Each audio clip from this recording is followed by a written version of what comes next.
All righty. All right. What's going on YouTube? What's going on iJizzle and the Bizzle? Expect the unexpected. Creative control. Did I read that right? Yeah, creative control. Y'all know I'm a little dyslexic out this motherfucker. Miss First Lady in the building. I am abundance. Johnny Lene. All right. Revolution. K Chanel Guidance in the building. Readings by Sage. Sex and Stardust. What's going on, Sex and Stardust? Feel like I see your name here in a little minute. All right. Javita Darshini. Wellness with Melinda. Miss Black. What's going on, Miss Black? What's going on, baby? Amy Storks. All right, guys. I'm just give it one more minute. Y'all. Okay. What's going on, everybody on YouTube? What's going on? If you feel like you need a visual representation of what a house lord is, you want to jump from IG to YouTube. Okay. If you're a verbal learner, you could hear me talk, then that's great. All right. But if you feel like, nah, Bora, you're gonna have to show me some shit in the chart. What's that house lord shit? What's that? All right, which house? All right, point to it. Point to it in the chart. All right, take your ass to YouTube right now. All right, guys. So I hope everybody's having a great weekend, y'all. Guys, I had a long ass day, good old earthy moon and Taurus productive day. I hope y'all did as well too. All right. I still have like a bunch of notes to make tonight for the full moon. Okay, so there's a lot going on this week, obviously. And I just the one thing I wanted to do all weekend since I posted that post about the 7th house lord, I had to make sure I was like, yeah, I got to jump on live this weekend because I was seeing too much comments. I'm like, we got to get the confusion. We got to get the confusion up out of here. All right. So what is a house lord? How do I find the house lord? You know, what we still low-key not knowing which is the traditional rulers for certain signs. So we got to start. There's a couple of things we need to tidy up, guys. Just little alignments. Ain't nothing too crazy. Ain't nothing too chaotic. Just a couple of little things to tidy up. All right. So we could understand our chart with a bit more clarity and not get confused with things. All right, family. So that's all I really want to get on and talk about real quick. I just want to do a quick weekend recap with the energies, break down current energies real quick, and then we're going to dive right into it. All right, guys. Shout out to everybody on YouTube. Bell Papi Loud. I got my mod gang in the building. Bell Papi Loud. Raw House of Intuition in the building. You and your feelings in the building. Miss Black, Bora, can you resend my chart? I'll DM you. Of course. Amber Imani, you know I got so much love for you, Amber Imani. I got so much love for you. Lyra in the building. What's going on? Lyra Soul Group in the building. K Bizzle, KB in the building. Kier in the building. All right, shout out to everybody in the building. We in here, we live. All right, so let's get right into it. So we came into a weekend with some fiery ass energies, y'all. We came into the weekend with that motherfucking we got the sun in Sagittarius, but then we got the moon in Aries. All right, so hopefully ain't none of y'all shoot somebody over the name of God. All right. Hopefully y'all ain't put somebody in a headlock, just take all the oxygen out their fucking head because motherfucker said something about your religion, said something about your belief system. All right. So when we got that Aries energy supporting the Sagittarius sun, don't be careful how you debate and challenge that individual when it comes into their beliefs, when it comes into their creativity. All right. Because just know that, listen, Aries, all Aries placements, those are my sister signs, is my ops right there. So we all connected. But if anybody, I know Aries like the back of my hand. So when you got the moon in Aries, for everybody got the moon in Aries, whatever that sun is, whatever the sun placement is, Aries, the Aries moon is very prideful around things of that sun placement. All right. Aries moons are not as highly expressive, or not even at times as impulsive as the Aries suns. All right. However, you get to disrespecting or crossing some boundaries with whatever the sun placement is. They're prideful about that. They're defensive about it. So it could be an Aries moon, Virgo sun. You try to play the Virgo sun's intelligence. You try to play their Mercury. Now you got some Aries force coming out. Now you got some Mars force coming out. So this is what we came into the weekend with. Sun in Sagittarius. Our awareness right now is dealing with everything, dealing with exploration, bringing expansion to our life, looking deep on things with motherfucking spiritual development. All right. All of these things that we want to pursue as far as certain experiences, certain things we want to do, traveling, certain things that we want to expand upon, period. All right. And wherever Sagittarius is at in your chart, this is the area that's focused on expansion right now. But because we came into the weekend with that Aries moon, this is easily why this weekend was so easy to get into all type of disputes, fights, challenges, based off of the fact somebody came at your belief system about something, somebody came at one of your aspirations about something. It was real easy to get sensitive about them things. All right. Fire signs be trying to act like they not sensitive. They ass sensitive, y'all. They ass sensitive like a mother. All right. All right. You see a little campfire of fire. Could be a little campfire right here. Fire. You put a little drop of water. So don't tell me no fucking fire sign ain't sensitive. Don't tell me no fire sign ain't got no feelings anymore. All that nonchalant shit Aries be on. Sometimes Leo be on that passive aggressive nonchalant shit. That's how Leos act when they don't like a motherfucker. When there's somebody in the room they don't like, or they're not feeling the vibe for something, Leo might not be too upfront about that. You're just gonna see a Leo.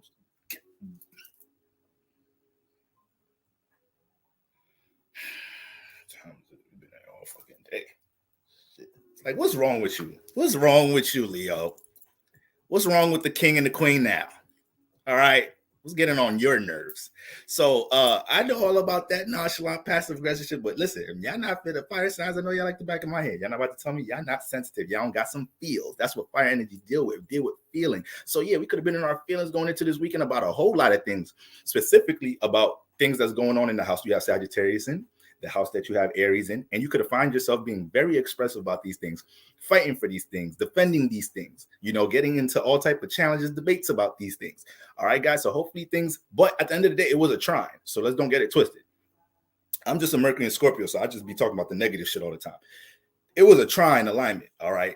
So when it comes into your creativity, when it comes into our ability to look at things within our personal life, with our passions, we were able to look at them things in a more positive light. So if you have Aries or Sagittarius in a air house, if you have Aries and Sagittarius in air houses, most likely you were able to develop more of a positive outlook on your relationships or partnerships you're a part of in some type of shape or form this weekend. If you have Aries or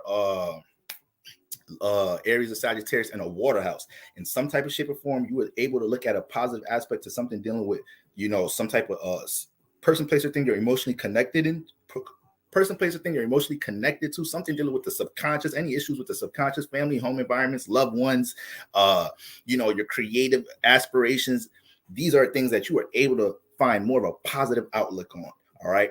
If you have Aries or Sagittarius in earth houses, all right. If you have Aries or Sagittarius in earth houses, you most likely manifested, opportunity this weekend to look at things dealing with career, what you're building, what you're stabilizing, your debt, legal issues, all type of financial money management, all of that shit that you got to get together.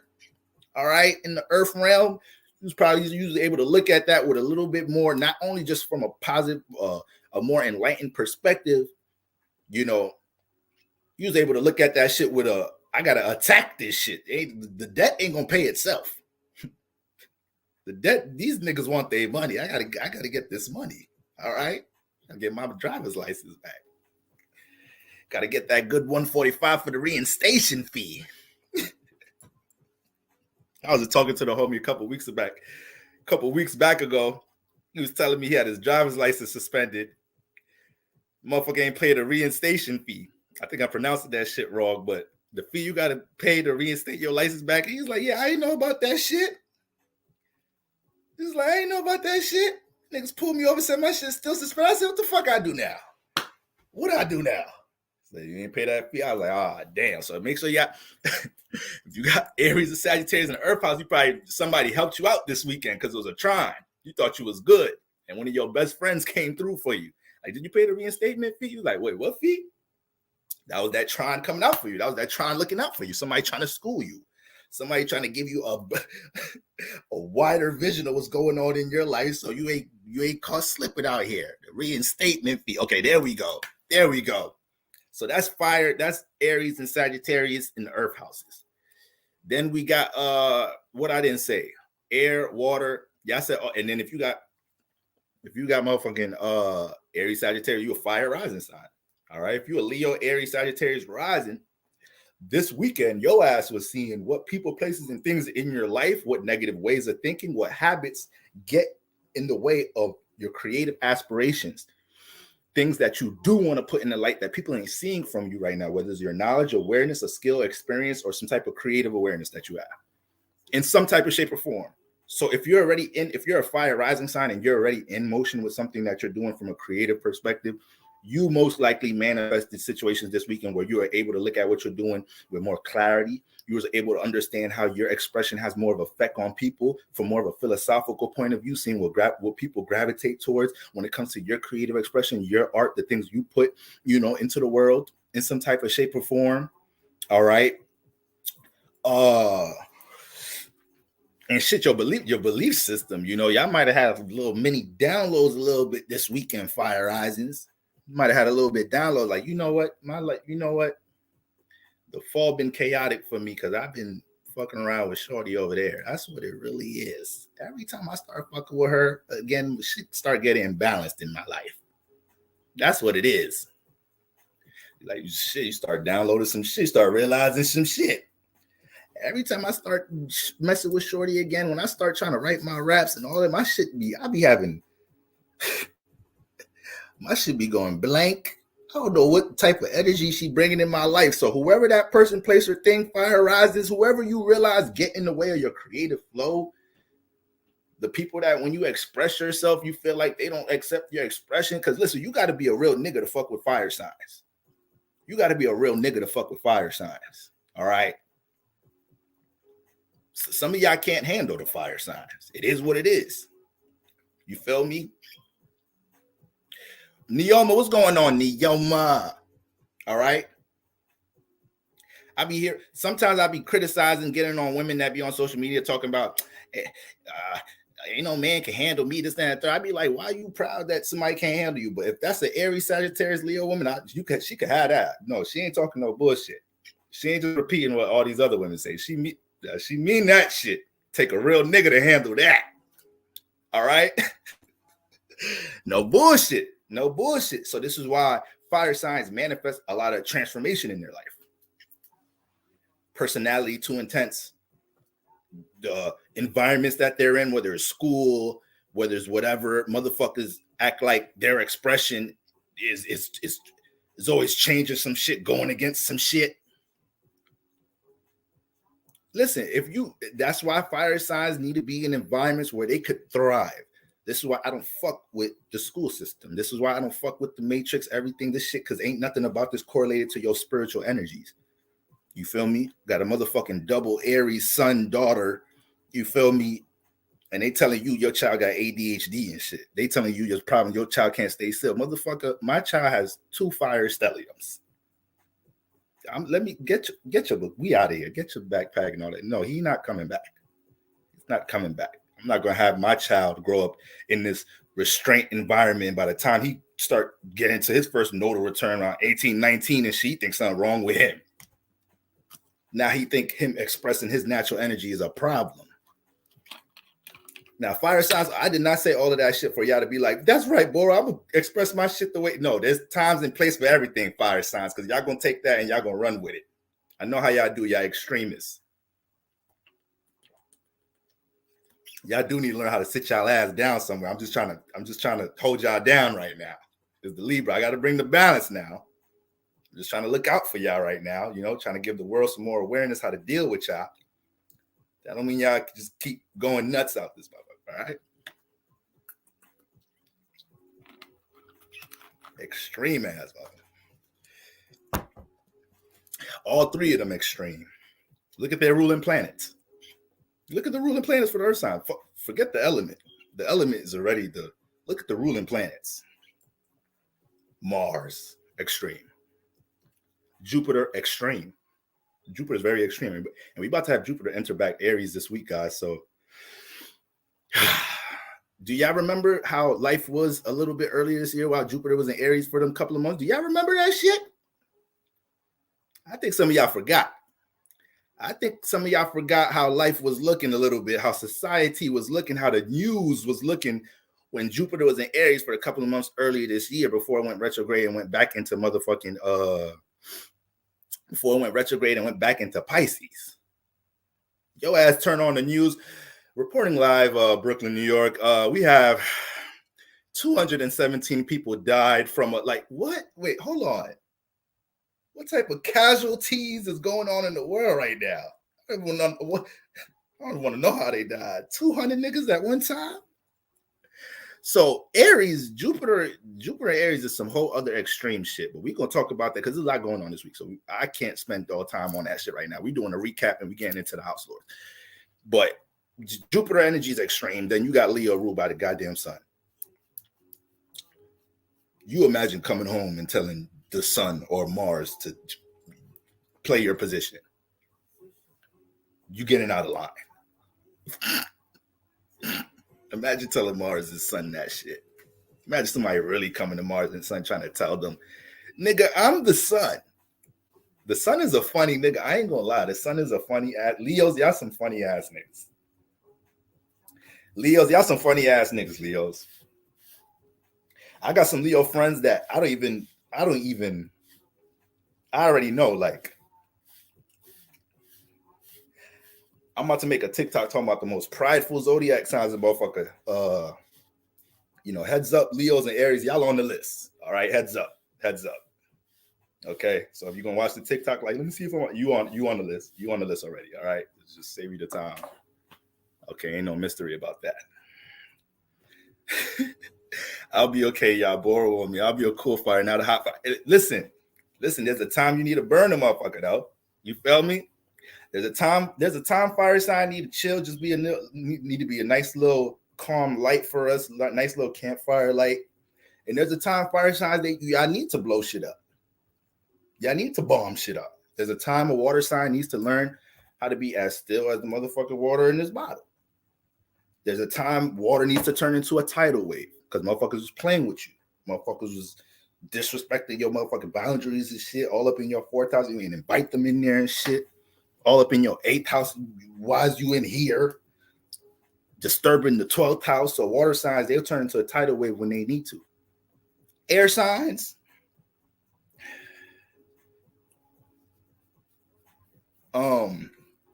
Air signs. Air signs, y'all ass need to learn when to just be fixed air like Aquarius. At least Aquarius fixed air know how to chill. This is fixed air. You see how like this bottle has like water in it, but like it's not like you see this air part right here where there's no water. This is Aquarius air. This air ain't hurting nobody. This air is just chilling. It's concealed. It's fixed. It ain't really trying to bother nobody. It's all up in his own little individual space. You feel me? So this is the concealed air within some shit. It got its own individual shit going on, its own unique shit. Now, when you get into that Libra Gemini air, y'all asses need to learn how to be fixed air sometimes. Y'all asses be doing too much. Gemini air is for everybody. This is Gemini air. All of this shit right here. You see how easy it is to consume Gemini air? You just get it when you want it. Just get it when you want it. AKA Gemini, y'all asses be too accessible sometimes. All right? I'm thinking of one of my Gemini homies right now. It don't matter. I tell him right now, like, yo, bro, I know shorty, I want to holler at you, okay? Or like one of my homegirls says she want to fuck with you. Nigga ain't who to give my number. It's like, damn, nigga, you ain't want to see how she look. You ain't gonna ask for the IG. You is accessible. Gemini, you so accessible, Gemini. All of us air signs be accessible. I ain't gonna lie. I really be all of us. All right. So the air signs need to learn how to say no. Y'all need to learn how to say, I'm married. I'm in something serious. I'm sorry. All right. Get it together, air signs. Libra air, that's the cardinal air. So that's why Libras be thinking they know it all too, though. They know it all too. I ain't gonna lie. We be thinking we know it all too, though. All right. Motherfucking Libra it be 5 niggas thinking about some shit, brainstorming on some shit. Libra say some shit like, you know what, guys, I think we should actually do this shit this way, this, that, and the third. And then the motherfucking Aries, Aquarius, or some other motherfucker in there gonna be like, matter of fact, that's cool, but I think we should do this shit this way, boom, boom, boom. And then everybody be like, yeah, let's do it the Aries way. Watch how salty the Libra be. Watch how salty the Libra be.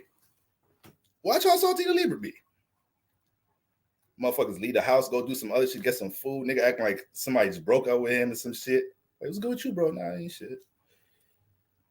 I'm just saying, like, niggas never want to listen to my idea and shit. You know, y'all niggas are so quick to jump on that Aries nigga idea and shit. I feel like the shit I said was the shit we should have done. Watch how salty the Libra get. It's cardinal air. So they want to lead. They want to lead the relationship. They want to lead the group activity. They think they got the most righteous idea at fucking times. All right. I had to slap a Libra before. That's too deep of a story to get into, but it was because they thought they knew it all. And I had to slap the face off of another Libra. All right. That's a whole nother story, but I just came up right now. So Libras be a sign that be making you want to slap them sometimes when they get on that real know-it-all shit. And it's annoying when we do it because we not really the sign to be like that all the time. We could say when we wrong. You feel me? We can Libra placement. We can admit when we wrong. But once we get into that stubborn wanting to lead with our idea shit, don't nobody else idea matter. Our plan is the one. That's when we get into some dark shit. That's just get nasty, get a little ugly. There's a couple of signs that I had to smack back in my day. I be trying to be off that time. I'm not on that timing no more. All right. So yeah, sometimes y'all got to turn up with y'all elements, y'all. Sometimes y'all got Venus versus Mars in the building, a luminous eyes. Okay, we in the building tonight. Shout out to IG YouTube. We up in here. All right, all jokes aside. So those are influences. We're dealing with that double fire influence, right? That's how it may have transited through your houses a bit. We had Neptune go direct. Guys. So any surges, that's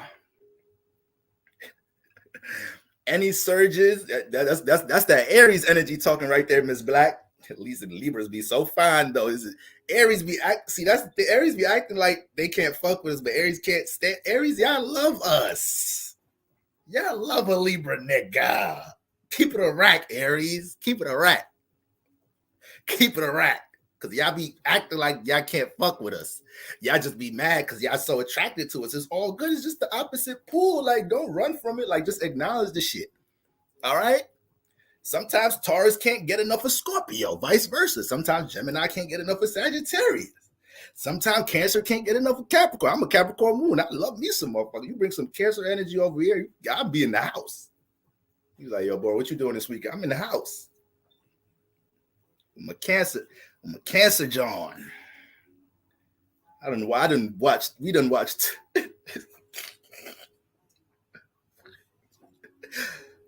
everything on Netflix. I ain't doing shit outside with you niggas. I've actually it took me to start messing with this Cancer chick, this Cancer Sun Moon chick, to realize y'all niggas is the ones holding me back in life. If I just had me a nice little Cancer chick stayed in the house, I'd be straight. I'd be on the straight and narrow. It'd be all of you niggas, all you air fire sign friends I have, making my life unstable like a motherfucker. All right? You got Cancer placements, jump in my DM. Anyway, so that's how that shit play out, y'all. That's how that shit play out. Sometimes you got them square signs, really them ops, but them op signs just be fatal attraction. Sometimes it's like, fuck, I wish I wasn't this attracted to this motherfucker because I can't get with this motherfucker. You know that we're not supposed to be having this sex type of sex. That'd be some of the don't front. That'd be some of the best. That'd be some of the best shit right there. Can't lie, y'all. We all been in the eighth house a little. We all got some secrets. All right. That'd be some of the best shit right there. Okay, I used to run from the Cancer energy because it used to be too much. I'm a Cat Moon. You can't certain signs you can't throw too much emotion. You got to walk us into that shit. I'm one of them. I'm one of them. Once I start feeling emotion, I'm possessive. Stay in the house. Don't wear that. You ain't going there. Come here. Pick up when I call. Yeah, that's me. All right, a brother get real possessive control about this, Baba. So don't, if you want to love me, just get ready to be controlled. All right? I ain't even doing all that traditional shit here. Ain't gonna have me in love and not have control. Nah, I ain't doing that. I'm sorry. It's quiet. We ain't doing that. All right? If I can't control it, don't love me then. But yeah, Cancer energy, I'm weak for that shit. So y'all better stop acting like y'all don't be weak for y'all opposite sides and shit. Y'all be trying to talk crazy about your opposite sides and shit. Aries, I be hearing the shit y'all say about us. All right? I know y'all hear the shit I say about y'all too. I know y'all hear the shit I say about y'all ass too. All right? But listen, man, we the 12 tribes of Judah, all right? We the 12 houses. We all got to work together some way. We all got to work together some way, all right? Anyways, so Neptune going direct, y'all. The house that you have Pisces in, when Neptune go direct, you feel me? It's almost like a new surge of dealing with our creativity. There should be certain things, guys, that y'all were going while Neptune was retrograde this year, that anything from a creative perspective that you might have been a little hesitant on, specifically in that house that you have Pisces in, because the house you have Pisces in, you already doing a bunch of creative, spiritual, motherfucking cultivating in that house in the first place. All right, that house is going to pull on your creativity in some type of shape or form. It's going to challenge your belief system in some type of shape or form, right? So a Sag woman would drive borrowed nuts. I don't know why you said that. There's those Sag girls. See, the thing about Sag women, I love them, but I just know I can't. I don't know if it's just a good time. It's just a fun time. That's all. My expiration date with a Sag woman is really short, but them 2 weekends we have together, oh, this is gonna be the best 2 weekends of my life.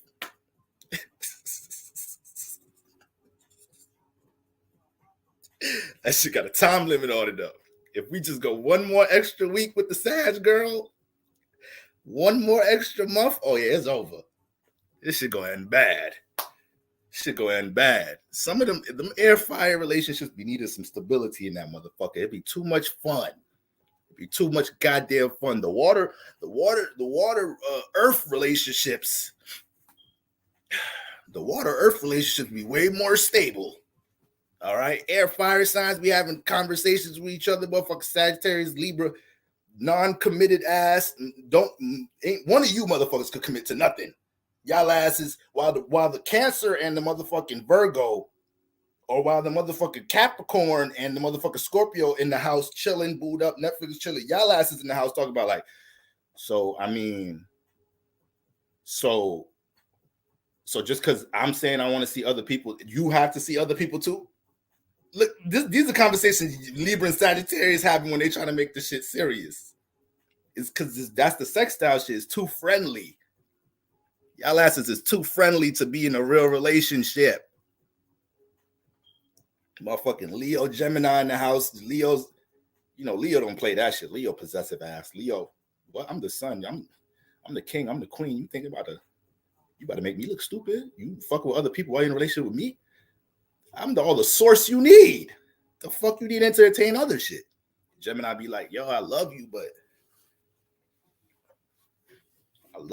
like, I just never been like, I can't see myself just having sex with one person for the rest of my life. Like, I'm only 30. Like, I expect to die around 70 some, around 80 some. Feel me? Some old folks around 70 some, 80 some. Yeah, around there, 72nd Street or 70 some street. Yeah. It was streets. Yeah, 70 some, somewhere around there, 70 some. Might be 72nd, 77, 70 some right there. All right. I don't think the GPS gonna know what the fuck 70-something street mean, but that's be the fucking air fire shit. Y'all ass need stability. Y'all ass need to have a foundational talk in the beginning of the shit. That'd be your problem. See, I'm giving out too much relationship just because the moon is in Taurus. This is why we're talking about the 7th house Lord. This is gonna be a lot of love talking tonight. All right, it's a lot of love talking tonight. All right, and that'd be the problem with a lot of y'all. Y'all don't take the vetting process serious. Let's talk about it. Let's talk about it. Y'all wait too long to say some serious shit. Y'all wait too long to bring up some serious shit. You've been dating for 3 months. You could have told me you was polygamous on the first date. Fuck you, wait 3 months in to tell me that shit. I would have never been here. I would have never made it to this stage. What y'all be saying, women? I need the respect to make the decision. You even give me the choice to make my own decision. That's y'all shit right there. That's how you know I'm toxic. I done heard that shit a couple of times. That's how you know I done grown, y'all. I done grew. That's how you know I'm toxic. Oh my God. You ain't even give me the chance to make the decision myself. All right. So but all right, y'all. We're gonna end up talking about relationship shit as I get into the house Lord. So let me just save it for that. I already said I ain't want to be here too late. We already half an hour in. Motherfucker ain't say one thing about a house Lord out this motherfucker. So Neptune going direct, guys, in that Pisces house. You finna feel a new surge starting this week and whatnot. It's been direct a couple of days. We finna feel this new surge of application with creativity. This year with Neptune being direct, there's a lot of things dealing with your imagination. The house you have Pisces in, a lot of the potential, wherever Pisces at in the chart, is always dealing with potential energy. All right. So whatever house you have Pisces in, there was a lot of potential in that shit. And when Neptune went direct, that potential looked like it needed some more work. All right.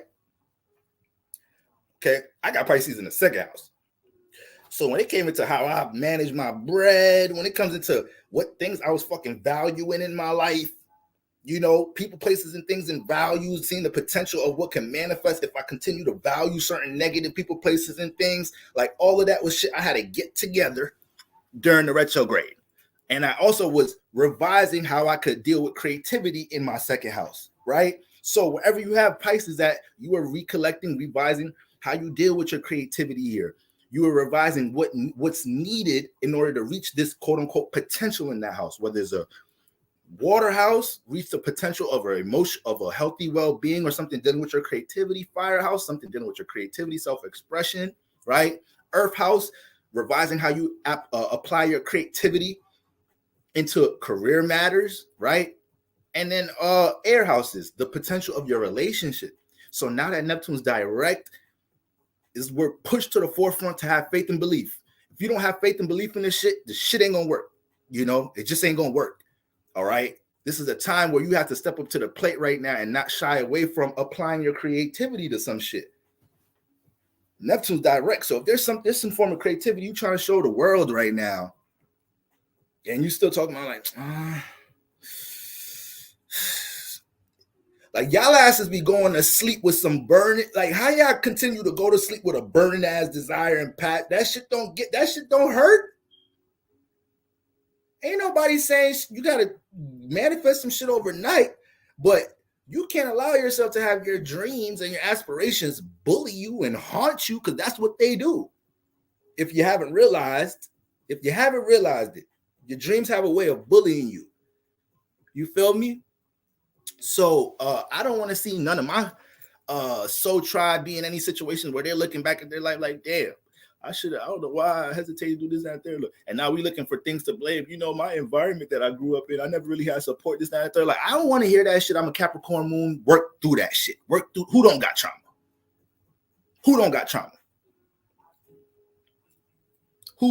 I ain't never do a natal chart reading in my life and see some the trauma somewhere. I ain't never do a natal chart reading with somebody and motherfucker ain't start telling me what they experienced in the 4th house. We all could trade stories in here. All right. I just posted a video in my IG story of Doug Christie and Shorty from Basketball Wives. I don't know her name. You feel me? And they talking about how we know this couple gonna stay together forever. And my caption in the repost was, are you gonna allow yourself to pay attention to the positive examples of things or the negative examples of things? And that is a big thing dealing with relationships and dating in this generation. Because it's too easy to turn on Instagram, turn on motherfucking YouTube, and see a bunch of all of us talking about each other. Niggas ain't shit. I don't need a nigga. Man, fuck these women, fellas. You got to stay on your own. We got to red pill it. So it's too easy to see the division.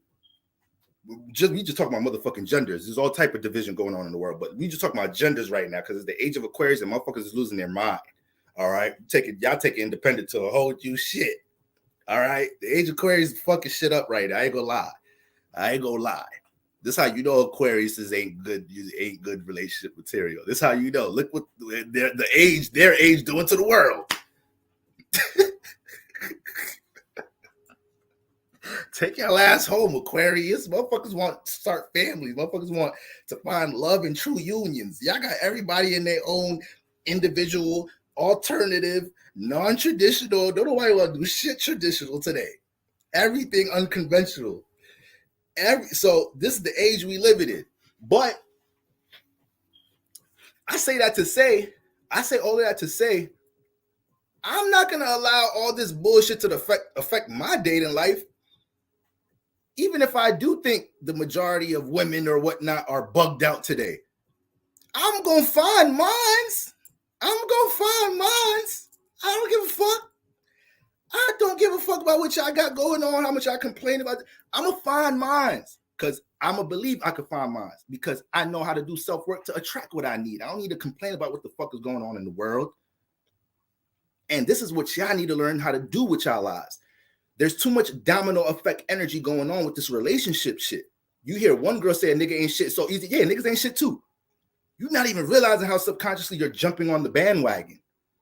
You know? And it happens on the nigga side too. It happens on men's side too. You feel me?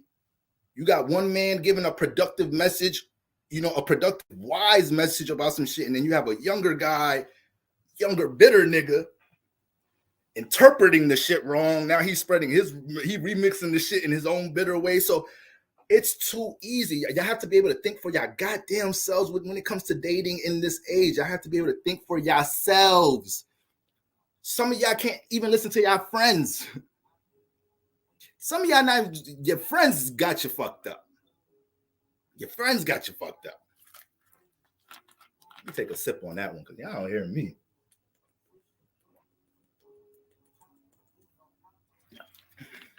Motherfuckers got y'all. They programming and conditioning the fuck out of society to think you can't find that harmonious relationship. All men ain't shit. All women ain't shit. Listen, y'all, I keep that shit out there. I'm gonna find mines because it is what it is. Because I said I'm gonna find mines. Because I don't have to fall into y'all motherfucking all these traps going on in the matrix. Y'all not gonna condition me. All different type of programs out here, y'all. So y'all got to stay on your P's and Q's with that shit. All right, family? Like I said, are you going to choose to pay attention to the positive examples of things or the negative examples of things? It doesn't even have to be relationship. It don't have to be relationship. Y'all, listen, I always bring up my weight and shit. I'm a man and whatever, I'm mad tall. So like, y'all be saying, oh, no, boy, you look fine. Personally, I'm a Saturn in the first house nigga, Capricorn rising, former athlete. So I have standards for myself, regardless of what anybody else think about me. So when I say I gained weight, overweight, this, that, and the third, I feel great about myself, but that's something that need work and I acknowledge it. You feel me? So when it comes into shit like that, I'm not going to choose to pay attention to the negative example of motherfuckers struggling with weight loss, this and that third. No, I'm going to turn some fucking David Goggins on. I'm going to look at pictures of him when he was overweight, 300 pounds, and now the nigga, former Navy SEAL motivational speaker. I choose to pay attention to the positive examples of things. So y'all have to filter y'all social media. Some of y'all have to filter y'all friend circle. Some of y'all right now, Mars in retrograde, y'all got to filter what the fuck is around that Mars energy. What's around that Gemini placement. Some of y'all need to filter some of that shit. All right. So this is, And really, this is really a strong message for the ladies, y'all. Strong message for the ladies. I truly believe that this is a feminine world that we're in. I truly believe this is a feminine world, and feminine energy has the most power here. I believe masculinity is placed here to help keep things stable, keep things organized. So if I believe feminine energy, in which many spiritualists out here believe, that, well, it ain't no belief. Earth is a feminine energy. Like planets are feminine, masculine. Earth, this is she's a little girl. She's a little daughter. This Venus little sister, Mercury little sister, the youngest one in the family. So it is feminine. And with that being said, if this is a feminine world, how do the powers that be keep control of it if they're not conditioning the feminine, if they're not conditioning or programming the feminine entities in here? So ladies, if y'all let the matrix program y'all, we all fucked. We all fucked. I'm gonna let y'all sit on that one because I think I'm going a little too deep on y'all tonight.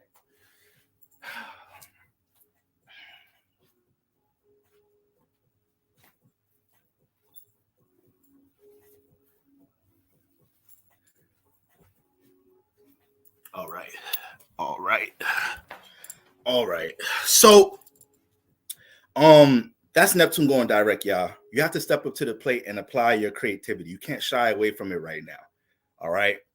You can't shy away from it. We had the whole retrograde to recollect, revise how we deal with our creativity. So now when you have your intuition, your heart chakra really resonating with something hard on a creative level, this is a great time to shoot, jump. Don't get too caught up with no motherfucking Mars retrograde. None of that shit. If we live our life feeling like we got to move and jump on every fucking retrograde, you're taking astrology too deep. You're taking it too far. Taking it too far now. Now, earlier in the year when we had 5 motherfuckers retrograde and shit, that's a whole nother story. Sit your ass down. All right. Motherfuckers went direct. All right. Mars is swimming by himself and all of that. Yeah, we got Mercury going retrograde and a few going into 2022 and all of that. But don't be taking this shit to some of y'all got energies in y'all chart, powers and gifts in y'all chart that's supporting some shit no matter what the fuck the transit is. So when people be DMing me like, Boro, should I not do this right now? Should I not do that right now? You got to get down to knowledge of self before you start basing things too much off your transits. If you understand your personal power, you understand what fucking transit you could override some shit. All right? But, you know, we're gradually learning ourselves. We're gradually learning ourselves every day, right, family? So that's what we got going on Neptune Direct, all right? Mutable signs. All my mutable signs, you guys are starting to, we still got a lot of energies transiting Sag, so we still got Mercury, Venus, and thing in Sag, but you know, mutable signs, y'all gotta just keep on fighting the good fight. Virgos, Pisces, and motherfucking who I'm missing? Virgo, Pisces, and Geminis. Right now, y'all can't be my advice for y'all can't be overly considerate of what other people y'all need to be open towards the advice of other people. Excuse me. All right. You already have a flexible nature. All right. All of you guys are mutable. But the Sagittarius mutable energy deals with you got to be able to be taught. You have to be able to be a student when we're dealing with Sagittarius energy. There's a lot of people right now during Sagittarius season that are manifesting certain mentors, lessons, all type of shit that they need in their life, but because they're not students, because they're not open to learning from life, they're not even catching the lesson. Shit going right over their head. Mutable signs, y'all can't afford to be making that mistake right now because the heat is on y'all. Pisces, you know better because you Jupiter influence. So Pisces, you should be knowing when you get in school that somebody's teaching you something, giving you some guidance or direction right now. You the first one out of the mutable signs besides Sagittarius that should know, all right, let me shut the fuck up. Somebody's giving me some wisdom. Now, Virgo and Gemini, y'all a different story because y'all Mercury influence. So sometimes y'all may start looking at things a little too logical. Sometimes y'all asses feel like y'all need to reply with more information. No, Mercury, sit your ass down. We know you smart too, but sometimes you could just get taught. You have to give some shit back. Y'all got them friends. Y'all know them friends. Y'all know them friends. You don't even want to teach them some shit because they gonna front like they knew it already.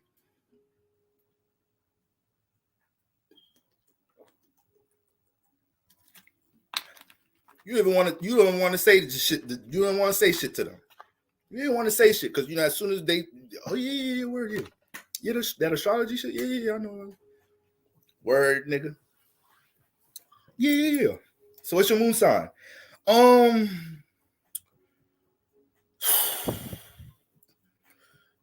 Oh shit, bro. Yeah. Shut up, nigga. Nigga be acting like they know it all. It's Sagittarius season. Shut the fuck up and learn some shit. Shut the fuck up and allow yourself to get taught. I hate a stubborn, closed-minded motherfucker. I can't. That shit to me is a pet peeve. I can't stand a know-it-all motherfucker. All right. Anyways, okay. Mutable signs, hold it down. Okay. Now, we dealing with this Taurus moon energy, guys. We one sign away from the full moon. Okay, we one sign away from the full moon peak, and we already know we could start picking up on full moon vibes. A couple of transits before the full moon, a couple of transits after the peak. All right, so we already in detach mode. Y'all already know what people y'all ain't fucking with. Y'all already know what habits that's familiar to y'all that y'all need to dump. Gemini deal with that third house energy, habits. The whole Gemini Sag axis deal with a lot of habits. All right, deals with habits. Okay, so are we having, productive, wise habits? Are we peer pressured by the habits in our third house and we create long-term negative habits? All right, with Mars being retrograde in Gemini, that is a big theme for a lot of people. Especially air placements, Gemini placements. A lot of y'all guys been realizing, and I think that's where Libra and Sag. A lot of y'all guys were realizing this year how habits that you have now that are counterproductive towards things you want to build and do in your life, all these shits were developed from your third house. These shits were developed from your siblings. These shits was developed from your friends. And it take time for you to snap the fuck out of it and realize these habits ain't gonna support shit. But they familiar to their third house habit. All right. A lot of shit we've been doing since our third house. We might not never realize this shit negative. We've been doing it. We've been doing it since our third house. I've been doing it with my siblings, my friends since I was how old? But Mars retrograde in Gemini. So a lot of things dealing with your personal passions and intentions. Mars is being retrograde is trying to weed out all the things that's familiar to you, all the things, negative mindsets, negative ways of thinking, Mercury, you acknowledging the fact you be overthinking, fucking up your ability to just take action and do something. Action always kills the overthinking. Proactiveness always kills the overthinking. All right. You know how many clients I have, how much clients I done dealt with, and like astrologers, like we usually do, just put the flashlight on what you already been feeling and thinking and imagining on. But I've dealt with so many of us, not to act like I'm big and better than anybody, but I've dealt with so much people that they blame overthinking. But what action have you took to stunt that? What thing did you at least fail at? You tried to take action and then you failed and said, fuck it, and went back to the overthinking. You ain't even doing that. All right. So until you maximize every plan, until you exercise every plan you have, every outlook on something you have, every idea you have about something, there's really nothing to complain about. You still got more shit to exercise. You still got more shit to experiment. You still got more shit to do. You feel me? But when you all asked out, you don't know what the fuck to do. You don't know what plans. You ain't got no guidance, no direction. All right, then come holler at me. Come holler at me. But most of y'all intuition don't do y'all. Y'all intuition, y'all spirit don't really be doing y'all like that. That really don't be how shit work. A motherfucker be having an idea in their head. That shit be real dormant. A motherfucker be having an idea, imagination. And because your environment, because your upbringing or whatnot, because maybe some energies you're dealing with that you have to learn to deal with in this lifetime or whatnot, you might neglect that shit so much. Nah, I can't be that. I can't be that. Me be a singer? Nah, I can't be that. I can't be that. No, I can't. Why that idea keep popping up in my head? What the fuck? Me being a singer? Who? I work at Walmart. What the fuck about that? Me teaching about spirituality? I can't do that. I can't do that. Why that shit keep popping up in my head? Though? I don't know. I can't do that. I can't do that shit. Nah. Me going to acting school, me being a photographer? Nah, I can't do that shit. What the fuck? So why the fuck is that idea, that aspiration, dream, fucking bullying you? Why can't leave you alone? All right. So guys, proactiveness, action kills the overthinking. Period. All right. I didn't get out of college thinking I was going to be teaching astrology.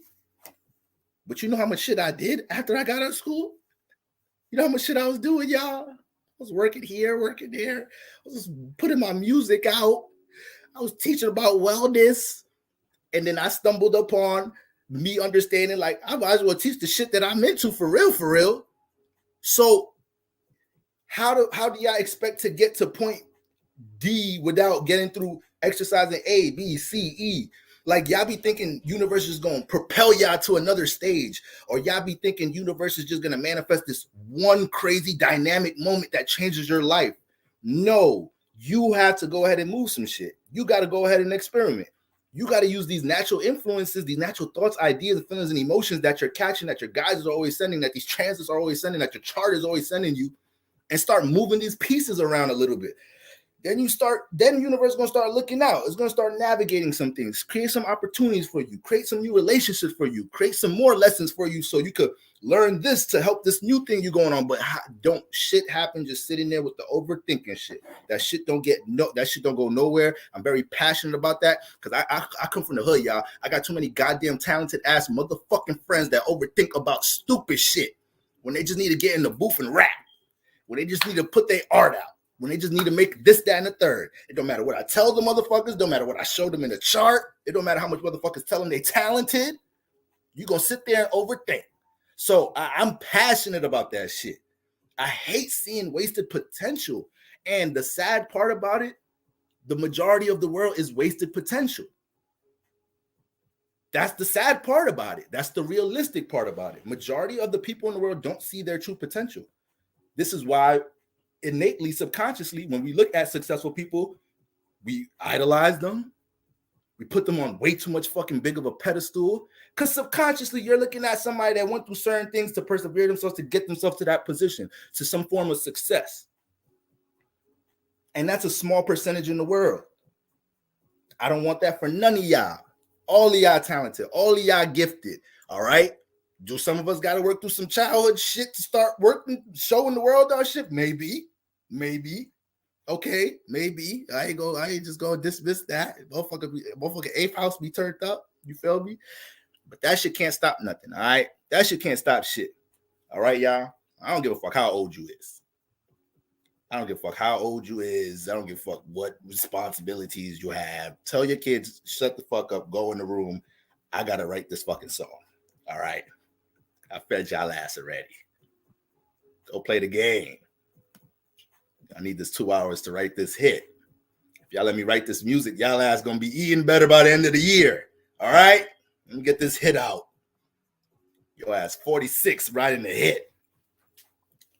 All right? Shit. So anyways, y'all, I don't know what's transiting.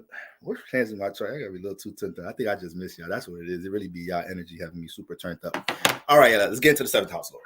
All right, we spoke about the moon. Well, matter of fact, the moon is in Taurus, guys. So with the combination of the sun being in Sagittarius and the moon being in Taurus, we got Venus energy. So when it comes into love, when it comes into your value system, yo, Jay, what's good, bro? When it comes into love, when it comes into the people, places, and things you're valuing in your life, when it comes into how you're dealing with your self-esteem, we're all looking at that from a philosophical Jupiterian perspective right now. You feel me? So right now, instead of playing victim about why you're not appreciated, instead of playing victim about why some type of connection can't be established with somebody you value right now, you're looking at that shit from an esoteric perspective right now. Like, why the fuck motherfuckers that want to connect with me? Like, you ain't quick to blame some shit on somebody else right now. Jupiter got you thinking about your damn self right now. Jupiter got you putting the blame on you. Appreciate the super chat, Kier. Appreciate you. All right. So shout out to Lovely Soul. Everybody give Lovely Soul a nice little happy solo return. Said her birthday's in 3 hours. Happy birthday, Lovely Soul. Happy birthday to all my Saggies in the building, my sextiles. Y'all my best buddies. Y'all be sexy as hell too. I'm gonna just leave that out there with my flirtatious ass. All right. Shout out to all the motherfuckers. Matter of fact, let me get pretty for y'all real quick. Motherfucking Sagittarius women be some fun. But y'all crazy though. Just 2 weekends. That's it. If you're a Sagittarius woman and you hit me up, just know I only got 2 weekends for your ass. I gotta get back to work after that. But we gotta have some fun them 2 weekends though. So with the moon in Taurus, y'all, with the moon in Taurus, yeah, make sure any intuitive downloads you get with the Sagittarius Jupiter influence under the Taurus moon about some things that affect your self-esteem. You feel me? Whether you're realizing what type of energies you need to be connected to for a positive, healthy self-esteem, or what motherfucking energies play out as a burden on your self-esteem. We're looking at our value system from a more philosophical point of view. Start realizing you attached to some shit because your childhood or your past relationship, that the Sagittarius energy got you looking at that shit from a more expanded perspective out this motherfucker right now. All right? When it comes to business, when it comes to things dealing with, stability, priorities, all of these things are being looked at under a Jupiter influence. All right. And this is what's prepping us going right into this full moon in Gemini. All right. Don't want to talk too much about the full moon in Gemini because that's what the fuck I need to work. I need to look at what's going on with that motherfucker tonight when I get off this live stream. We're going to have a deep live stream. I'm trying to get the live stream to be early tomorrow. Y'all know me. I'll be doing a late night live stream, but trying to get me a nice little afternoon John in the morning, all right? Little John like that. If not, I'll probably just post the energies. But I really don't want to do a live stream late tomorrow type shit. You feel me? So, it depends. It depends. But if I do, I'll have that. I'll notify y'all about that early. But either way, that's the energies we dealing right now. Fixed signs be easy. All right. Scorpios, Aquariuses, Leos be easy right now. Okay, we could be dealing with some real stubborn, and this is another know-it-all alignment, right? It don't matter what the fuck. The sun is Sagittarius, so it don't matter. You could be a Sagittarius sun. It don't matter what your moon is. You're gonna have some know-it-all type of vibe to you. But Sagittarius sun, Taurus moon, oh goodness gracious, they mad friendly though. They friendly like a motherfucker. I tell you that. They some friendly ass. That alignment make a friendly. That alignment buy everybody drinks in the bar. Sagittarius, but do it irresponsibly though. That's the thing. Do it irresponsibly. Yeah, drinks on me because Sagittarius, Jupiter be impulsive, but that Taurus moon want to give though. That Taurus moon want to give. Usually Taurus moon can give because they got it to give. But when you got that reckless Sagittarius sun could be reckless. Sometimes like yeah, swipe the card. Yeah, it don't matter. Yeah, it decline. Swipe that shit again. It's good. Motherfucker didn't even ask how much buying the bar out was. Motherfucker get home like, damn, I be a little too impulsive giving sometimes. So Sagittarius suns, Taurus moons, Taurus suns, Sagittarius moons. I know you calm down sometimes. Sometimes you got to catch yourself. All right. Wait, I'm not buying anyone's shit. Oh, you a fake Taurus then. You're a fake Taurus. You ain't no Taurus. Taurus gonna buy you some shit. Taurus gonna take you out to eat. Appreciate the Cash App, Luminous Eyes. You already know what the vibe is, Luminous Eyes. You know we be in the building. All right. You ain't no real at B7 to say you ain't no real Taurus. You ain't no real Taurus. I'm about to give you a whole nother sign. About to combine your shit with somebody else. You talking about you ain't buying nobody. You sound like an Aquarius right now. That's what you're sounding like. You're sounding like a Capricorn. I'll cook for you, but I'm not spending like that. I've wise that. I feel that. Let's not open up a can of beans. I feel that. So, guys, 7th house ruler. All right. 7th house ruler, guys. I seen a lot of y'all was confused about this. Okay. And in this day and age, we need all the gems we can get when we're talking about love and relationships. All right. So, first of all, what y'all need to understand is that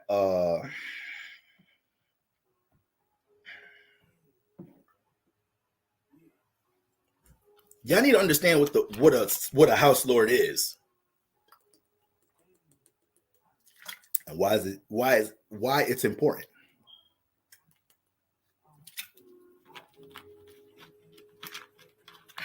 So, when you look at your natal chart, right? When you look at your natal chart, you got to understand that you designed that shit. All right, you designed it. This shit ain't by mistake. This shit wasn't surprise. Oh shit, I'm in Earth. No, Well, that's how it feel when we get down here. But for the most part, we orchestrated all of this shit. Ain't nobody forced us to come down here. Ain't nobody forced you to come down here. You wanted to be here. Other motherfuckers is mad that you here. All right, we gotta understand that right now. All right, you gotta understand that. It's other motherfuckers that's mad you have a body. Why? Because that means you have an opportunity to grow as a spirit. You need to be able to experience to grow, spiritually speaking.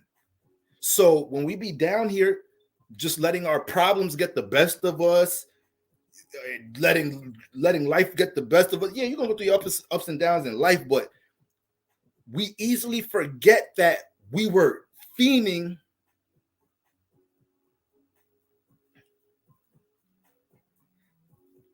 Shout out to O'Dwyer for the cash app. Appreciate that. So, we have to remember that we were fiending to deal with these problems. We didn't sign contracts to come down here and think it was just going to be sweet. And all. We knew we was going to go through crisis-like moments, transformations. Some of y'all knew y'all was going to go through some deep-ass shit based off of what you already spiritually carrying. Because once you accumulate energy spiritually, it don't, you got it on you. So we got to either move it around, you feel me? Or if you transition with that energy, you bring it into the next lifetime. It don't just disperse when you back in the astral realm. Nah, you got some spiritual baggage. So if you did some bullshit in the past life, whatever, you got blood in your hands, whatever it is, just know next lifetime you start with some bullshit. Y'all be hearing them jokes when a motherfucker gets sent into like double life and shit. Motherfucker be like, so that mean if I die, I gotta come back and go straight to jail when I get. I mean, I gotta go straight to the penitentiary when next lifetime. I ain't even coming back. I ain't even coming back. So you have to understand that everything is about designing your chart, family. Everything is about designing your chart. Y'all hear me say 1,000 times, you have planets, the houses you have planets in, these are the areas of emphasis in your life. All right. So when life start getting rough, y'all, when y'all start hitting depressive patches and chapters in life, shout out to everybody going through the Saturn return right now. All right. Shout out to everybody going through any type of turbulence, this, that, and third. This is where your growth is at. This is what you were fiending to deal with as a spirit. You was fiending to come down here, deal with these situations so you could grow gain some wisdom, gain some awareness.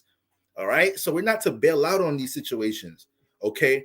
And when it comes into our chart, when it comes into the house lords, these are where the house lords are they're so important. All right. Let me go ahead and pull up a chart on YouTube. Okay. Yeah. I could just use the transits. I don't need to pull somebody's chart. I just need to see a chart so I could point at things for y'all. First of all, some of y'all are using websites with y'all chart and y'all, I don't know which website is it, if it's Astro Cafe or whatever website that just show you energies in the column and you're not seeing the pie version of your chart. So some of y'all be thinking y'all got one sign in the house because the column not going to say everything accurately. You know, some of y'all be acting like y'all don't have a house. Some of us be like, yeah, I don't have a third house. Be like, what? I don't have a third house, bro. I don't know. I don't see it. So, yeah, first one, I think I just got 6 through 12. That's it. I don't think I got the ascendant, the first house ever. Yeah, I don't got those.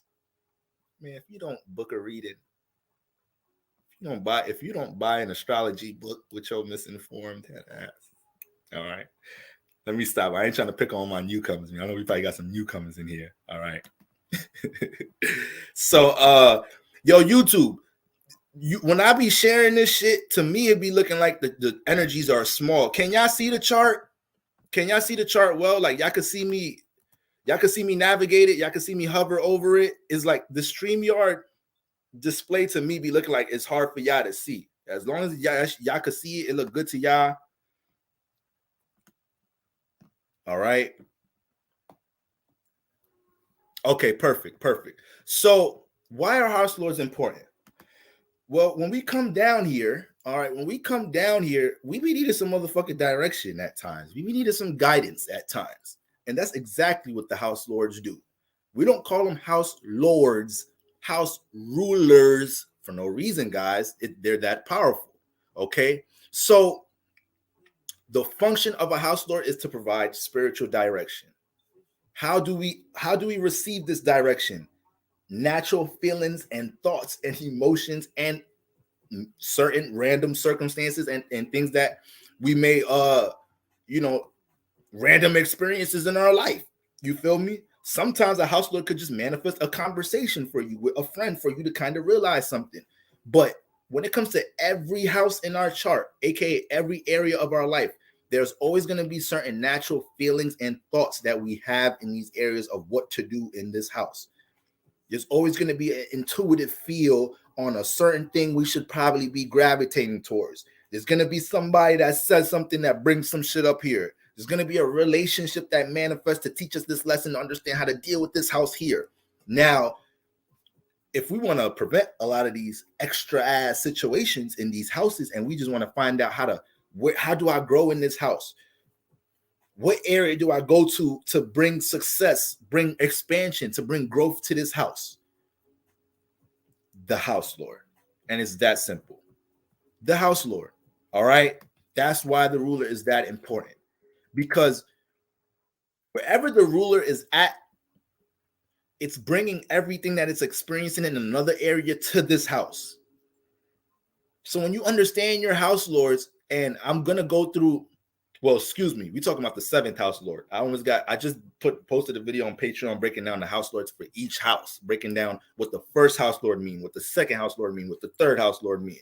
All right. So we're not about to talk about that. We're about to talk about the seventh house lord, but I'm just telling you how house lords work in the first place. So is this whole sign or tropical? Now I don't mess with whole signs, Ivy. What's going on, Ivy? Nice to see you in the building. The Sacral Empress in the building. All right. So that's what house lords do. They provide direction. And how do we calculate the house lord? All we simply have to do, for everybody that's confused, all right, for everybody that's confused, hold on, I might have to flip Instagram. Now, Instagram, I'm sorry, y'all going, this is too much. This is too much right now. Y'all gonna have to jump on YouTube if y'all want to see this. But all right, guys, this is the natural energies for today. This is nobody's chart, but this is set up like a chart, right? So we want to find the house lord for the first house, right? So we look here right now. The ascendant is 0 degrees Leo right now. So if this was a person, this person's house ruler would be the sun, because the sun rules Leo. So it don't matter that this is originally the Aries house. It don't matter that Mars is home here. None of that matters. If you don't have Aries or Mars, anything in here, then that don't matter. Yes, the first house is the natural house that the Aries constellation was birthed out of. Yes, the first house is the home of Mars, but that's everybody's first house is not Aries. We all have different rising signs. All right. So we simply calculate the ruler of a house by looking at the house cusp, the whatever sign that cusp lands on, the planetary ruler the ruler of that sign becomes the house lord. All right.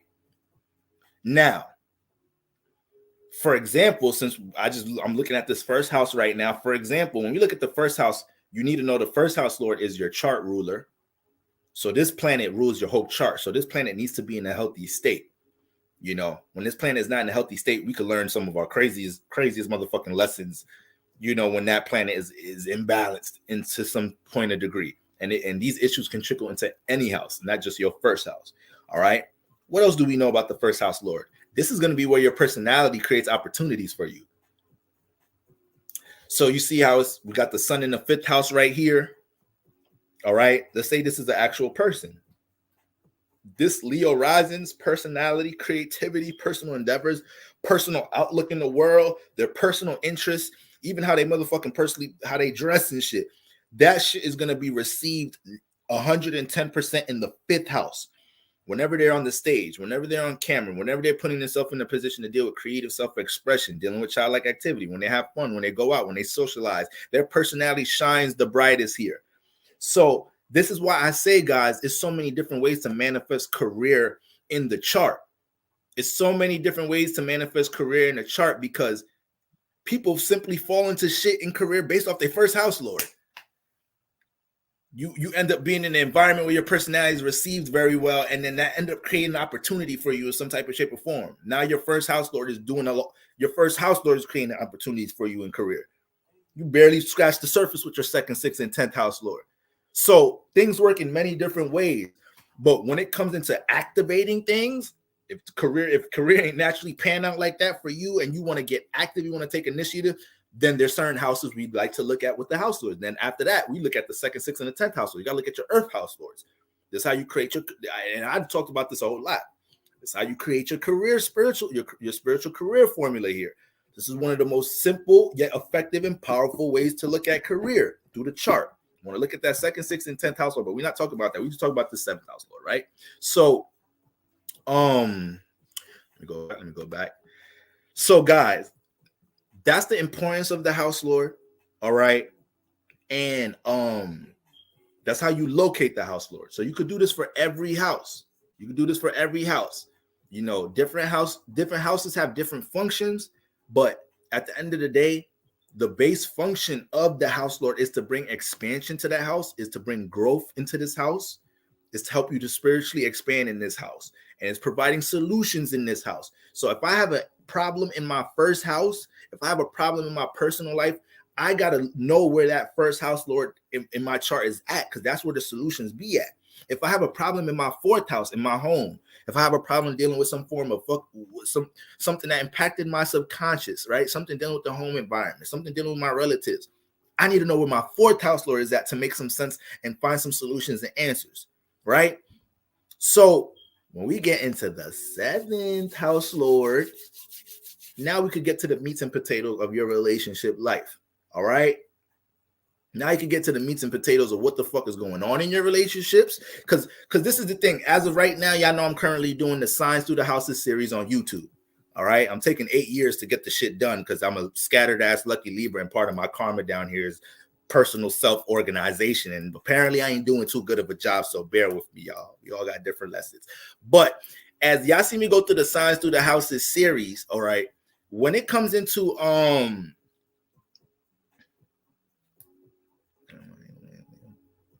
yeah, placid is ivy. Yeah, there you go. So when it comes into what the fuck was I saying? Yeah, when y'all see me talk about the signs through the houses are breaking down what you're receiving in this house.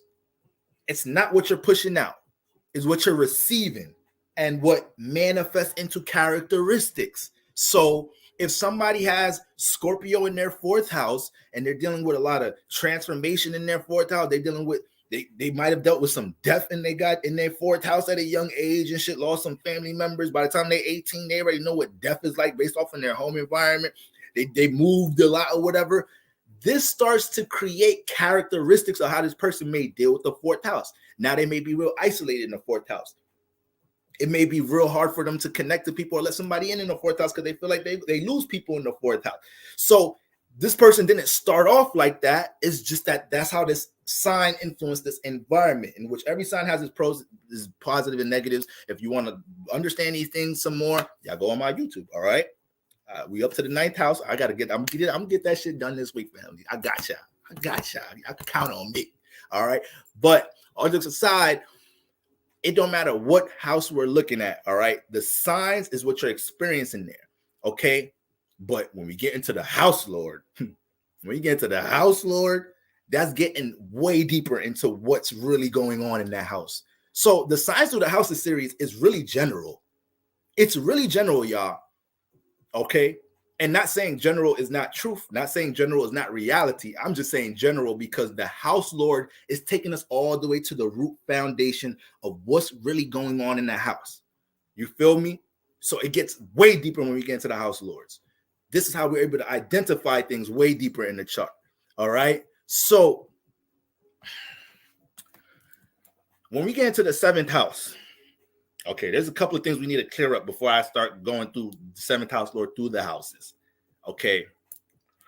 For one, it's the planet that's ruling this house matters. All right, regardless where it's at, just the planet that's ruling this house. Okay. So if you have Mars ruling over yours, you need to know the planet, the relationship the ruler has with the house.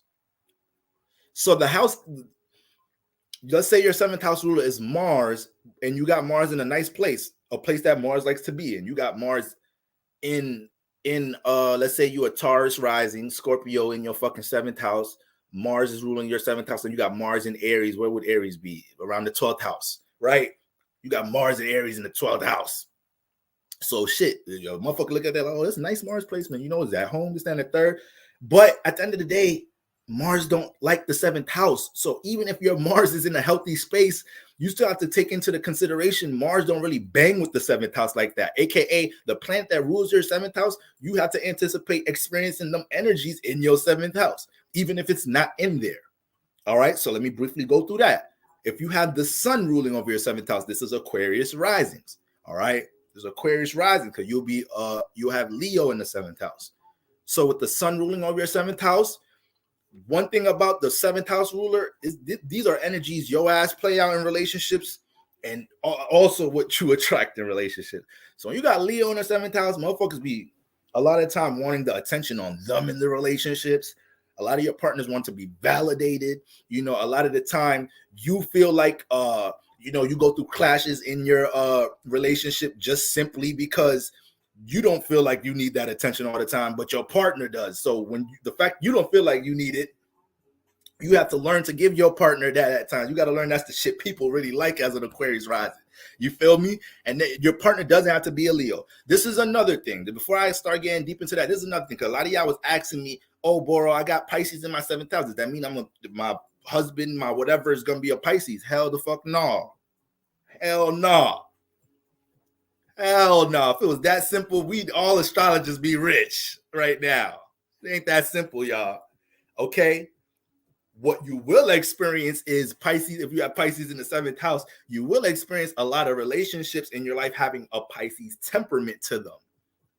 So you may have to swim through a lot of illusions in your relationships at time. You may deal with emotionally unstable motherfuckers at time. You may manifest a lot of relationships that take you to la la land at time. So you have an extra charming, you be meeting extra charming, elegant, alluring motherfuckers. You can't even look in their eyes and shit. Because once you look in their eyes, nobody gonna hear from you in 3 weeks. Your ass is smoking, drinking, eating, fucking with them in a whole nother world for 3 weeks. Pisces in the seventh house, this is what Virgo risings be going through. Shout out to all my Virgo risings. Motherfuckers be taking y'all for a trip in that seventh house. Hey, yo. All right. So the Pisces, so you're gonna attract the traits and the tendencies, and your relationship's gonna have Pisces energy in it. When the seventh house is not just your intimate relationships. You know, this also has the influence on dealing with, you know, business agreements, the shit dealing with law, shit dealing with anything with a fucking contract. So even if you got Pisces in seventh house, Virgo rising, you can't just be so la la la la la la la la when it comes to signing a contract. When it comes into, you know, establishing a business relationship with somebody, you can't be too up in the air here, you know, because motherfuckers will try to, you know, blind you, throw an illusion at you, you know. Then when it's time for you to get paid, you're like, wait, what's the fuck going on here? Now you got to get on your bullshit. Now Virgo rising got to get on their serial killer shit. So that Virgo in the first house, Pisces and stuff, that shit ain't no joke. The Virgos be killing niggas with this shit. All right. Pisces, man. Pisces, y'all be talking about air signs. Y'all be trying to talk about how air signs be kikiing and cacaing, and next thing you know, you're naked. But Pisces, I don't know. Pisces might be a little bit more. Pisces be competing with us for the most charming, for real. Pisces different. Pisces different. Just came and be looking in their eyes and shit. I hate looking in Pisces' eyes and shit.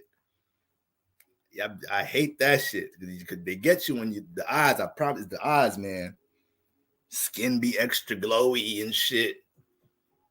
You feel me? Get your angelic, pretty, beautiful, ass the fuck away from me. I can't even fucking think, concentrate. You so goddamn beautiful and learn. You's an angel or you a human?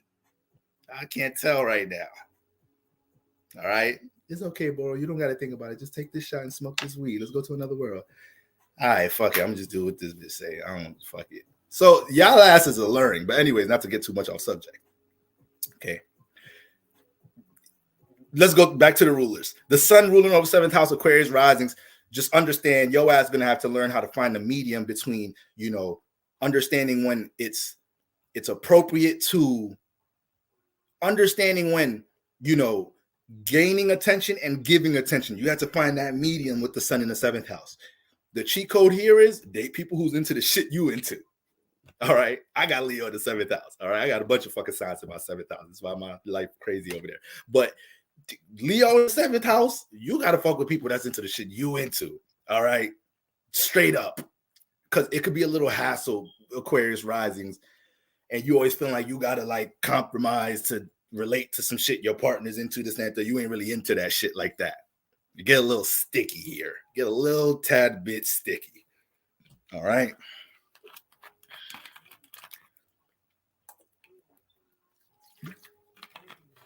All right. So that's the sun ruling over the 7th house. Sun ruling over the 7th house. This house becomes naturally connected to your sun sign. So now a lot of your actions in life are going to be connected to relationships. You got to make sure your actions are not consumed by relationships. Your awareness is you're always going to add somebody into it. So something you probably should be doing on your own. Your sun is ruling over the 7th house. You start considering other people. This is great because when it comes into things that's done with creative awareness or your personal projects or whatever your sun is doing, wherever it's at, it's going to be able to understand it has, some connections. It's going to know how to use somebody else to participate with what you're doing to build something greater, but you can overly be considering people and things all the time. So that's the sun ruling over the 7th house. Mercury ruling over the 7th house. So this is Virgo in this house, Pisces risings, this is Gemini in this house, Sag rises. Mercury in the 7th house needs to learn how to get Mercury ruling over your 7th house. You need to learn how to get stable in relationships. Y'all can be serial daters because Mercury is so curious. Mercury wants to study everything. It wants to learn everything, right? It can't say it's not going to turn down no fucking conversation, right? It's not going to turn down an opportunity to jump into this relationship experience to find something out new. So when you got Gemini, Sagittarius, Gemini and Virgo in that 7th house, you have to make sure Mercury is not running amok here. Okay. Now you have the ability to learn so much from others though. You have ability to learn so much from others. Mercury ruling over this house, you know how to go into the 7th house, go into the outside world and see what people be doing and learn how to pick up from what other people are doing out in the world. Mercury know how to soak that shit up here. I give y'all that. All right. But then again, Mercury can't turn down an experience. So if you have Mercury in a house that's really social, you got to be careful here. You got to be careful not being consumed and letting that serial dating shit just have your life feeling too heavy. All right. Some of y'all lives is feeling too heavy because you're fucking with too much people. All right. Like, can we at least shorten it down? Can you get a little main 2 to 3? God damn. Y'all be forgetting to text motherfuckers good morning. Asking the wrong nigga for a cash app. Like, damn, I asked my broke nigga for a cash app. Fuck. He go know I meant to send this to another nigga because I never asked that nigga for money. God damn. Fellas. Y'all know motherfucker got 8, 9 girls in this rotation. Motherfucker be forgetting it. Nigga be trying to text all of them good morning.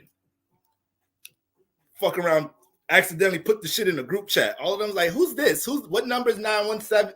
Who's this? The only number I know in here is Boro. Who's the fuck is the rest of y'all? They start group FaceTime. Yo ass, this is over. They all finna know each other. Yo ass finna, what's that movie? John Tucker Must Die? Y'all messing with too much people. All right? Gotta cut your roster down. You gotta get you a main 2, 3 if you're gonna mess with multiple people. Once y'all start going over 3, you're doing too much. All right. Anyways, it's Mercury ruling over seventh house. Okay.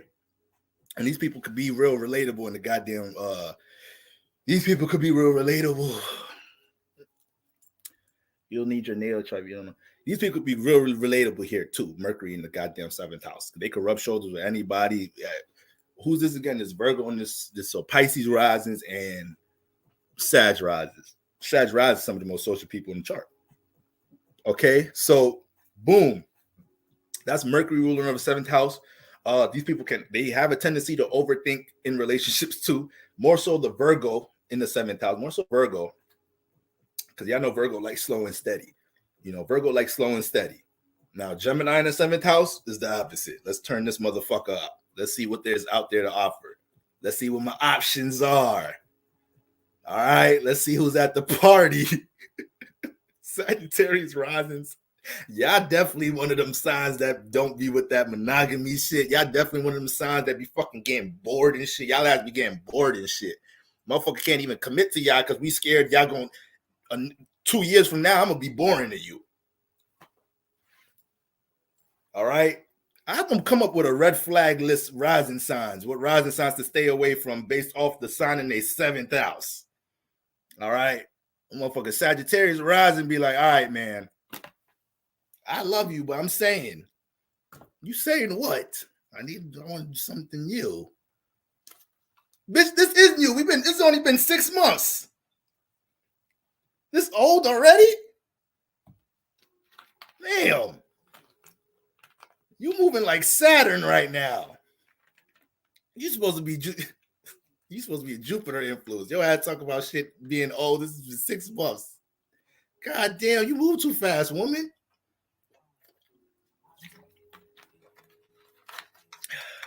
Goddamn Sagittarius, Gemini woman. You gotta keep them on their toes. And hard to please sometimes. Y'all be high maintenance. So, Mercury in the seventh house. Venus ruling over the seventh house. All right. Venus ruling over the seventh house. This is Aries risings with Libra in the seventh house. And then this is Scorpio risings, Taurus in the seventh house. What happens here? All of y'all asses got to learn how to compromise like a motherfucker. Because y'all's the most individual, stubborn motherfuckers in the first house. Because you got Mars in the first house, where it loved to be. All right. Scorpio is like a little neutral, kind of uncomfortable to the first house, but it's not really like a debilitation. But you got to think about it. First house deal with personal presentation. So Scorpio rises, they got Scorpio in the first house. All of them don't feel comfortable just dealing with everybody seeing what they got going on in their personal life and all of that shit. They like keeping that shit behind the scenes and shit. So, yeah, they may deal with some vulnerability dealing with personally expressing themselves. But if the first house lord is in an expressive place, that'll help a whole lot. But and then yeah, Aries rises. Fucking Aries rises is the most. They need to be being stubborn is their life path. You feel me? They's the ones that got to show us when to be stubborn. So what happens here if you have Venus hovering over ruling your seventh house? You know, you're gonna be forced to deal with Venus things in the seventh house. You're gonna manifest. You could think you all individual in the world, and then you're gonna fall in love with somebody, and now you're forced to compromise. You're forced to see things from other people's point of view. And what happens when you don't do that? We have more transformation. We have more Mars transformation, and this transformation gonna hurt a little bit. This transformation gonna hurt a little bit more than the others because you're gonna realize how your ability to not adapt and see things from somebody else's point of view change something that had potential that you don't really be feeling all the time. Because Scorpios, Aries, they be feeling like they don't get love.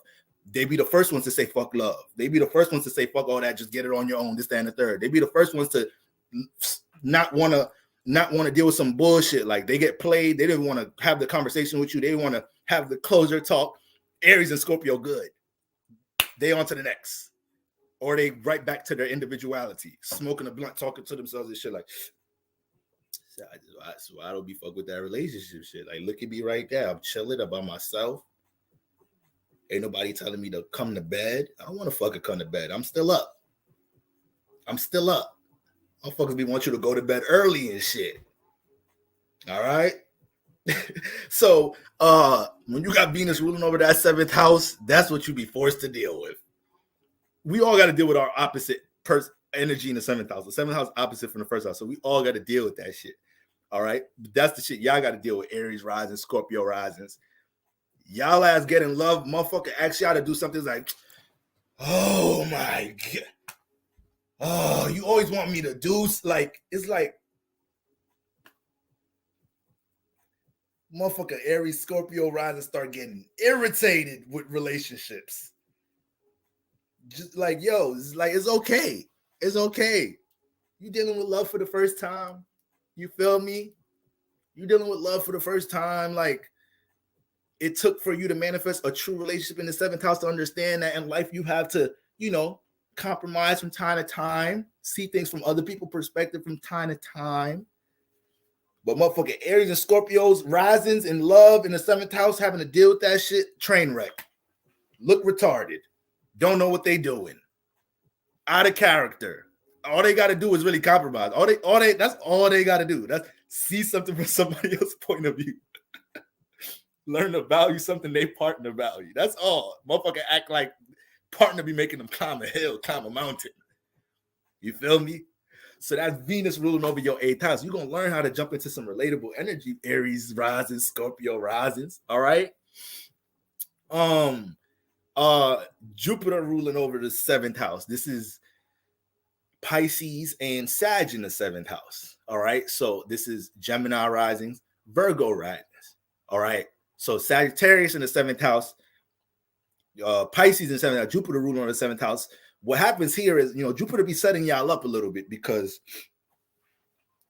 when you have Jupiter influence over your 7th house, you're here to be more wiser about your relationships in this lifetime. Be wiser about, and remember, guys, I know I'm saying relationships, and I know I'm going to go through the 7th house, go through all these houses, and we're talking about twin flames and soulmates and all that, but continue to keep in your mind, these are relationships of all sorts. Friends, mentors, soulmates, all of that. All right. All of that. So, you know, if you know where your 7th house Lord is at, you want to be connecting to the people in those areas. You feel me? You want to be active in them areas. You got your soulmate trying to find you right now. You don't have to be an intimate soulmate. It could be a mentor. It could be like a best friend. Your ass need that right now. Your ass think you need love from a guy right now. You think you need love from a woman. No, you need a best friend love right now. You don't need sex. You need to not have sex for the rest of the year. All right? Embrace this friend. Embrace this friend real quick. All right, hold on. I got to put my phone on the charger before IG cut off. Oh, shit.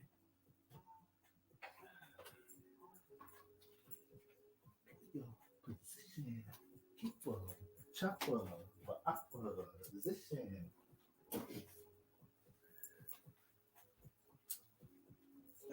Shit. Yeah, I don't know how I'm gonna plug this shit in the shit. I got a whole new fucking desk set up, y'all. Hold on, let me figure this out. Okay, I think I know what I'm gonna do. All right. So, yeah, that's what I'm gonna do.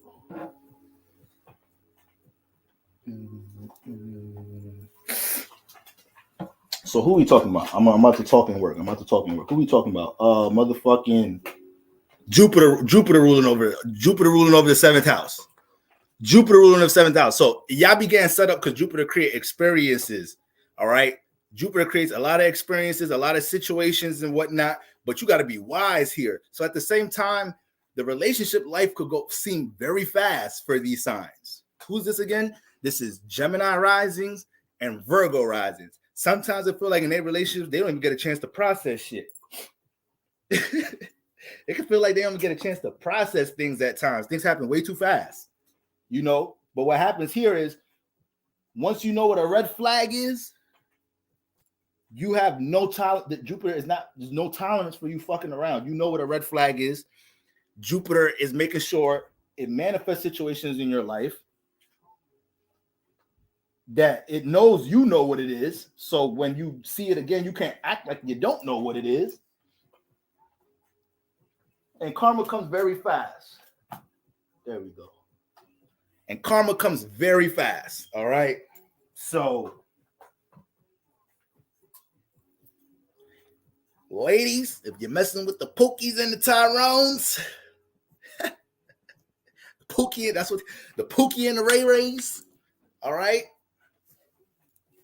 then you gotta know what's coming with that. If you got Pisces and you got Pisces Sagittarius in that seventh house, and you know what come messing with Pookie and Ray Ray, universe don't want to hear shit when what happens with Pookie and Ray Ray happens with Pookie and Ray Ray. All right, fellas, you got Sagittarius Pisces in that house. All right, your ass got a 10-girl rotation, but you be feeling the influence like, nah, this just don't spiritually feel right. None of them know about each other. I love 4 of them. Jupiter gonna be all over your shit in the 7th house. You gonna have all these influences of what the fuck you doing that's retarded in your relationships, because you should know better. You should be wiser here. You should be learning from your previous energies, from your previous experiences. All right. So you're gonna end up slipping up. You're gonna end up slipping up sooner or later. Jupiter gonna manifest that massive fuck up for you sooner or later for you to get the point. All right. Cut down to 2 to 3. I found 2 to be a good number, but 3, you could play with 3 a little bit, fellas. Don't worry, I'll talk about that later. So, anyways, yeah. So that's Jupiter in the goddamn 7th house. In relationships, you can have a lot of options here. It can seem like you're always meeting people here. You can meet a lot of people that teach you shit. So Jupiter in the 7th house, you can never underestimate the knowledge somebody else has.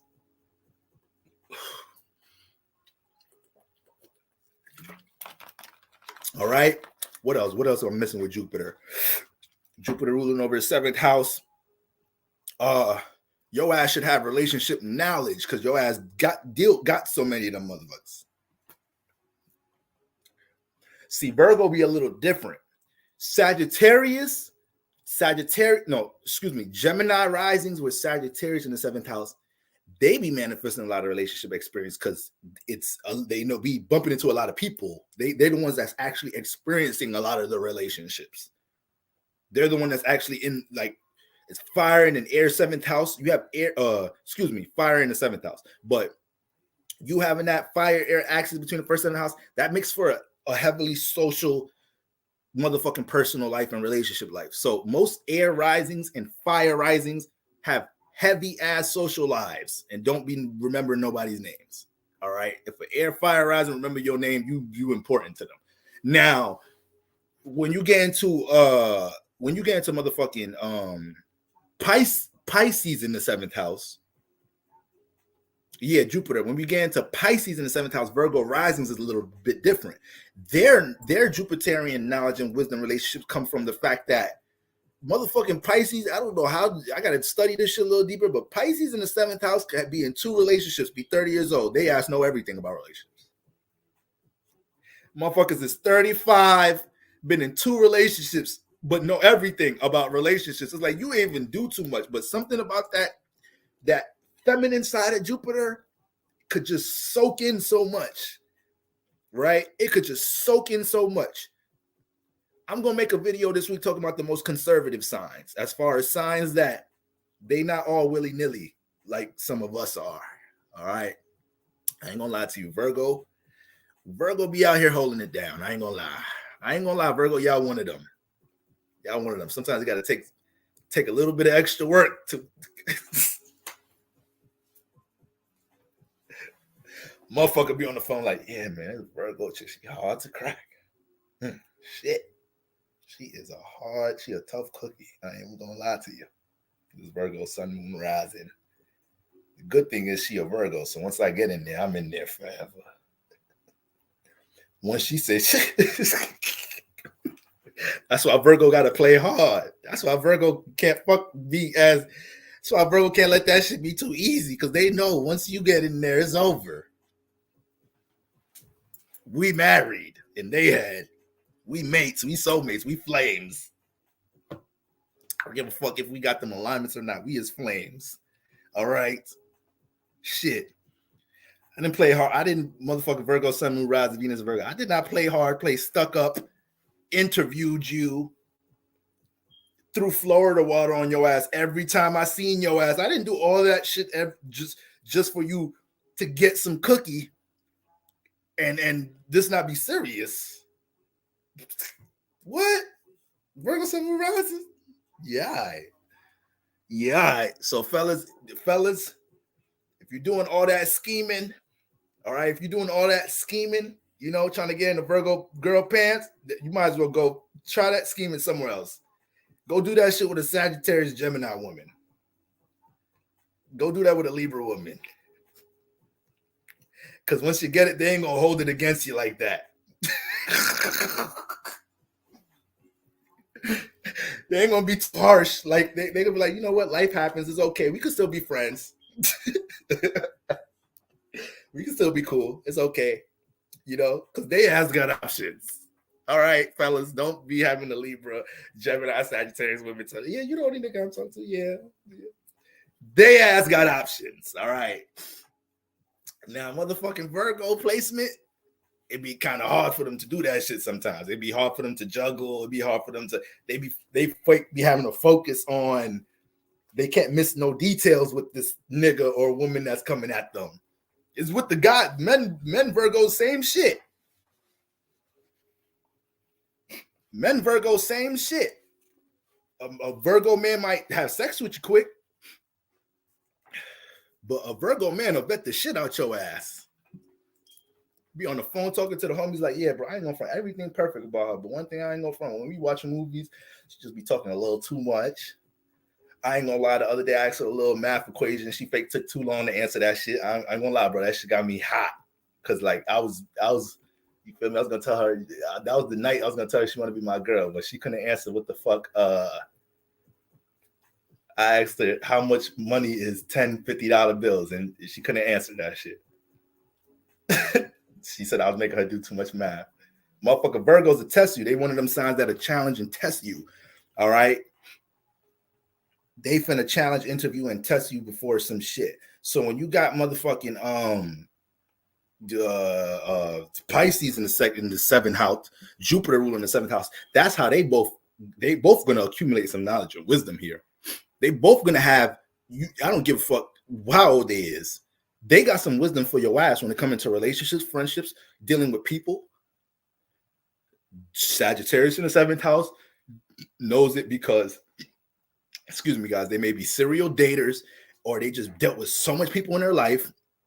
And then Sagittarius in the seventh house also creates a lot of experiences for them to learn about relationships from other people relationships. So Sagittarius just know a lot because the activity.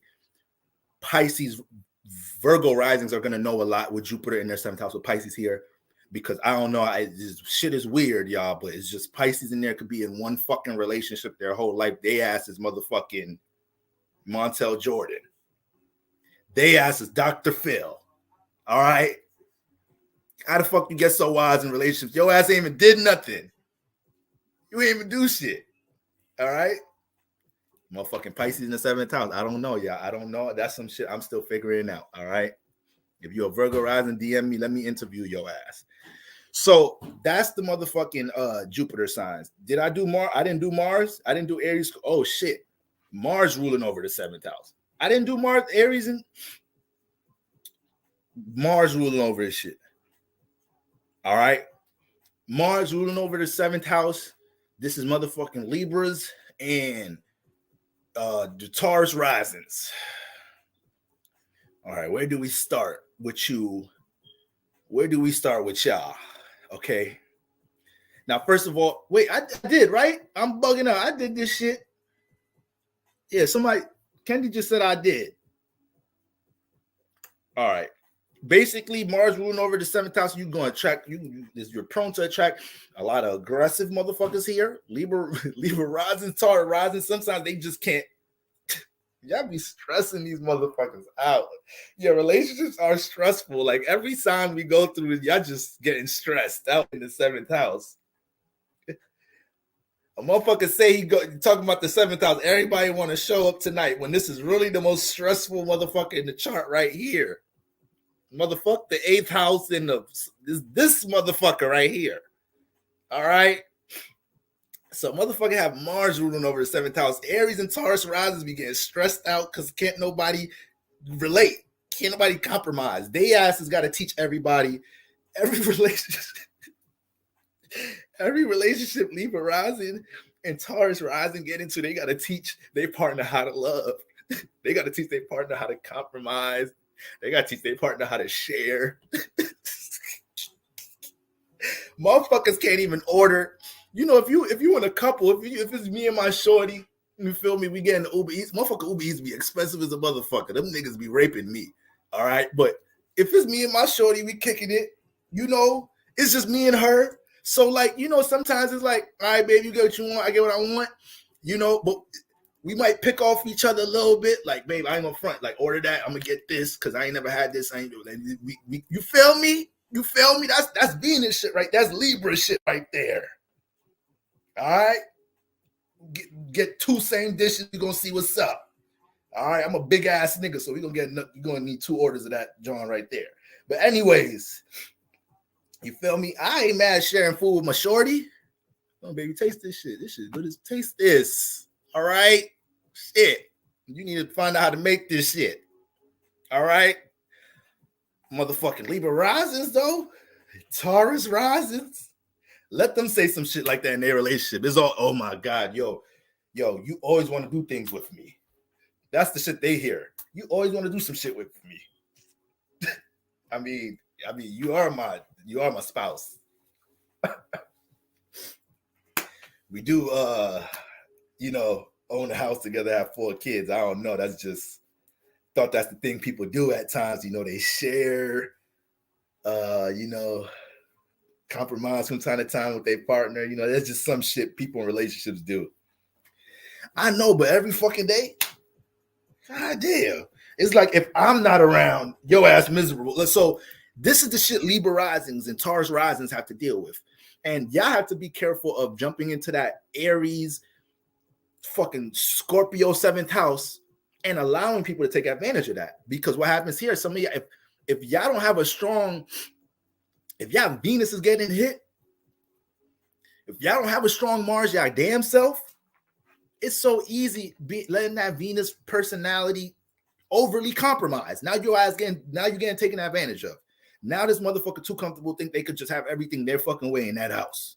So sometimes Libra rising, Taurus rising got to put their fucking foot down. All right. I'm going to keep it a rack with you. Libra risings be getting bullied more than the Taurus risings. Taurus risings is more sturdy in this motherfucker. Can't just be moving Taurus over like that. You got to remember it's fixed Earth. It ain't mutable Earth. It ain't Virgo Earth. Virgo Earth is the Earth that moves. Virgo Earth is the sediment. It's the lava coming out the volcano. That shit is transforming. It's moving. It's traveling. Nigga, Taurus is fixed Earth. You ain't moving shit. That is a tree. That tree been there for 600 years. All right? That boulder is stuck to the ground. You ain't moving shit. All right? So motherfucking Taurus rises just fuck up when they, you know, they just fuck up when they have sex. That's another thing. Y'all began sexually conquered like a motherfucker with this. Y'all asses be getting sexually conquered with that goddamn Aries and Scorpio in that 7th house. Libra rises, Taurus rises. The minute they try to stand up for themselves, they dickmatize. They pussy whipped. It's over. Somebody done put the desires, the Mars passion in 7th house. It done fucked them all up. So now it's too much intense intimacy and passion in a relationship to even start thinking straight about the motherfucker. To even start, your ass start being like, fuck it. I mean, I might as well let them take advantage of me. Here, have my car. Take the house. Take my clothes. I don't even give a fuck. Just don't take the intimacy away. Don't take these orgasms away. All right? Make sure you throw me through the wall again tonight. Motherfuckers start getting, the physical shit start going too far with y'all asses. Y'all be thinking everything was sex in the 8th house. Now, sex is 7th house shit too. This is why when you have people making nice alignments into your 7th house and synastry, y'all usually have some really good, yes. So, you know, But that's what happened, Libra. That's what happened with Mars ruling over 7th house. You have to be the one to teach a motherfucker how to relate, compromise. You dealing with single-minded motherfuckers, potentially selfish, taking advantage of head-ass motherfuckers. On a very positive level, you manifest motivating partners, you know, self-motivated partners, you know. They may not be the most compromising individuals, but they some inspiring motherfuckers. I give you that. And they gonna bring you going. Aries and Scorpio in the 7th house just be manifesting some intense ass relationships, passionate ass relationships, transformative ass relationships. All right. So that's that. Mars. Who did I leave out? The Saturn signs. Notice how I said Scorpio. I didn't say Pluto. I said Mars. Mars is the ruler. You have to go off with Scorpio. Pluto is the co-ruler. Notice when I said Pisces, I said Jupiter. I didn't say Neptune. All right. So when you're looking at the house lords for houses where Scorpio's at, you got to look for Mars, not Pluto. When you look at the shit for house lords for where Pisces at, you got to look at Jupiter, not Neptune. And moving on to the last two, which I believe, yeah, these are the last two, Aquarius and motherfucking Capricorn. Aquarius and Capricorn. All right. So you got Saturn ruling over the 7th house. Okay. So first of all, this is Saturn's favorite house. Besides the 10th and 11th, this is Saturn's favorite house. So y'all know what Saturn does. Y'all know what Saturn does. So when it gets into motherfucking, oh, I missed the moon too. But when we look at Saturn ruling over the 7th house, this should go two ways, all right? Because this is what? This is Leo risings, and this is motherfucking this is Leo risings, and this is Cancer risings, all right? So first of all, Capricorn in the 7th house is low key, not too far off from what the fuck Libra and Taurus rise is going through, because Capricorns, you got some stubborn ass, don't know how to be in touch with their emotions, head ass in the 7th house, too goddamn serious about everything, uptight, blaming work on shit. No, you don't get to fucking blame work on the fact your ass can't communicate. It's not because you tired from work. That's not going to be the excuse today, motherfucker. All right?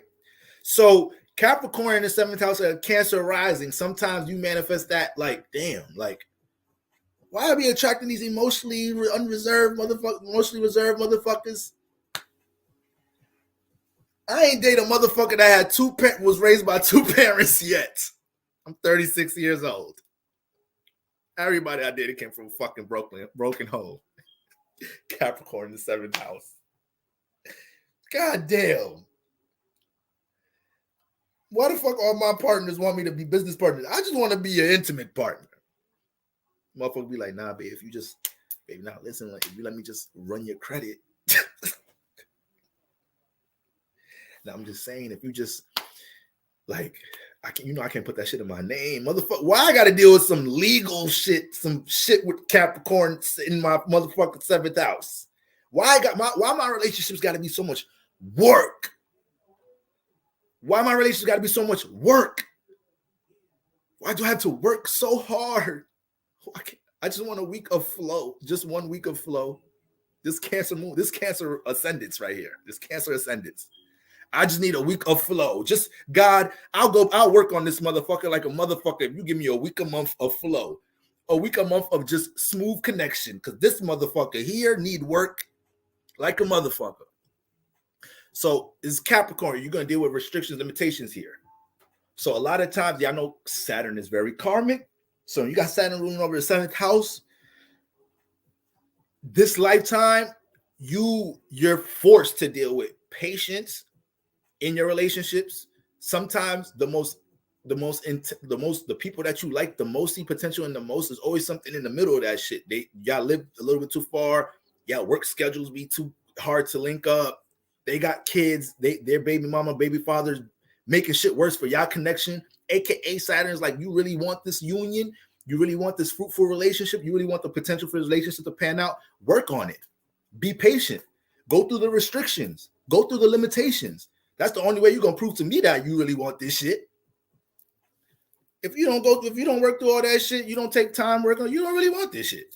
That's all. Leo Risings going through this shit. Leo Risings go through this shit. You feel me? The thing about Leo Rising, Leo Rising Cancer, what's the rulers here?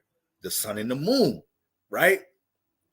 Cancer rising moon, Leo rising sun. Now y'all understand why the sun and the moon fake don't fuck with Saturn, because Saturn is a non-reflective ass motherfucker. So when it gets into the 7th house for the Cancer rising, when the Cancer rising just wants to connect, feel, right? You know, Cancer is all about connection. When it gets into Capricorn in this motherfucker, it's such a hard job connecting. Such a hard job flowing. Motherfuckers can't, all the nurture in the world, all the understanding in the world. Motherfucker don't know how to receive that shit.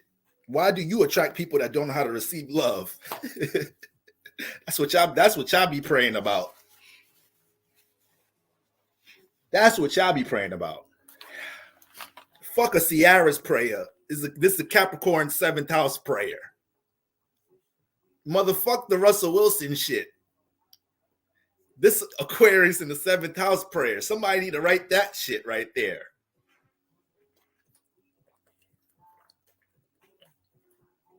So Cancer risings, Leo rising. I already know the bullshit. Leo rising, Leo rising is different because Cancer, you got the Cancer ascendant. I feel like they emotions and shit don't be received here all the time. They have to learn how to work through that shit. Then you got the Leo rising.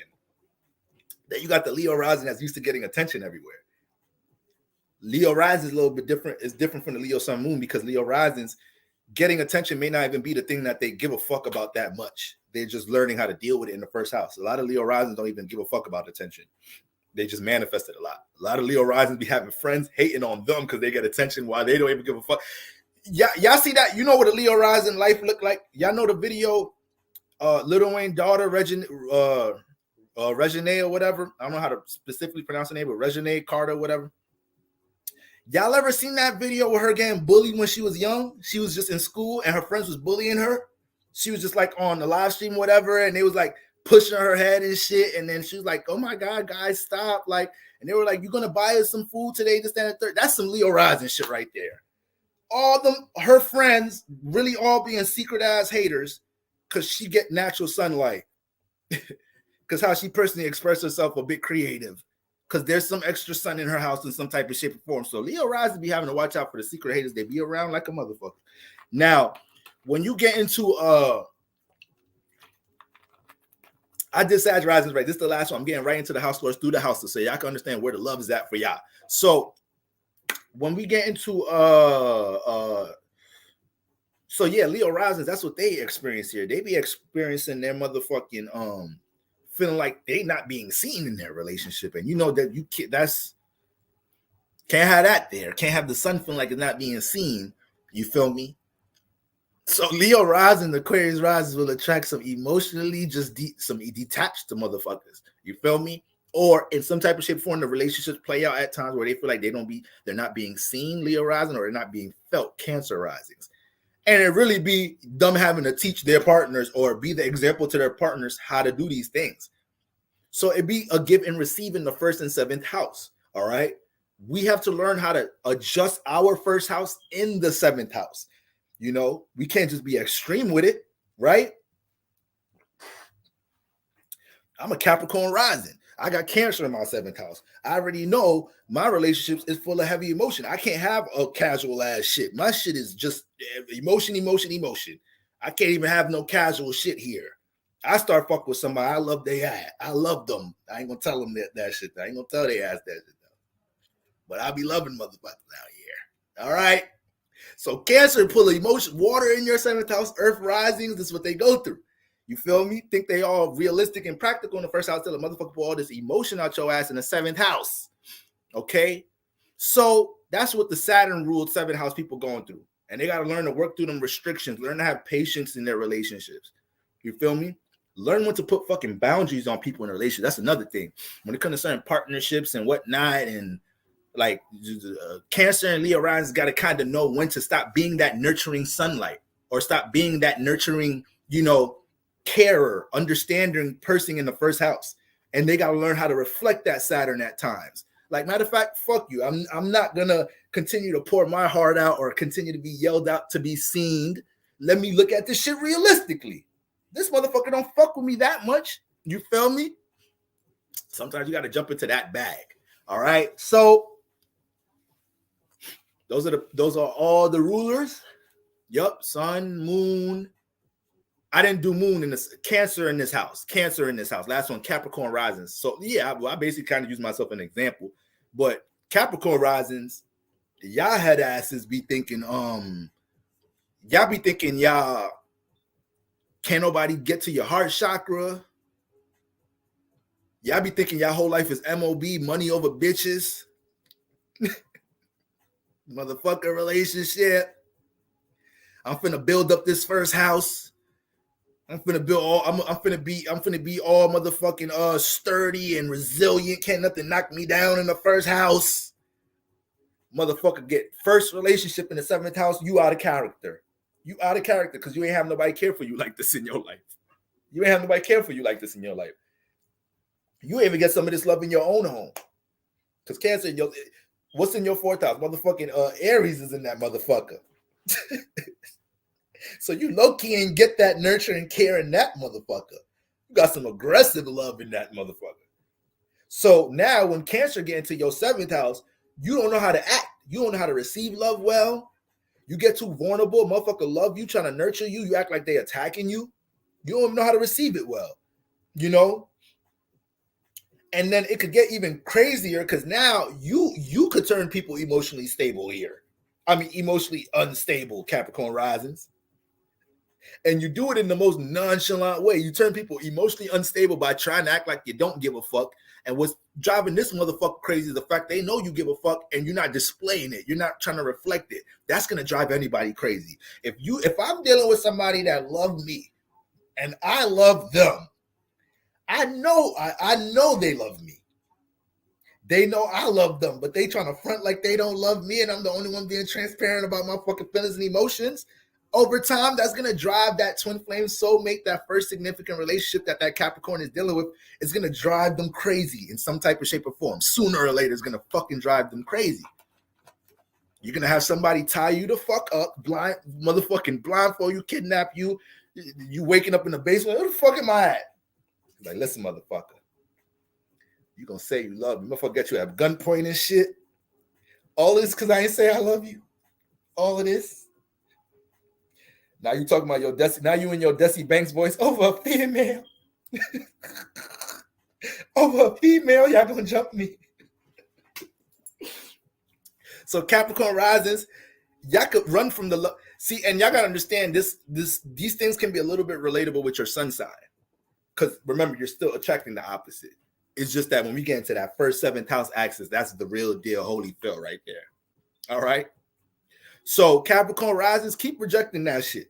Because what happens is you act like you're too hard for it. You reject it. You look at love too realistically. Sometimes you're trying to guard yourself from it because you feel like too much emotion, vulnerability make you shaky and shit, which it do be making your ass shaky. You really could just accept it, receive the nurture, care, and understanding. But what happens here is you fuck around, fuck up, reject it, don't nurture the situation. Then your ass go back to your fucking hardworking ass life. And you start realizing, like, damn, it would be nice for a motherfucker to be around here caring for a motherfucker right now. You start getting mad and shit. Like, why the fuck would they love me like that? Why the fuck would they make me feel that shit? Like, I would have been good if I never felt that shit in the first place. Now I'm back by my fucking self, but I have that experience. So you start having resentment. So that should go deep, the fucking moon over your 7th house. A motherfucker gonna make you get wise with your emotions and shit. 7th house, you're gonna lose out. You're gonna lose out on the good one with Cancer in that 7th. All right, that's the problem though. Your ass be wanting casual shit. Your ass be wanting some hoes. Your ass be wanting a rotation, and you can't help but love the motherfuckers in your 7th house because they overly caring and understanding and shit. Your ass going through 1,000 stresses in your personal life. Don't nobody in your family give a fuck about the shit you going through in your personal life and shit. None of that. This one motherfucker come here being all understanding and shit. Get your overly understanding, caring ass the fuck up out of here. Ain't nobody asked for your genuine ass energy. Ain't nobody asked for that shit. So this is how they thinking. This is what they experiencing on the most vulnerable cap rising. All right. So, all right, guys. 7th house ruler through the houses. So now we all know how to find the ruler. We all know how to find the ruler of our house, right? We all know the function of the ruler, right? So different houses have different functions, right? But we all know the ruler for each house it's the same function to bring growth here. Okay, now when it comes into the ruler of the 7th house, once again, this is going to be where your relationships flow the easiest. This is where you're going to feel like you're the most compatible with people in this environment. This is going to be a very social area of your life. 9 out of 10 times, everybody in this chat watching this have already manifested a relationship out of this house. It's just pretty, it's just 9 out of 10 times. All right. There's really going to be nobody here that hasn't manifested an intimate relationship out of this house yet. Maybe if your ass young as hell on this live, your ass 20 and shit. But some of y'all asses, I got some shit for y'all young asses too. All right. Y'all ain't ducking nothing. Okay. The moon is in Taurus. Venus vibes is everywhere. All right. So when we look at that 7th house, guys, once again, look at the sign. Let me go and pull up the chart real quick. Jump to your 7th house. You need to see the pie version of your shit. All right. See where this 7th house arrow is at. See where this cusp is at, whatever sign it's in. All right. Find the planet that rules that sign. Wherever house that planet is in, that's where your 7th house lord is at. And this is where the area for the compatibility to build fruitful relationships, where there's mentors, friends, business arrangements, twin flames, soulmates of all sorts, mentors, coaches, and all that. I'll be right back, y'all. All right. Oh, shit. I got to take number 1 to be right back.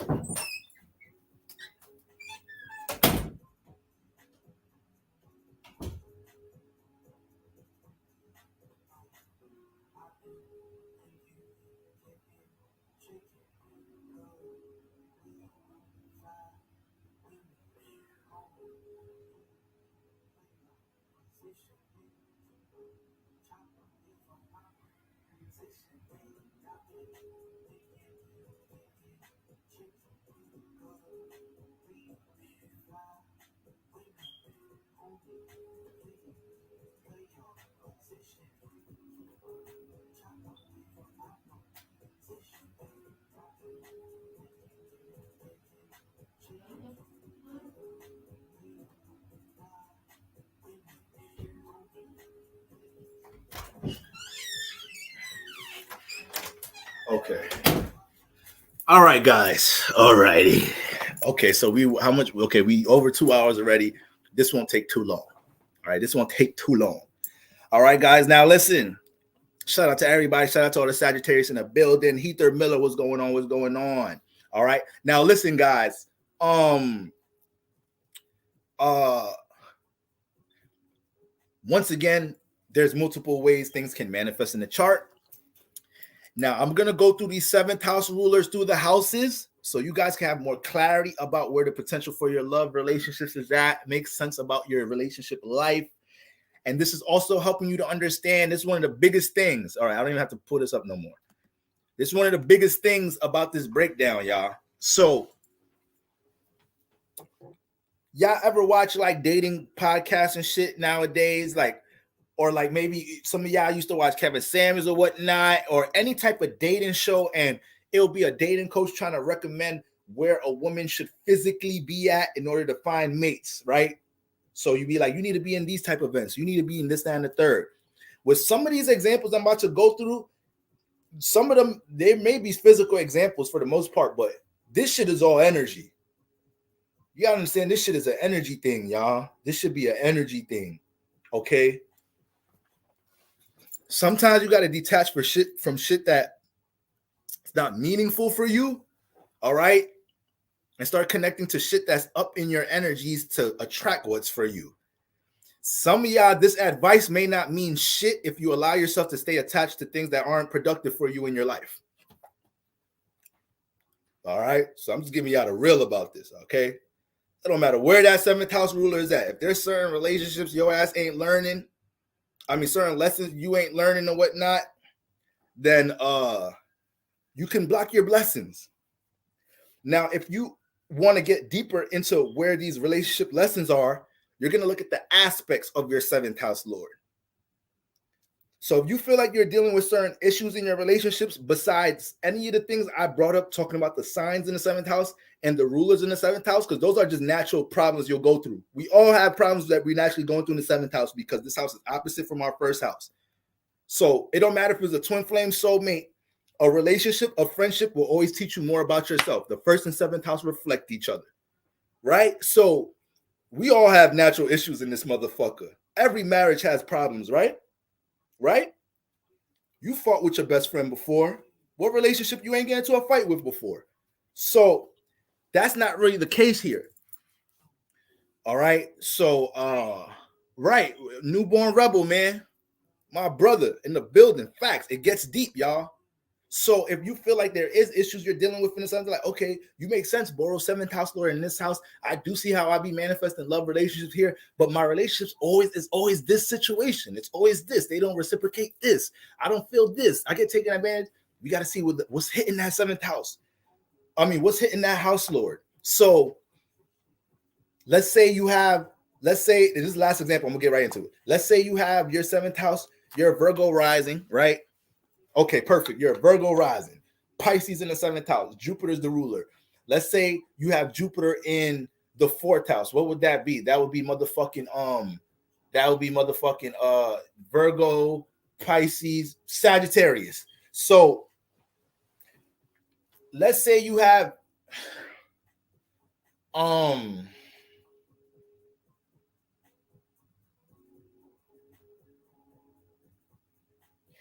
let's say you have Mars in the seventh house. Let's say you have Mars in the seventh house. No, even better. Let's say you have Venus in the first house, all right?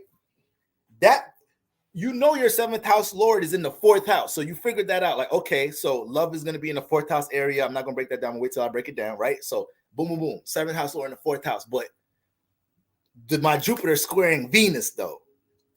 If you don't get that, if you don't acknowledge that square, forget all that potential in shit here. Forget all of that shit. All right, you gonna fuck up the situation with the with the potential mate and shit.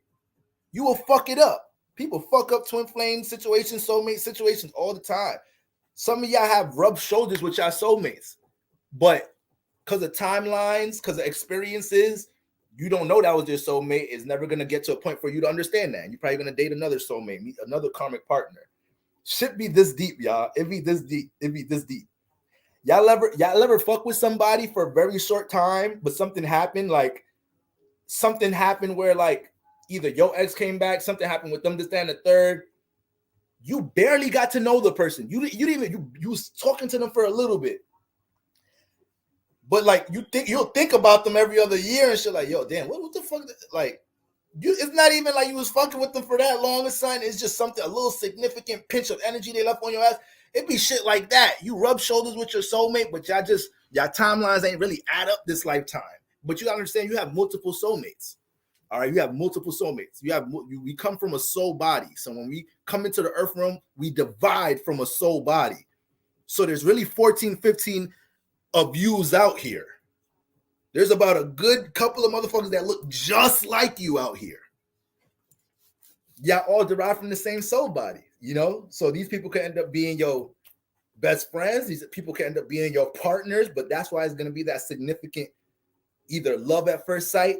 I feel like I know this person already. I feel like this mentor in my life felt like it's my father, my mother before or something.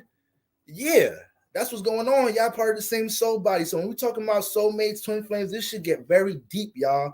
And we're not, we don't know how we be getting in our own way from building these dope connections, you know. And that doesn't say that all these connections always turn out to be some super harmonious shit. Soulmates is one thing. Soulmates shouldn't really have to go left at times. You know, if soulmates is dealt with true reasonable energy, mature energy, when soulmates meet and they're both matured and shit, soulmate energy can actually help mature the other person. That's so soulmates is that powerful. But flames, that's some shit that's like, you, if you just want some harmonious flowing shit, go ask for the soulmate. The flame shit is a little different now. And the flame is not necessarily here to stay in your life. The flame is the person that you dated. You feel me? You in a whole nother relationship now, but deep down in your heart, you still love your flame. But you're just learning to live life without them because you know y'all never be together and shit. You feel me? Your spouse may know you can't even be in the room with that motherfucker. So it get deep when we decipher them too. That's a whole nother video though. But both of them flame soulmates, they derive out of this house. All right. They derive out of this 7th house Lord house. All right. So I feel like I said enough. 7th house Lord in the 1st house. All right. 7th house Lord in the 1st house. This is my alignment. Okay. When you got the 7th house Lord in the 1st house, this can be really challenging because and I'm gonna keep it super raw with y'all. I ain't finna sugarcoat nothing, just make it seem all angelic, seem like this, you just follow this, you just gonna manifest love easy. No, this is to identify. This is to identify how, once again, we could put ourselves in position to manifest these fruitful relationships, but also identify how we could acknowledge certain things that need to be worked out in our relationships. All right. So when you got the 7th house Lord in the 1st house, guys, this is an opposite alignment, right? You got your house with relationships, and the Lord is in the 1st house. So what happens here in your relationships, you deal with friction whenever you're in a position connecting to people that don't relate to the things that you're personally into, things you're not personally familiar with, things you're not personally aware about. You feel me? Sometimes this can make you feel uncomfortable in your relationships. So a lot of the times, to manifest true harmonious situations with the 7th house Lord in the 1st house, it comes down to the focus of how you cultivate your 1st house. You don't go out seeking the 7th house. You don't go out seeking a mate. You don't go out trying to do your best to put yourself. No, you focus on your goddamn self. 7th house Lord in the 1st house. You being active in the house that the 7th house Lord is in, whether you think it's putting you in position to meet your twin flame soulmate or not, that's not, you doing too much. You doing too much now. You doing too much. Just stick to the spiritual formula.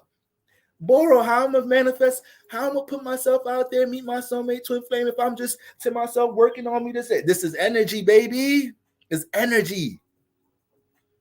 The more you don't deal with some self-work, the more there isn't no attention to detail or any of that, no effort to build up your personal life, deal with personal self-development.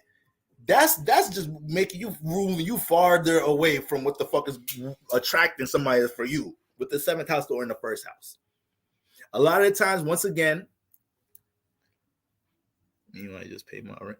He's not loving me. He's not loving me. Yeah, man, them flames, it get deep, man. That should get a little too fucking deep, man. You know, I'm low-key good off that shit. But the 7th house Lord in that 1st house, you got to make yourself a priority in your life. It's so hard to manifest, or even it's one thing to manifest, but to maintain a harmonious relationship with somebody else when you never had a chapter in your life where you made your personal life a priority. You never allowed yourself to self-develop. There's too much things that you see potential with in your 1st house, and you never place effort to get there. Now, the thing about this alignment is, once y'all start putting energy into shit in the 1st house, it's not even a matter of you having to be all built up and successful in the 1st house and everything developed. Just the effort of you doing it in the 1st house, that's what's gonna pull somebody here. That's what's gonna pull somebody here. So you think you all isolated, you think you waking up, going to work, going to the gym, going to fucking meal prepping, you know, taking care of your personal responsibilities, dealing with your self-care, educating yourself. You know, having some balance to have fun with friends. You think because you putting all this energy into your first house, you distancing yourself from everybody whole time. That's all energy somebody needs. That's all the energy universe needs to find a way to gravitate somebody to your ass. And now it's not even to the point you was all built up. In the motion of you doing something, you attract somebody. And the reason why this alignment is powerful in that way, because when you do work on yourself, you attract people that's into the things you're into in the first house. So now that's why this is one of the ones that are tricky. A few of them are tricky. Seventh house lord in the first house gets tricky. Seventh house lord in the eighth house gets tricky. Seventh house lord in the 12th house gets tricky. These motherfuckers are some trickiest shits right here. But when you got the seventh house lord in the first house, you actually attract people that's into things that you're personally into by you making sure you stay in your shit. But the moment you go in the seventh house and you ignore things about your personal life, your personal priority, your personal aspirations, you feel me? And you're in a state of just trying to compromise, fit somebody else's mold of something, you know, or giving out or giving out some type of impression that this is how you are. But when you get in a relationship, you get comfortable and sink back into the shit you into personally. That is gonna be, you gotta come as you are. You gotta come as you motherfucking are in the seventh house lord in the first house. Don't be thinking you about to put in some whole persona like, yeah, this is me, this, that, and the third, this is how I am, just to make the seventh house look nice. And then once you get comfortable in the relationship, you revert back to your seventh house lord in the first shit. Your personality, your personal interests, it don't matter what the fuck relationship you in, them shits always show because you got the seventh house lord in the first house. You feel me? So y'all got to keep that in mind. Seventh house lord in the first house.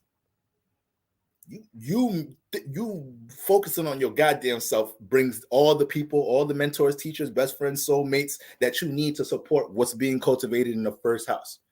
You know, but the minute you act like your first house aspirations, gifts, and all of that shit, or aspirations, or you know, things you want to do with your first house, once you start acting like that shit don't matter, a relationship come before all of that, that's when you get them nasty relationships, them imbalanced relationships, them relationships where you were trying to front like y'all into the same shit, y'all got the same mutual vibe, and it's gonna fizzle out sooner or later.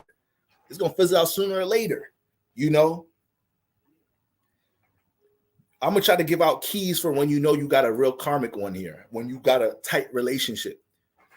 Seventh house lord in the first house relationship, you know you got one when you know you have great potential when you manifesting somebody that all they want to do is help the first house things out. They're trying, you know, you got something with the seventh house lord in the first house when these individuals, they're trying not to get in the way of what you're doing in your first house. So if you have this alignment, you feel me? You was working on some shit, you're grinding on some shit, then you end up meeting somebody, they're getting to know you, and they're like, oh, you focus, oh, you got a lot going on in your first house, this, that, and the third. Okay, yeah, you could call me, you could text me here and there, but you need to be focused on that. You need to be focused on what you got going on. So they're not curving you. They're not saying they don't want to fuck with you, but it almost feels like this is somebody you was connected with from the past life, and it's almost like they're trying to influence, they're trying to get the best out of you. They don't want you to slip up on your first house potential and all that, and then they start helping that shit. They start bringing resources, any type of encouragement, support, or whatnot. They put you in a position to make you feel like you being invested in your first house is not negative. You being invested in your first house, you shouldn't be viewed as, you know, negative for being selfish in a certain point in your life or not. No, you need to reach your potential. And then you got these are the people, seventh house lord in the first house. These are the people y'all fall in love with. These are the people y'all fall in love with. You have no fucking choice. All right. So let me not spend too much time on that. Seventh house lord in the first house.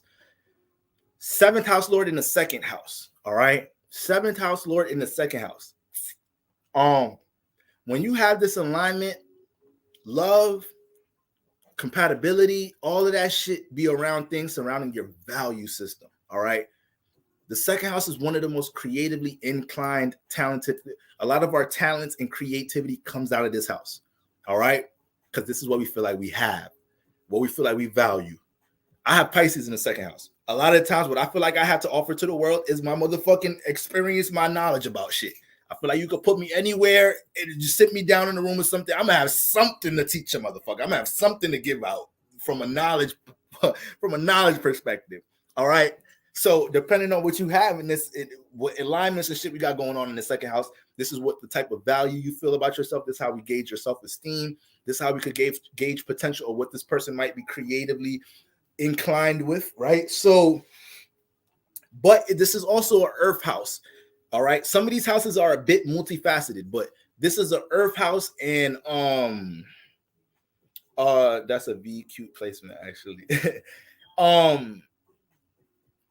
All earth houses shit can happen in career. All of them. Understand that. Each one of them. All right. Now the thing with the second house is because it deals with your value system. Whenever you're connecting or in the environment or dealing with activity amongst things that you value, right, or things that you feel like you have to connect service to the world, offer to the world, you know. So let's say you sing.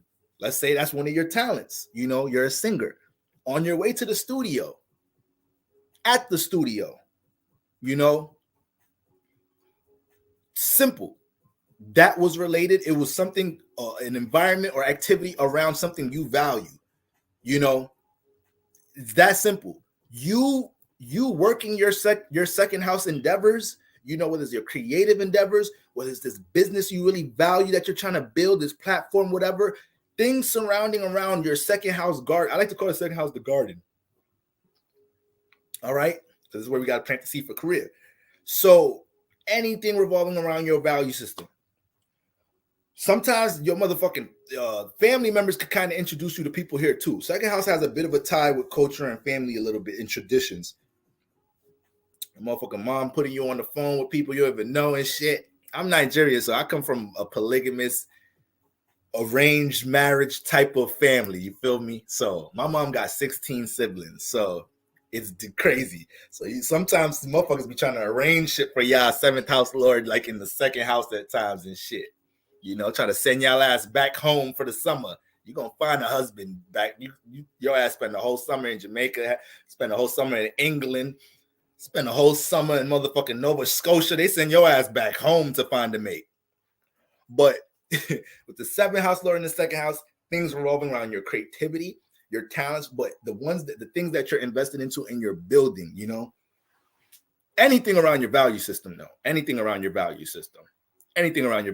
So if you feel like, if you know you're an artist and you being in the environment of things surrounding an artist, boom, soulmate, twin flame pop up.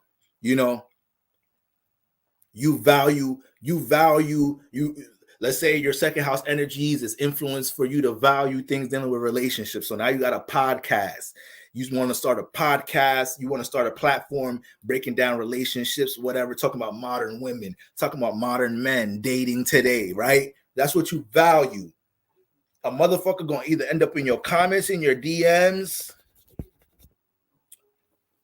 You going to go get, you going to your friend's crib to shoot the podcast episode with. You going downtown to check out rental spaces for your podcast. The motherfucker showing you the rooms, like, all right, this room is $1,500 a month. That motherfucker fuck around, be your fucking soulmate. But you're in an environment and you're dealing with activity around something that you value. The second house, the earth house, always has a sense of building. So yeah, it could be things revolving around your talents, you know, what you feel like the value you have. But when you're in the motion of actually working that shit, you're not just acknowledging that you're a good singer. You're not just acknowledging that you're talented, this, that, there. You're in the motion of working in it, investing in it, building it. Yeah, the soulmate, twin flames, and the most fruitful relationships be developed here. This is a cheat code right here to know that you got something. When you got the second house, when you got the seventh house lord in the second house, and the motherfucker just want to be extra resourceful. Because second house deal with support and resources. So a motherfucker just meet you, find out you do something like, yo, this motherfucker want to extend some whole other resource to you, don't even barely know you like that. Oh, you sing? Word? Dead ass? You be going to this? How often you come to the studio a lot? Like, yeah, damn. Yo, listen, like, yo, take my number. Like, I got a free studio. You could come. Like, it ain't nothing. Like, you know, you seem cool. You seem like who the fuck is this offering me these free ass resources to help me support what I value, my creative talents and shit that I value within myself? That's a little cheat code indicator right there. Boom. You might have some shit right there. All right. Seventh house lord in the second house. and anything dealing with career. Second house lord in the third house. Y'all asses be manifesting relationships, some early ass relationships too. Y'all asses be in love in 6th grade. Y'all asses be in 6th grade, be in love. Y'all asses be in the 8th, 9th grade trying to make sure you and your partner go to the same college.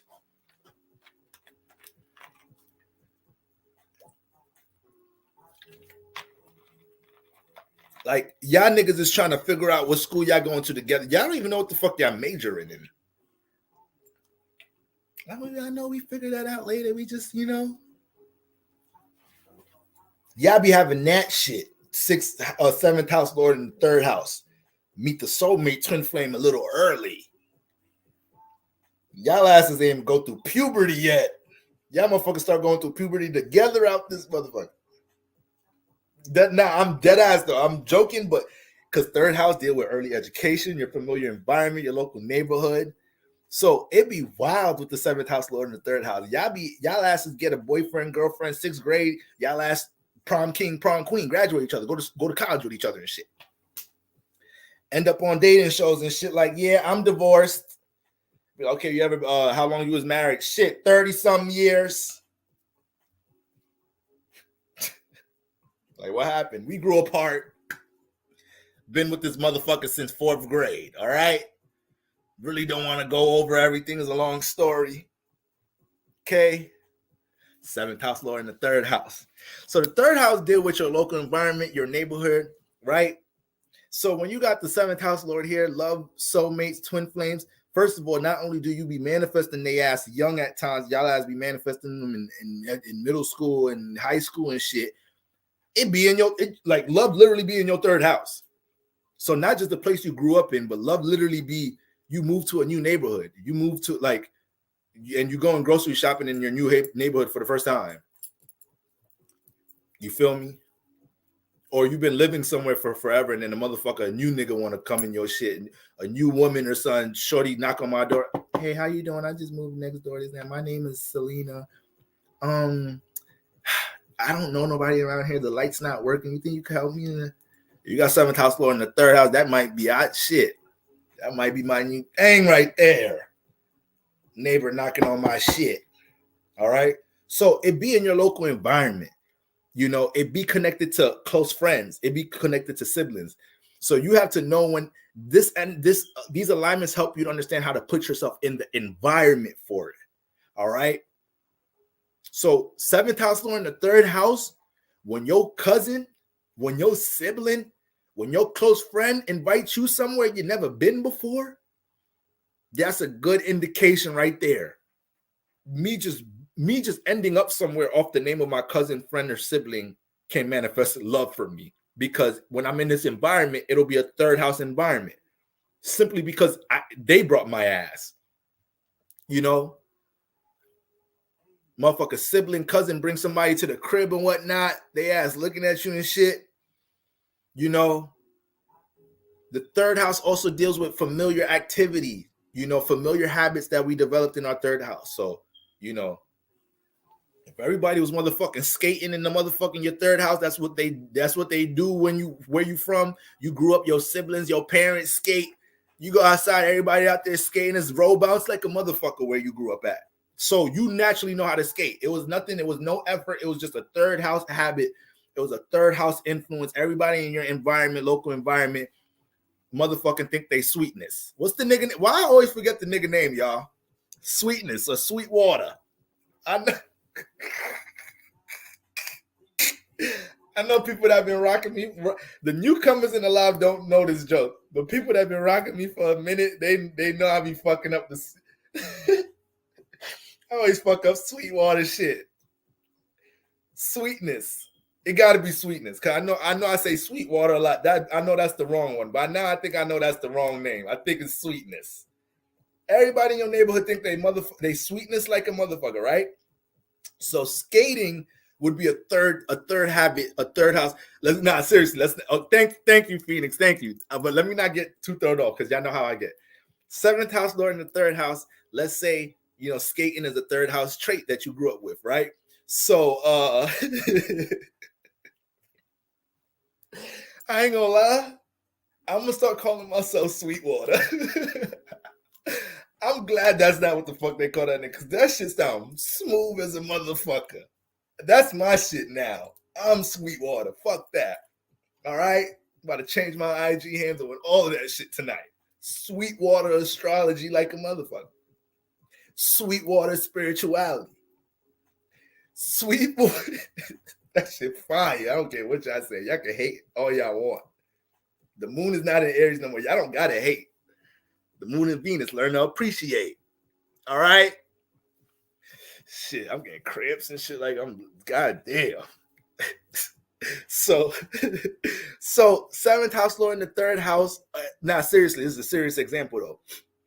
So you skating is a third house habit. That's something you're familiar with, right? You being in a skating environment, you going like you doing skating shit, you know, motherfucker, twin flame soulmate pop up out of nowhere just because you're dealing with your third house activity, your third house habits, you know. So shit like that. All right. What's something else we learn how to do in our third house? I don't want to talk about my third house because I'm from the hood, so there's a lot of ratchet, crazy shit going on. But whatever is a third house familiar trait to you, your soulmates, a lot of fruitful relationships manifest out of you just simply doing these activities, being in these environments. All right. Seventh house lord in the third house. And this is a powerful alignment. Remember, y'all, these are both air houses, so they're already naturally connected. So this person actually has to, some of these alignments is just like all type of other gifts that we can have. Sometimes y'all be taking advantage of y'all gifts. Y'all take y'all gifts too far. Y'all take advantage of y'all gifts. You take advantage of your powers. So this is one of the alignments that can have a lot of options. This could be one of the alignments that learn relationship qualities so well that they start using it in a manipulative way, because you have the house lords and air houses connected. So the things that you experience in your relationships, the shit that you experienced in your third house, you know, regardless of where your third house lord is at, all the shit that you experience in your third house, this is all is communication shit. This communication is all things learning about how the individuals move to stand the third. So when you get into the seventh house, you have a knack of dealing with relationships. You done been through too much. You done been through all type of relationships at a young age, friendships, shit with your siblings, cousins. So it's like when you get in the seventh house, it's hard to catch you slipping in a relationship. You a smooth operator. You know how to communicate at times. You can manipulate people with communication with this alignment. So I'm gonna drag y'all a little bit with it, but this is where love is at. I ain't gonna drag y'all too much. Seventh house or in the third house, think y'all slick. Think y'all slick. All right, so y'all some informative head ass niggas too, though. I give y'all that. Y'all be knowing everything. All right, seventh house lord in the third house. Sweetness. Nah, fuck sweetness. It's sweet water. All right, Sweetwater Borough. So that's seventh house lord in the third house. All right, guys, there's a couple of ways things can manifest here, right? Local environment, doing your third house activity, things connected to your friends, your close friends, your siblings, your cousin, your relatives. All right, boom. Seventh house lord in the fourth house. All right, some a little more tougher than others, but when you got, because now we got a square going on here. All right, so we start off with the opposite seventh house lord in the first house, right? Then we move on to a little in conjunction seventh house lord in the second house. All right, we can work with that. Then we got the fucking one of the cheat code ones, seventh house lord in the third house. That's one of the cheat codes, because all the fuck you got to do is be in your third house. That's all you got to do. You don't got to really do that much extra shit. That's why y'all guys got to have discernment, because probably everybody want to fuck with you in your local environment. You got a lot of opportunity in your local environment. You know, motherfuckers always want to communicate, relate with you. Now your head big, your head too big, and then your soulmate twin flame be looking at you like, look at this motherfucker. I can't even get to their ass because they entertain it all up in their phone. They entertain too much shit. You feel me? Can't even get to their ass. Seventh house lord in the third house. Now, if you got seventh house lord in the fourth house, if you got seventh house lord in the fourth house, anything related to family. Your shit really be with like family, home environment. Your sibling would dead put you on with somebody. Like I know there's people in the chat right now. They sibling put you on with somebody before. Your sibling put you on. You felt me? Dead ass. And they probably mad guarded about it. You know, most of the times with this alignment, they only gonna put you on with somebody they really fuck with, like for real. Like, you know, motherfuckers be so comfortable to come to your sibling, come to your family member to try to connect with you. It's like, damn, we all go to the same school. We all go to the same high school and shit. Why y'all ass ain't just holler at me? You feel me? You start talking to show, you're like, yo, what's up? Why you ain't just say something to me? It's like, no, because I know your sister and I was shy and I was like, is your brother single? This and that, third. I'm like, all right, fuck it, baby. You fucking with a real nigga now. Anyways. So it be shit like that. Sometimes your relatives put you onto some shit. Your ass go to your motherfucking, your ass, your sibling having a baby. It's birthday shower time. I mean, baby, I said birthday baby shower. It's baby shower time. You pop up to the baby shower. You feel me? Motherfucker throw the Burberry on. It's baby shower time. Your ass meet somebody at the baby shower. Your ass meet somebody. I start talking to my sister, like, yo, sis, who the fuck is that over there? Oh, that's my friend. We went to college together. Shit. Tell her, come over there. How old is she? She free? She free? You know, niggas be like, niggas want to get everything, all the information from their homegirl, from their sister. She like that, she be fucking. So that's how 7th house Lord and the 4th house be though. In the baby shower, the family cookout, your sibling, your loved one put you on. This is another alignment that could play out like a 3rd house because the 4th house is your home and shit. So sometimes it could play out in your home environment. So in your building, the lobby of your building, on your way, in your neighborhood a little bit, it could play out like that 7th house Lord in the 4th house. And doing things that's being in activities that's dealing with privacy in a way. So let's say there's something you do in your 4th house that's private, like there's a bunch of shit y'all asses is doing in y'all bedrooms at home that y'all asses is not doing outside. All right. There's a bunch of shit y'all ass might be watching on YouTube, paying attention to a motherfucker coming in your room, changing channel. What you want? What's good? What you doing? Like, Ma, what you was doing here? Ain't nothing. So, well, why was there a bunch of spiritual looking motherfuckers on the TV lighting candles and shit? What's that? What type of evil is that? Boy, mind your business. What you want? All right. So we private in the 4th house. But when you got this alignment, 7th house Lord in the 4th house, you dealing with private activities bring you closer to this motherfucker sometimes. So let's say your ass is a whole witch. That's some private shit you got going on. Don't nobody know that shit. But when you in your 4th house, shit get witchy. Shit get real witchy in your 4th house. That's why motherfuckers can't even come in your house. That's why before motherfuckers come in your house, you change your house. You do a little quick ritual, little quick spell, flip your house upside down. It should be a whole different house. When they leave, all this shit come back. Y'all know how y'all witches do. All type. I got rituals for everything. But with the 7th house Lord and the 4th house, you go into the spiritual, you go into the botanica to get more Florida water, more candles to bring into your 4th house. Don't nobody know you putting that shit in the duffel bag, making sure nobody see you come out the store. You're the biggest witch in North America. Don't nobody in your family know though. But your ass doing shit to support this private shit. You going to the botanic, you getting shit for your 4th house, whatnot. Boom, boom, boom, boom, boom. You feel me? You fuck around, meet somebody at the botanica. Somebody do see your ass and shit like, that's sage. I know. You how much pounds of sage you got in that duffel bag, woman? You can't even hide the shit that you got in there. It's herbs and shit. Motherfucker, you dealing with your 4th house shit. Fuck around, bring you closer to somebody in the 7th house. All right. Besides things dealing with loved ones in your close environment, kind of like 3rd house energies a bit. So it'd be a little intertwined, 3rd house, 4th house a little bit. Siblings, relatives, your arranged marriages, your parents, you feel me? Things around family environments, doing things that are close to home, connecting to things that are close to home, you feel me? So you got, once again, things that are private to you, only doing your privacy, whatnot, and in some type of shape form, you doing that led you to somebody. You being on this Instagram page, this private Instagram page that don't nobody know about. Can you have the same sign in your 4th and 5th house? Okay, yeah. So that's 7th house Lord in the 4th house all day, you know. And when you take pride in making sure your fourth house is straight. You're conscious about what people, places, and things affect your subconscious, your emotional well-being. You take time to acknowledge your shadow, your healing. You have a relationship with your privacy and solitude. That's the energy that can reel things in here. That's the energy.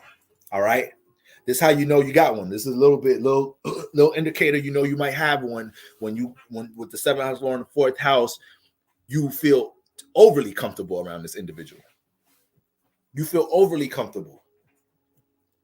You almost waiting for the moment to adjust your emotions or adjust your reaction in some way.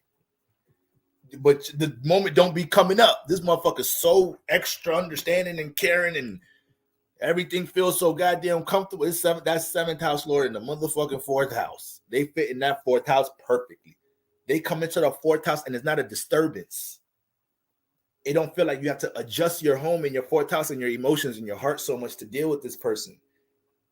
That's how you kind of know you got one seventh house Lord in the fourth house. All right. Especially if they care or connect to something that you really care or connect to. All right. So boom. Seventh house Lord in the fifth house. Seventh house Lord in the fifth house. All right. When you got the seventh house Lord in the fifth house, like I said in my tweets, your shit be in the fifth house for real. So you can actually go to a party and find love. Motherfuckers is hooking up and shit. This is the hookup culture, everything sexually motherfucking hyper and shit, hyper sexualized and shit. With this alignment, seventh house Lord in the fifth house, you actually find the soulmate in the party, at the bar, at that event that you went to have fun with your friends.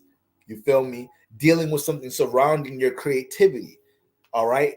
So the fifth house is creative artistic expression. So you got the seventh house Lord in the fifth house. You a fashion designer. You make clothes. You go into the boutique, or you go into the fabric store to get material to make these dresses, or to make whatever, to make the shit for your brand. You feel me?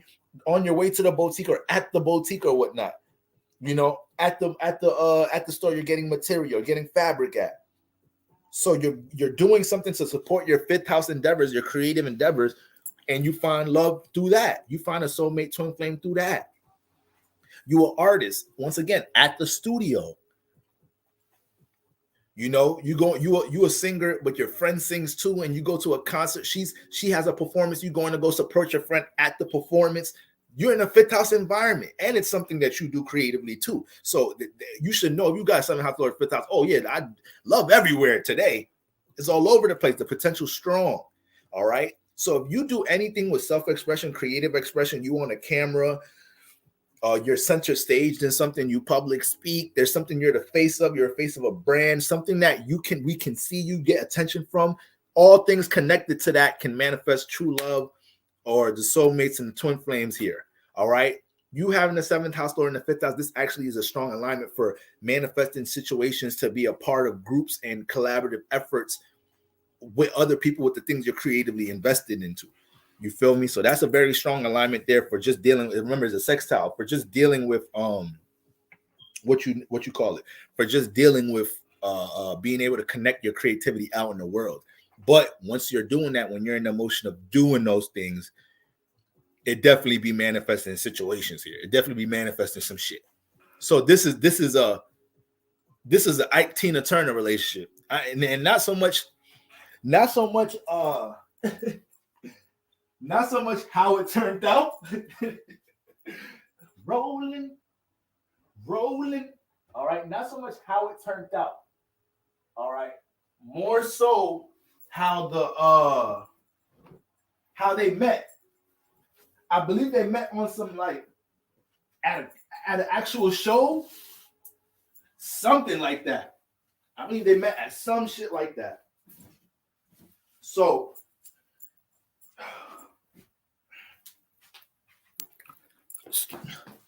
yeah, with that alignment, seventh house Lord in the fifth house, you fuck around. A lot of y'all be dating the partner you fuck with, the person you fuck with. Y'all kind of be into the same shit. Y'all kind of be into the same shit a little bit. You feel me? You do makeup, your boyfriend do fashion.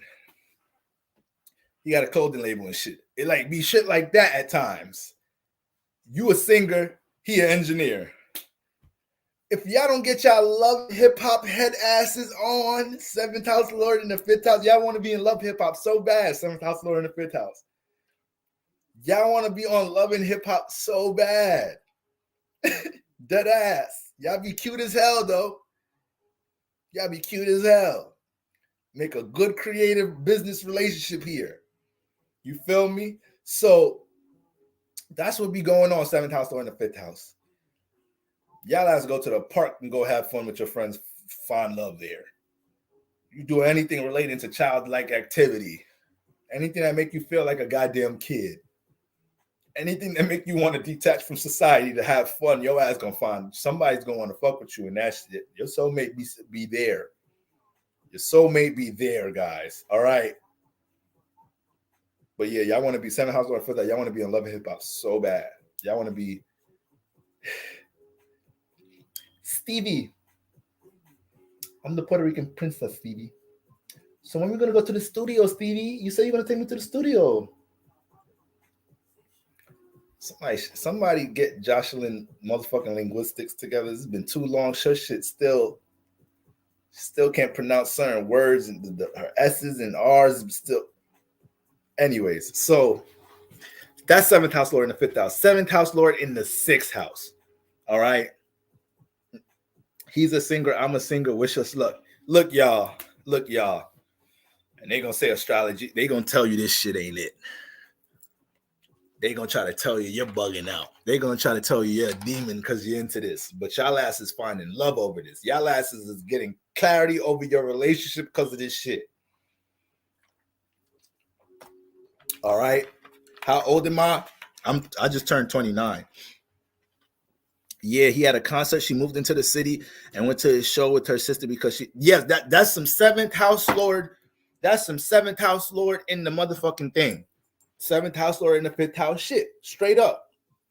You a singer, you go to a concert, you a singer, you got a performance, and then you backstage before you about to perform. There's other artists that perform before you and after, but you end up meeting you feel me? You end up meeting your soulmate, some nigga in the back, whether he's a manager or another artist or something. Seventh house Lord in the fifth house, your motherfucking partner is your manager now. So shit like that, all right? Seventh house Lord in the sixth house, all right? We about to go 3 hours strong. All right, let's finish this before 3 a.m. I said 3 a.m. before we 3 hours in. All right, it's 11 p.m. So seventh house Lord in the sixth house, all right? Your love, your twin flame soulmate be around things with you cultivating your schedule, your routine, your wellness, in environments dealing with detail, criticism, in environments dealing with analytical energies. So if you go to yoga 3 times a week, if you go to yoga Tuesday, Thursday, and Sunday, that is something that's in your sixth house. That is in your routine. That is in your regimen. You fuck around, find a soulmate twin flame on your way to yoga, at yoga. You feel me? Motherfucker want to walk you to your car after the session like, yo, what's up? I never seen you here before. Today was a motherfucker today, right? Excuse me, excuse my language. Sorry, today's Sunday. Anyways, what's your name? Nice to meet you. Yeah, I never seen you. I mean, I could walk with you. Where's your car? Down here? I could walk with you. That's it. That's the motherfucker right there. I'm telling you, motherfucker come and start sweet talking you and shit. Motherfucker want to be all charming and shit when you got out of yoga. Motherfucker, I'm tired. I want to go home. I don't have no fucking conversation with your ass. You be in the grocery store, you meal prepping, you grocery shop once a week or whatnot. That something that's consistent in your routine and schedule. You moving around these things. You feel me? Your ass be meal prepping and shit. You feel me? You don't got time to be ordering you don't got motherfucking time and money to be ordering food all the goddamn time. You got a strict schedule, so you need to make sure you hit the motherfucking grocery store on Saturday. You cook on Sunday, and you ain't worrying about what the fuck you eating Monday through Saturday, right? So that's your shit. That's your schedule. That's your regimen. Your ass gonna find this motherfucker in the grocery store. All right? On the way to the grocery store, on your way to work, at work. Seventh house Lord in the sixth house, keep them a motherfucking work wifey, work hubby. I didn't want to drag you. I'm sorry. It just came out. I am sorry. I was gonna keep that to myself. Don't want to discourage y'all partners out there. Sorry for snitching. Air sounds, we be snitching. We talk too much. Damn, I just felt like a mad seventh house lord in the sixth house. Like, oh, this nigga here, man. God damn, this nigga is wise brother, but shit, he just don't know when to just move to the next placement. Damn. My girl, I know my girl gonna watch this shit later. All right. Seventh house lord in the sixth house got them a motherfucking work wifey, work hubby. And if they don't, you better hope they faithful, because they be trying to get them at work.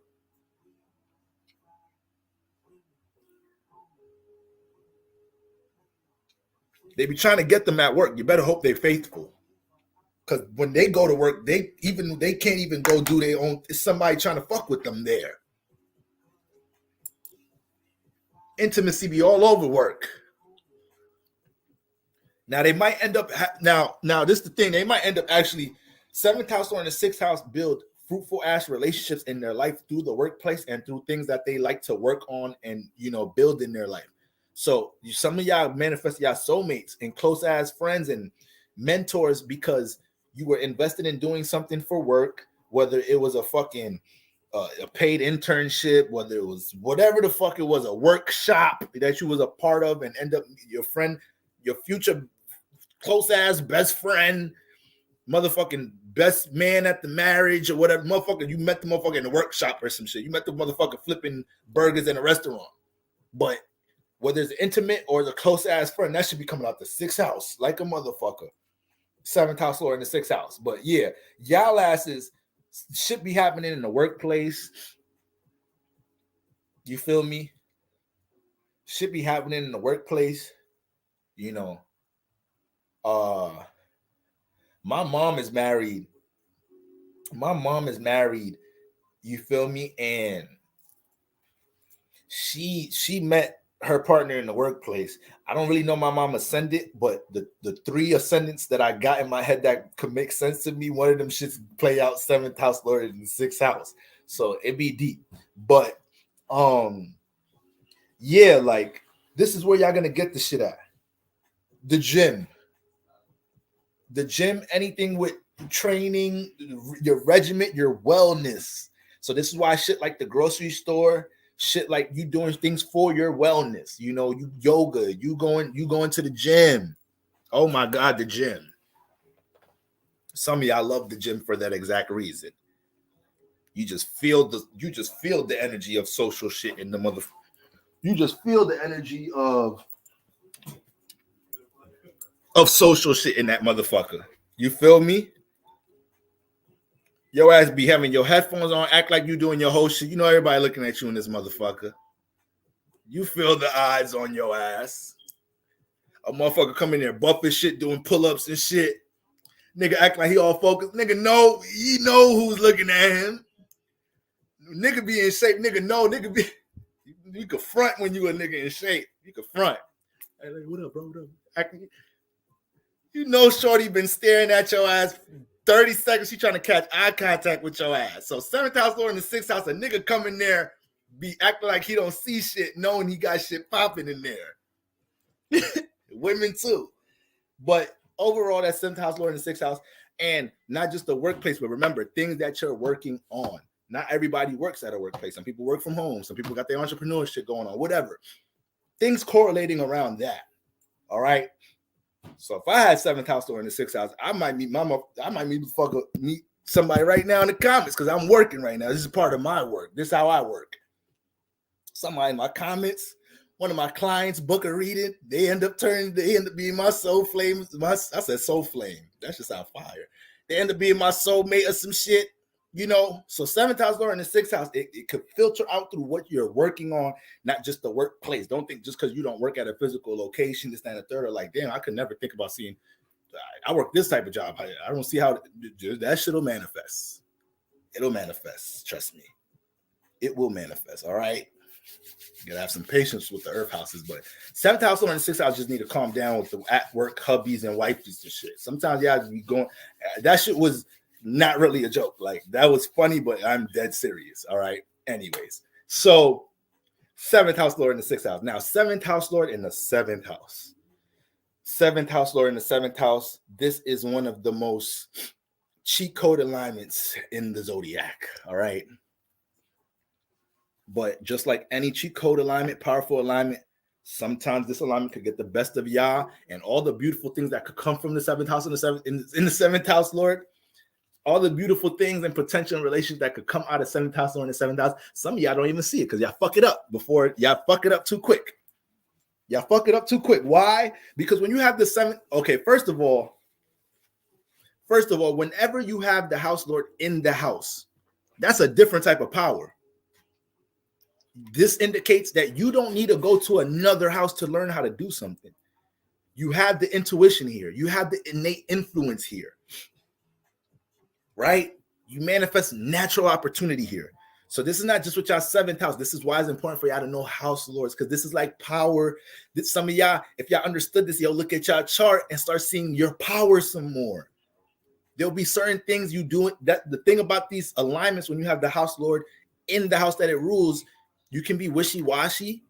You can and you can think that you have all day, every day to do whatever the fuck you want to do in that house, because it feels like you can do whatever in that house. And at times that's what it be with the house lord in that house. You manifested a certain level of experience.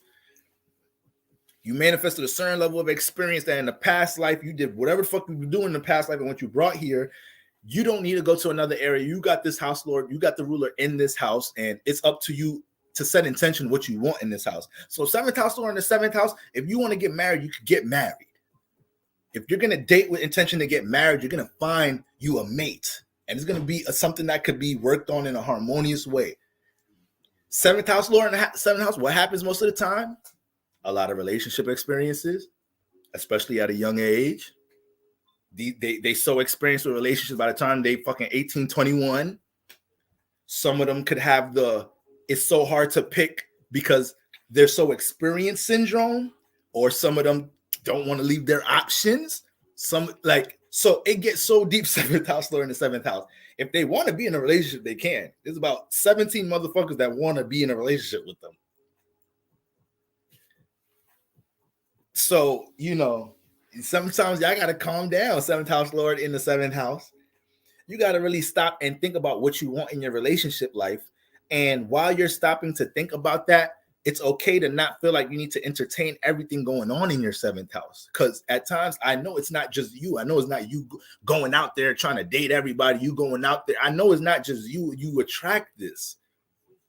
You attract friends telling you they're somebody they don't want to fuck with you.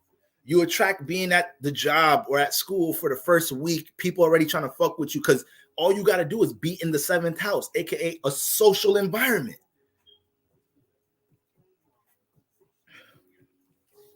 Lovely soul, you're gonna have to go back earlier to the live stream. I broke it down and everything. So I pulled up the chart so you can see the house lord. For anybody in here that don't know what a house lord means, go back to earlier in the live, and you'll see the breakdown that I did so you could physically see it and understand. All right. So yes, that's the reason why 7th house lord is in the 7th house is a cheat code, because all you got to do is be in the 7th house. All you got to do is be in a relatable environment. That's a party. That's school. That's outside your house. That's the grocery store. You feel me? So y'all are used to being in a social setting. Some of y'all have experienced intimacy at a young age to the point that y'all are the coaches in y'all friend group. Y'all friends come to y'all for relationship advice. Some of y'all can become great relationship coaches because y'all understand the dynamic. Y'all brought the wisdom here, but that you just could take advantage of it here with 7th house lord. You just take advantage of it. How hard is it for somebody not to take advantage of the fact that they may have a lot of options? A lot of people want to date them. A lot of people like them. Shit like that could go to your head all the fucking time. I'll go to most people's head. All right, that's some power most people don't know how to deal with, and usually get consumed by it. Too much rotations, too much people you're dealing with, too much manipulation going on. Now you're exchanging too much energy. Now you get to a point where you really want true love, but your ass you've been through so much experiences. It's hard to settle down. You need Mr. Perfect, Miss Perfect to settle down and shit. But you done passed. All right, I'm not gonna drag y'all too much. Okay. But y'all got to know the dark side to what such a powerful alignment is. The more, if y'all ever hear an astrologer say this alignment is so powerful, so gifted, this and a third, just know that's more of the potential of how crazy the dark side is. Understand that. Understand that. All right. If any astrologer telling you this house lord in this planet, this house lord in this house, Venus conjunct this planet, this, that, and the third. This is one of the ancients in the ancient civilizations said this, one of the most gifted. Yeah, and the dark side of that shit is so ham. It's so crazy because it's that powerful. It's the same like with look at the fixed stars, Aldebaran and Regulus. These some powerful ass entities, People get these alignments and they naturally gain super recognition, so much different shit, whatever, so much different gifts that come with it. But the downfall of what some of them be having to deal with, the shit that we may not see at times, it's a whole different story. So take that into account with all of your powers. And that's the dark side of seventh house lord in the seventh house. I really don't need to talk about what the indication for a harmonious relationship is for real. If you got the seventh house or in the seventh house, you're gonna have the ability to find a friend in a lot of your mates. A lot of your mates can have such a friendly vibe into it and flow right into the intimacy when you have the seventh house lord in the seventh house. This could low-key, I don't want to say secret admirer, but it's just that you could be around somebody for a minute and you may not know if they like you from the gate, but it could end up turning into them like friends turn into lovers real quick with seventh house or in the seventh house. All right. So, all right, yeah. So we halfway through the zodiac. All right. So now it's about to get a little mucky with this one. It's one of the tricky ones, guys. One of the trickiest one out of the three placements that I said is tricky. So we said the first tricky one was seventh house lord in the first house, because you have to kind of be selfish to manifest love. I don't want to say selfish, but you just have to be focused on your individuality in your first house. You have to do the opposite of focusing on relationships. You have to focus on yourself to manifest the seventh house success. Now, the seventh house lord in the eighth house. Okay, so with this alignment, the thing about this shit is, okay, the way you put yourself, let's talk about how you put yourself in position for the love. All right. When you have the seventh house lord in the eighth house, the things that are hidden to you, the things that are private, these are going to be the things that end up manifesting tight relationships in your life. You feel me? These are going to be things that end up manifesting tight relationships in your life. It's going to be the things that people don't know about you. The things that you're into behind the scenes, a lot of people don't know about you. One fucking person in your life knows shit, your best friend or some shit.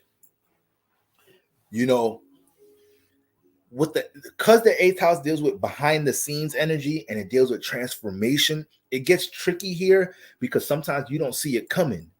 Sometimes you guys manifest love in the least most like how did I just manifest somebody I really like right now? I just went through a crazy life transformation.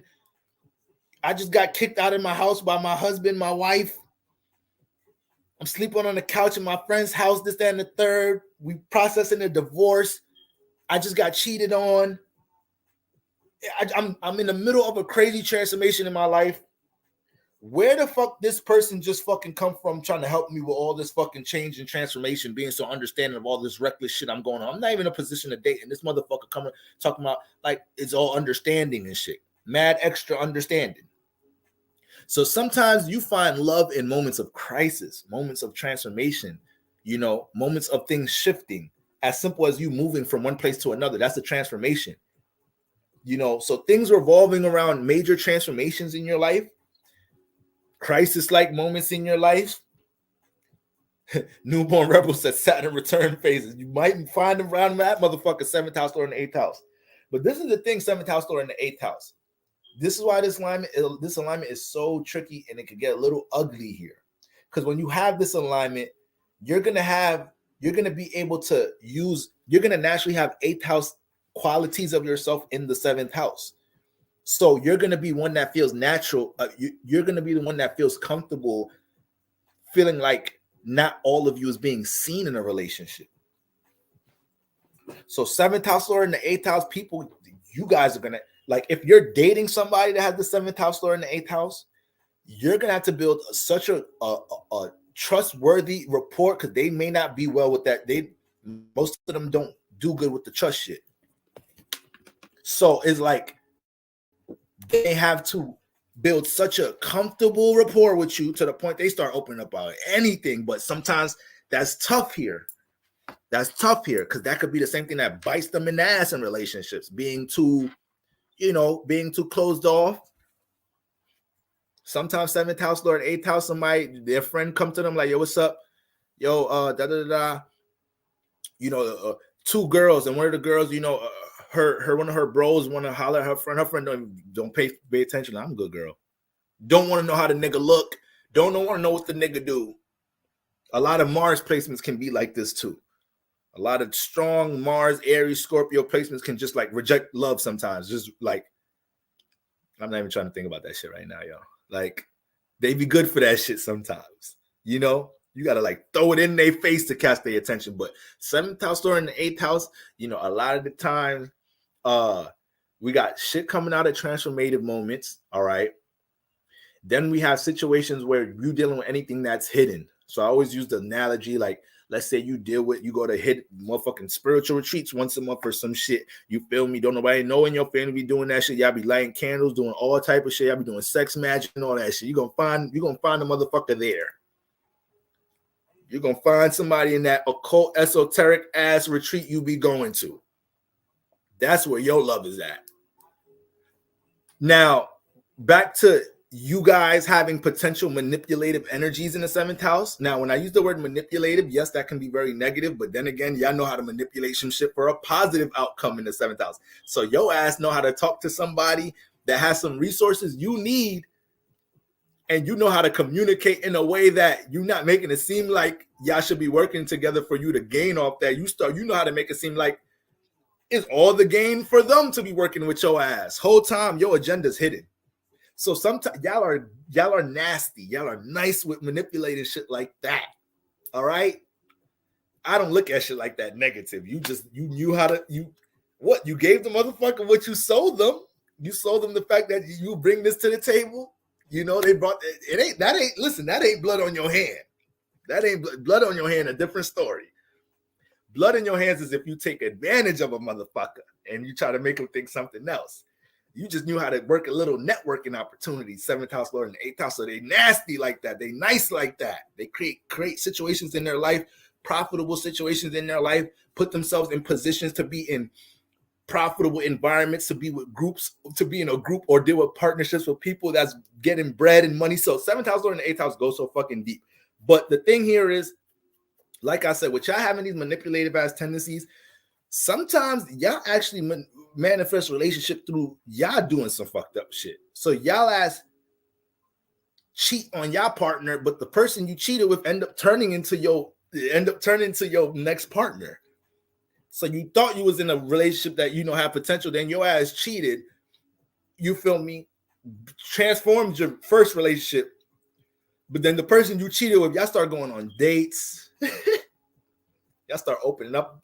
You just come over just for a little, you feel me, a little session, a little Netflix and chill, run her up the hill and leave, but your ass didn't leave. Your ass stayed there. You start opening up about life. You start talking to her. Your ass start talking to her about your ex-bitch. Like, yeah, it was never going to work out. It wasn't even about what me and you got going on. It's just that, I realized in my relationships, I always attract this and that third. And I was, when it came to her, it's like, look at this nigga. That's how you in some 7th house Lord and the 8th house love right there. You the one that did wrong, and who you did wrong end up being your Bonnie. Y'all become criminals in love together. Y'all just broke 3 people's heart. 3 motherfuckers is heartbroken, but y'all ass just running in love. Just running into the sunset. So 7th house Lord and the 8th house is some whole other shit. Rebound love. That ass. Y'all ass know y'all could cheat. Just y'all know y'all some, but y'all some cheating, not get caught ass niggas. I tell y'all that. This alignment is easy to not get caught. Like this alignment. If I see that 7th house Lord, if I'm fucking with somebody and I see that 7th house Lord in the 8th house, you ain't getting over on me. I'm gonna force that 8th house shit out of you if I see that shit. Like, all right, who you fucking with? Dead ass. How many niggas you fucking with? I know it ain't just me. What you want out of me? Is this genuine? You just want me? Is this to get back at another ex nigga right now? Because I know how y'all. All right. So sit y'all cheating, never get caught, stealing, never get caught, head asses down. Knowing how to play on the emotions of a motherfucker in a relationship, ass down. Let me not drag y'all too much, but yes, y'all asses will go through a relationship transformation and find love right after that shit. Y'all will find love doing things that you're hidden with, that's private to you. You find love in the midst of transformation and crises in your life. Motherfucker, you're going through the craziest transformation in your life. Motherfucker want to come. God want to send somebody to help your ass. Your ass ain't got no money. You ain't got no house. You sleeping on a couch in a rented room, this, that, and the third. Motherfucker want to just help the fuck out of you. Shit, help you during your transformation. Who sent you? The 8th house. The motherfucking 8th house. All right. So that's 7th house Lord in the 8th house, man. That should get real spooky there.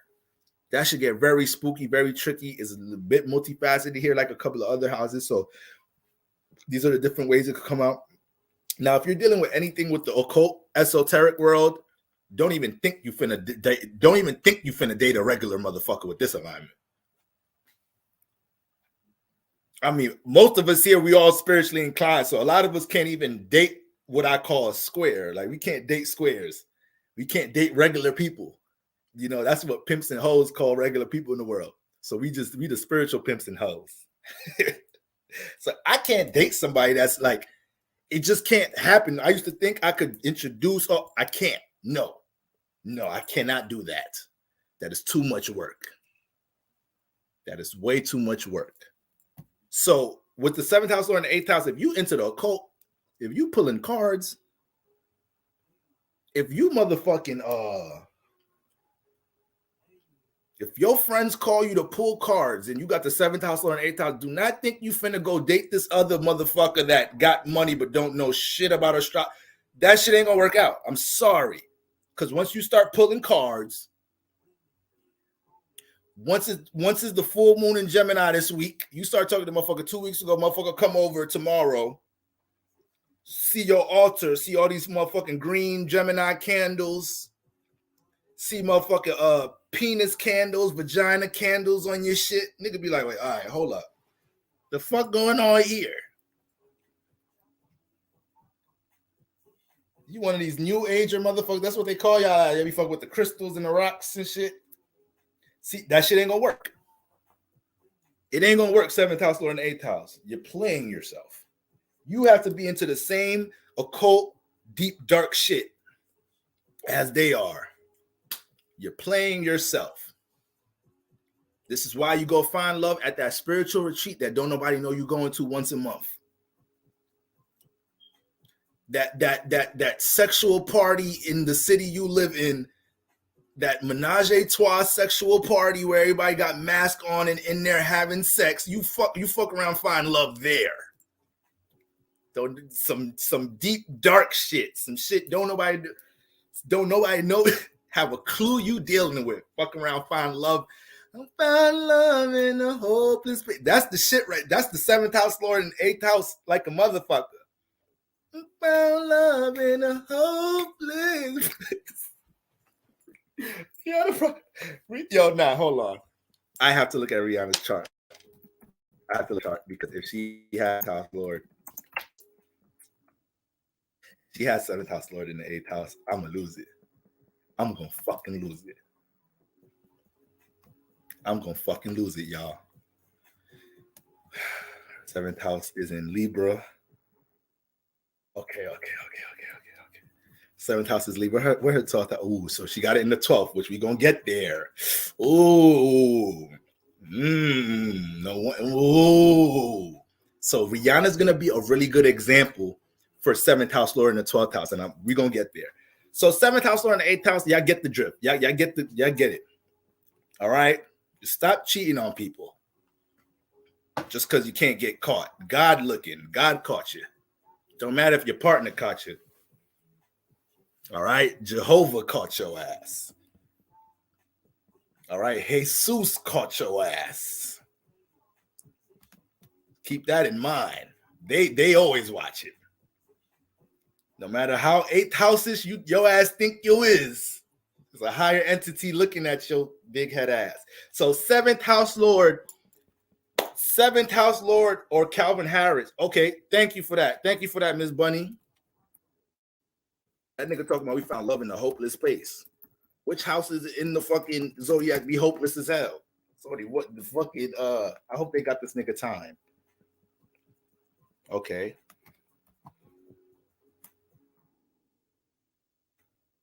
Nah, he got his 7 houses in Aquarius. His Saturn is in his 4th house.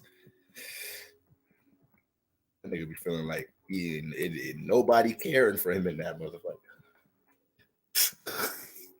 And he got Aquarius in the 7th house, Saturn in the 7th. Yeah, Leo rising. So what were we just saying about Leo risings with Saturn ruling the 7th? What were we just saying about their ass? That don't never get reflected in the 7th house. So that nigga found love in the hope. He found love in a place he wasn't even thinking about that shit. Wasn't even expecting to run in that shit. My shit don't get reflected. Find that shit in the most hopeless place in the motherfucker. All right, and let's let Rihanna's 7th house learn the 12th house thing about that shit, because the 12th house get a little hopeless like a motherfucker too. Shit look like it's there, but don't. Motherfucker look like they in love, but you're not really in love. It was just the sex. It was just, and they gone. They left you already. All right, so we're gonna get there. 7th house Lord in the 8th house. 7th house Lord in the 9th house, y'all. 7th house Lord in the 9th house. All right. Now, with this alignment, okay, school, education, y'all asses is definitely getting proposed to in college. Y'all be fucking up too. Y'all be entertaining more options. You should have, when your boyfriend brought that proposal up in college, it's like, no, I'm too young. I love this nigga though. It's too young. Y'all ass 28 now and shit. That nigga married. 7th house Lord in the 9th house. Y'all ass get proposed to in college. Y'all ass get motherfucking deep ass relationships in high school. The parents know each other. Yeah, Boro's coming over to pick up Christina right now. My parents on the phone with your parents and shit. We actually get sleepovers approved and shit like a motherfucker. So family be supporting the union and shit. Because remember, 2nd and 9th house has a lot to do with, like, once again, family tradition, culture. All right. But with 7th house Lord in the 9th house, things surrounding education, things surrounding what you pursue knowledge for, you most likely definitely had a real significant relationship somewhere in high school, especially if your ass went to college. If you went, because 9th house really deals with more advanced forms of education. So things like beyond high school and shit, but you could kind of put high school in there a little something, but yeah. Your ass did not make it 4 years and not get cuffed up or have a strong ass situation with somebody or did not experience love for your first time in college. 8 out of 10 times, if not 8.5 out of 10 times, 7th house Lord in the 9th house. It just don't happen. It just don't happen. If you in college, you experienced it. Somebody put some crazy ass emotions out of your ass, had you think about the future earlier shit in your life.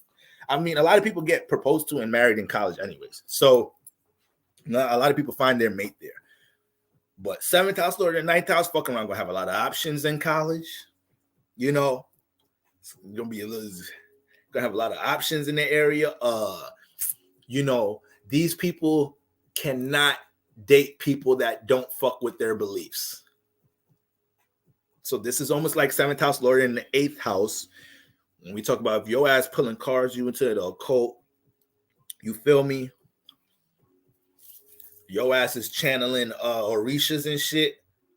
Don't think you finna date a nigga that work at motherfucking Bank of America. Okay? You got to get a nigga like me. I'm the only type of nigga that could fuck with your occultist ass. All right. 7th house lord and 9th house be on the same type time. Your ass need to date somebody who could relate to your educational level. You feel me? In some type of shape or form. But it's really your belief system, though. So if your ass is a super Christian and shit, take your ass to church. 7th house lord and 9th house. That's where your mate is at. You feel me? Your shit is don't be thinking your friends inviting you to the party. No, take your ass to church. You a real Christian. I'm talking about you giving the word. I'm talking about you serving the word everywhere you go. Like you dead ass with the shit. Take your ass to church. That's where your shit is at. Why are you all about the word? You got the 7th house lord and 9th house and you in a club. You doing it backwards right now. You doing it backwards. All right. Motherfucking 7th house lord and 9th house, y'all asses, y'all be on some Stella got her shit back. Stella got her groove back. Cause y'all ass going on vacation, motherfucker. You think you about to be on some hoe shit. You think you about to be on some hoe shit over in Jamaica and nobody find out. As soon as y'all get to the Airbnb, handsome ass, dark skinned motherfucking Jamaican nigga. Hey ladies.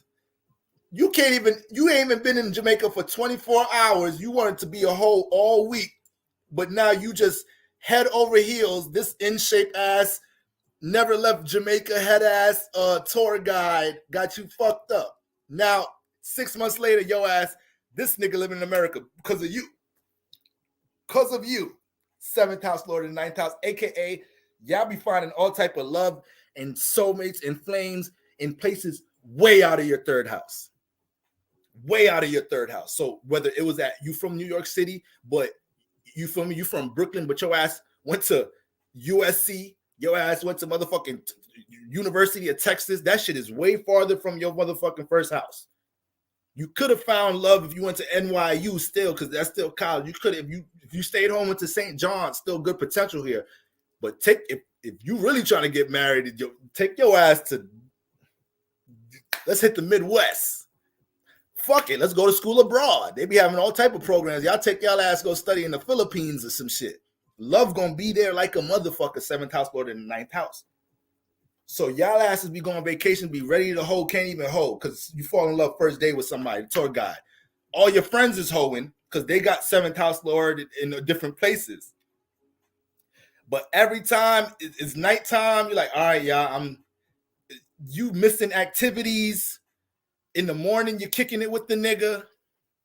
You ain't even doing shit in your vacation. You just chilling with this nigga all week. Your friends looking at you like, this motherfucker no fun. Like, you gonna come here and cuff? I got the 7th house lord and 9th house, and then not my fault. It's not my fault I fall into love when I take vacations. 7th house lord and 9th house. All right? Your motherfucking friend, motherfucking purchase a new home. Once again, you a Brooklyn native. You ain't never leave Brooklyn your whole entire life, but your friend purchased a motherfucking home in motherfucking I don't know. I'm trying not to OD in motherfucking in Hampton, Virginia, where the fuck I'm at. So your ass go all the way down to Virginia because they having a nice housewarming. It's gonna be people y'all graduated with. Everything gonna be there. So much people ain't be there. The nigga gonna be somebody gonna be there for you. You kind of far removed from your 3rd house right now. You ain't never been in Virginia a day in your fucking life. You don't even know how to spell Virginia. But love gonna be there. Tay Diggs' head ass gonna be there. Stella, his ass gonna be there. Whoever the fuck Princess Charming is for you. So that's 7th house lord and 9th house all day, every day. All day, every day. Way outside of the 3rd house, in the local, at college, advanced, you in med school, you date, you start dating one of the practitioners in that motherfucker. 7th house lord and 9th house. Some of y'all asses, I don't want to drag y'all. Some of y'all asses did some things with y'all professors y'all wasn't supposed to be doing like a motherfucker. All right? I ain't gonna be too much of a snitch air sign. Some professors could have lost their jobs if they found out. Some of y'all ass got a little kink for professors. Seventh house lord, and ninth house got a kink for some shit for a nigga that could teach them some shit. A nigga with some credentials. You feel me? That's a little turn on for seventh house lord and ninth house. I'll tell you that shit right now. All right.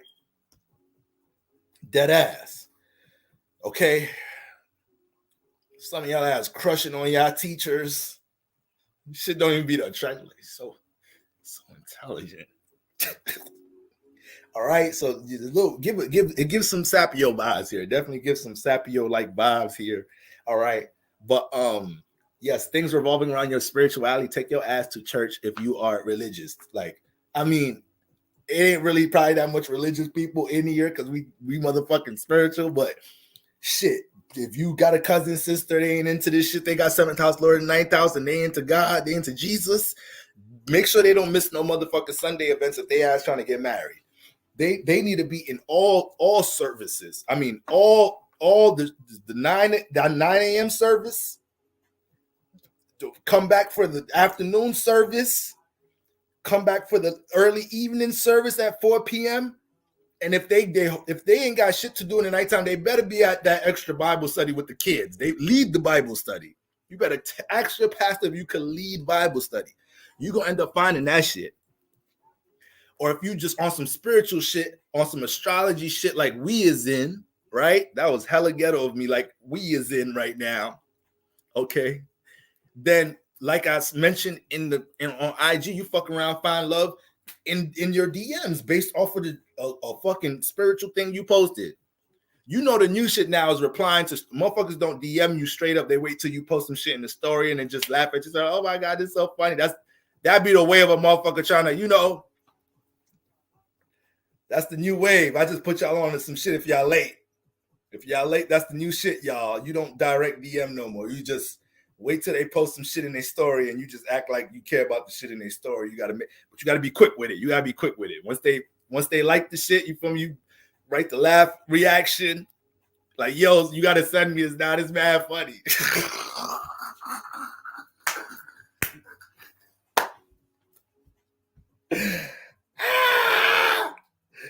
You gotta hit them with you gotta send me this.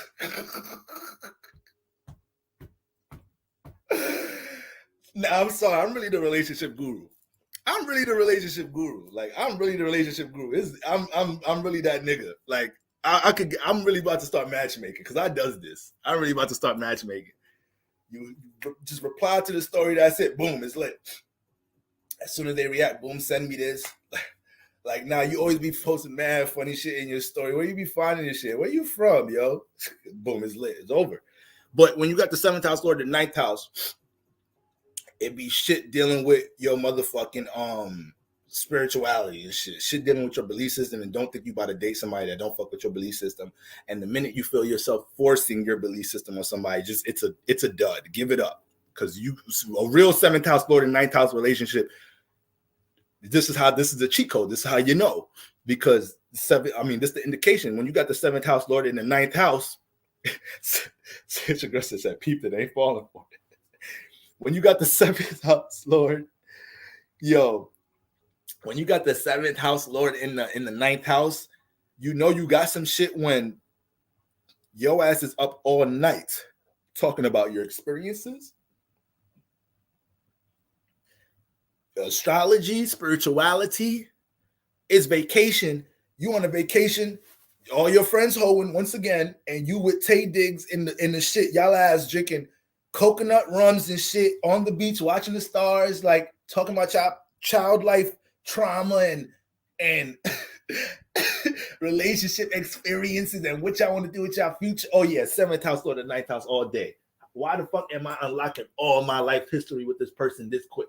Why are we going so hard to build this rapport and read each other's past, what we already have accumulated, the things we believe in? Why are we so intrigued? Why I don't feel like a force? I OD want to know this person's experiences and what they've been through because they come off so intriguing. So I want to know what they've been through, and they want to know what I've been through. So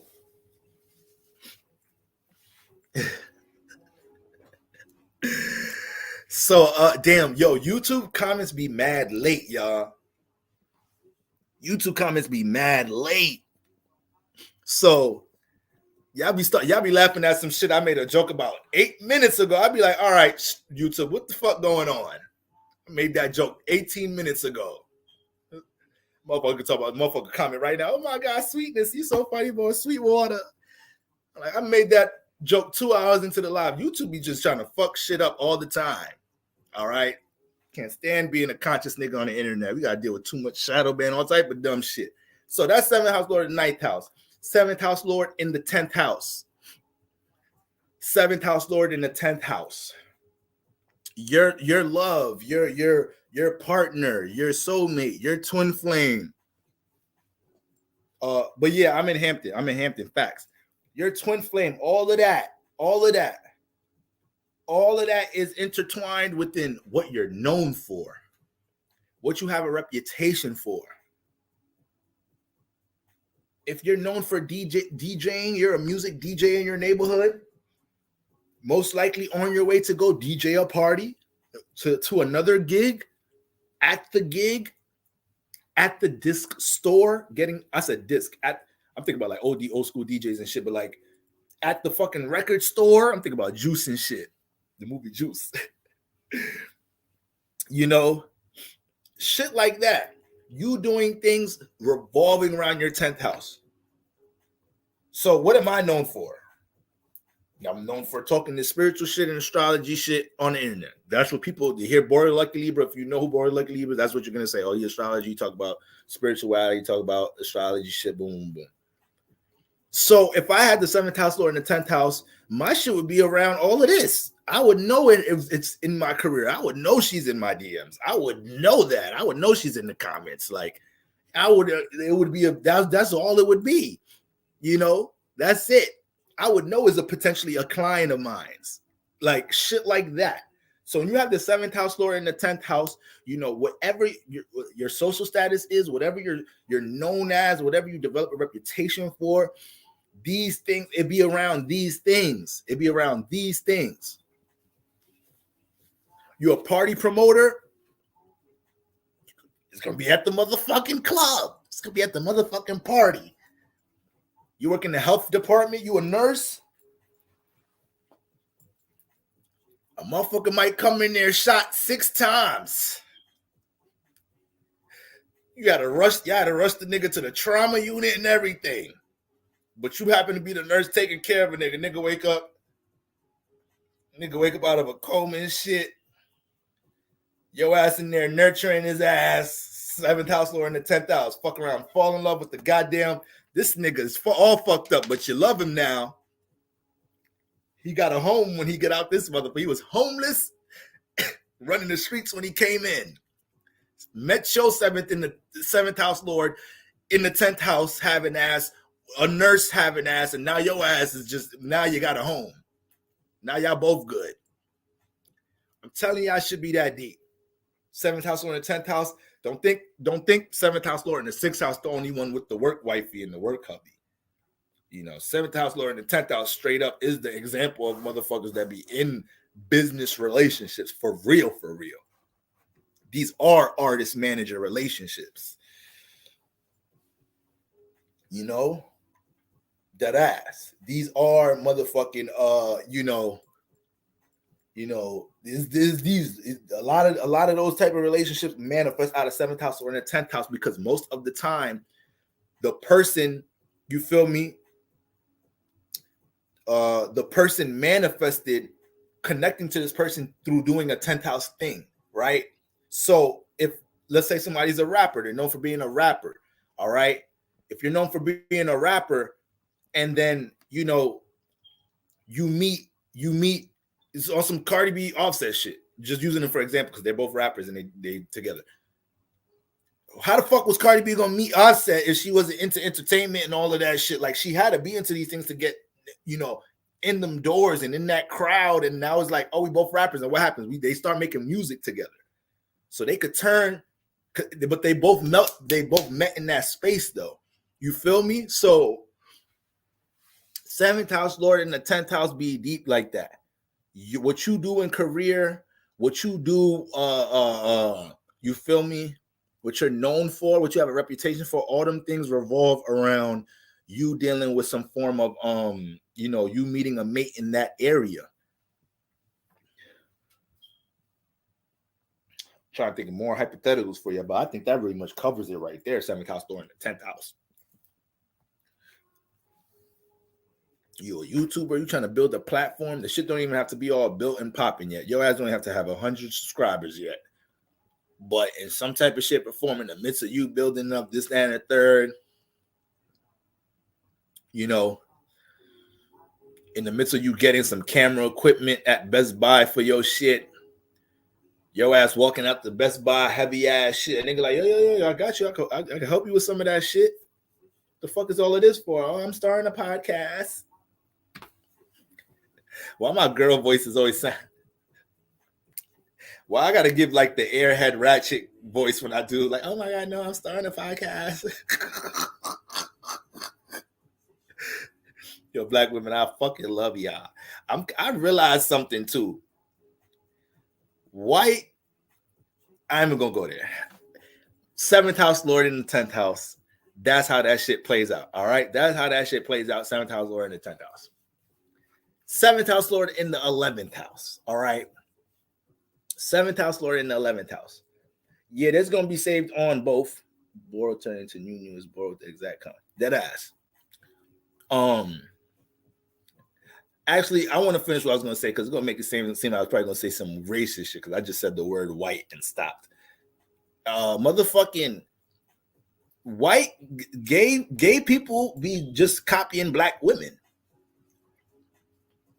This is not no shot at the LGBT community or nothing like that. Like, I'm not even taking shots, but I'm saying that for black women to claim, y'all gotta start LLCing some shit. Gay white men be acting like black women, like, oh my god, girl, this other, like they copy y'all, like they be like profiting off black women image, like this shit be deep. Heard another influencer say this, and I started looking deeper at that shit. I'm like, wow.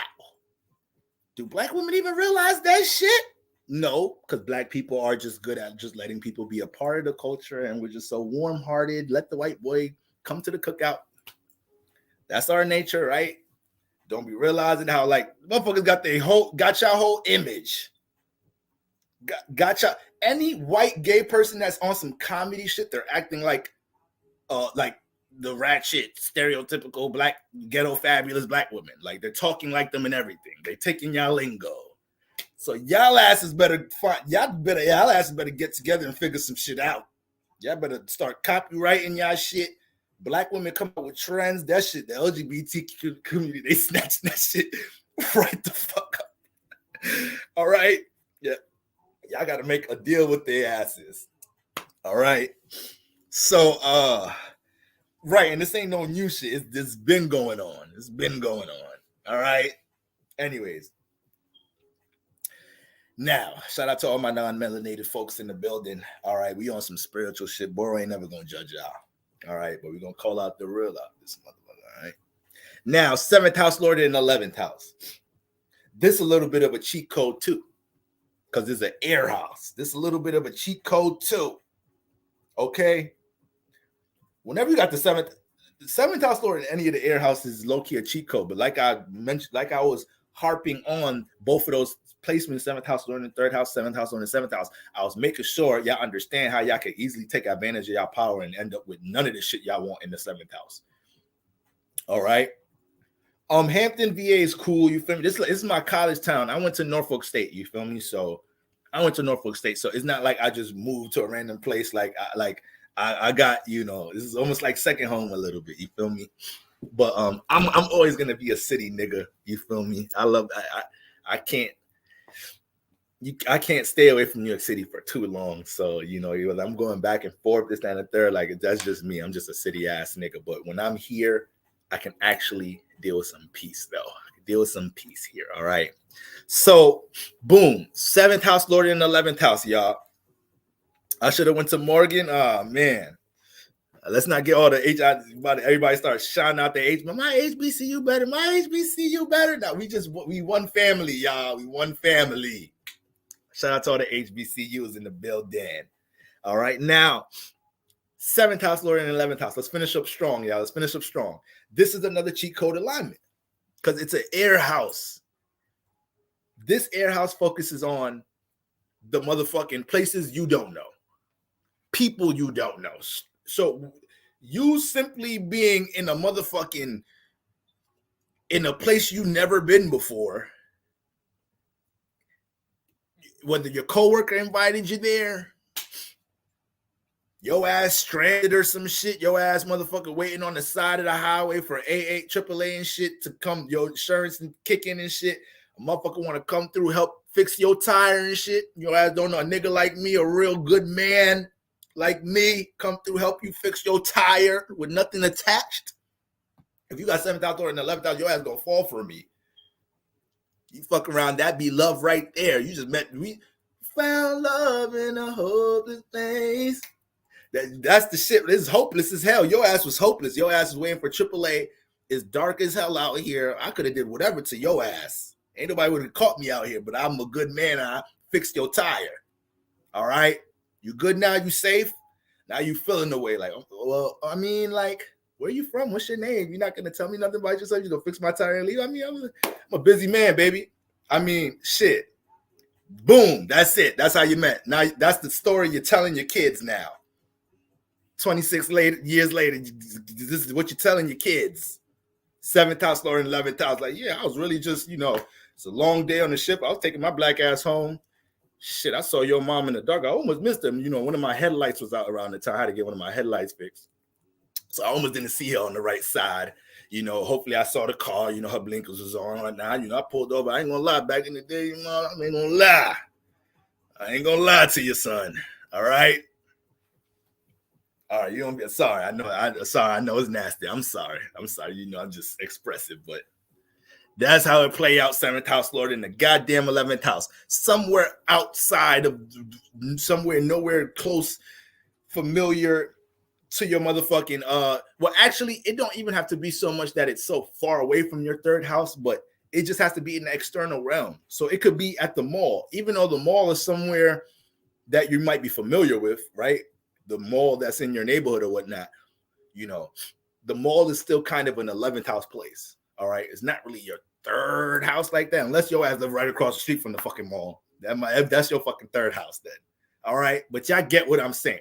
At the mall, at the fucking, you going to the library. I'm from the Bronx. Shout out to everybody from the Bronx. I got anybody from the Bronx in the building?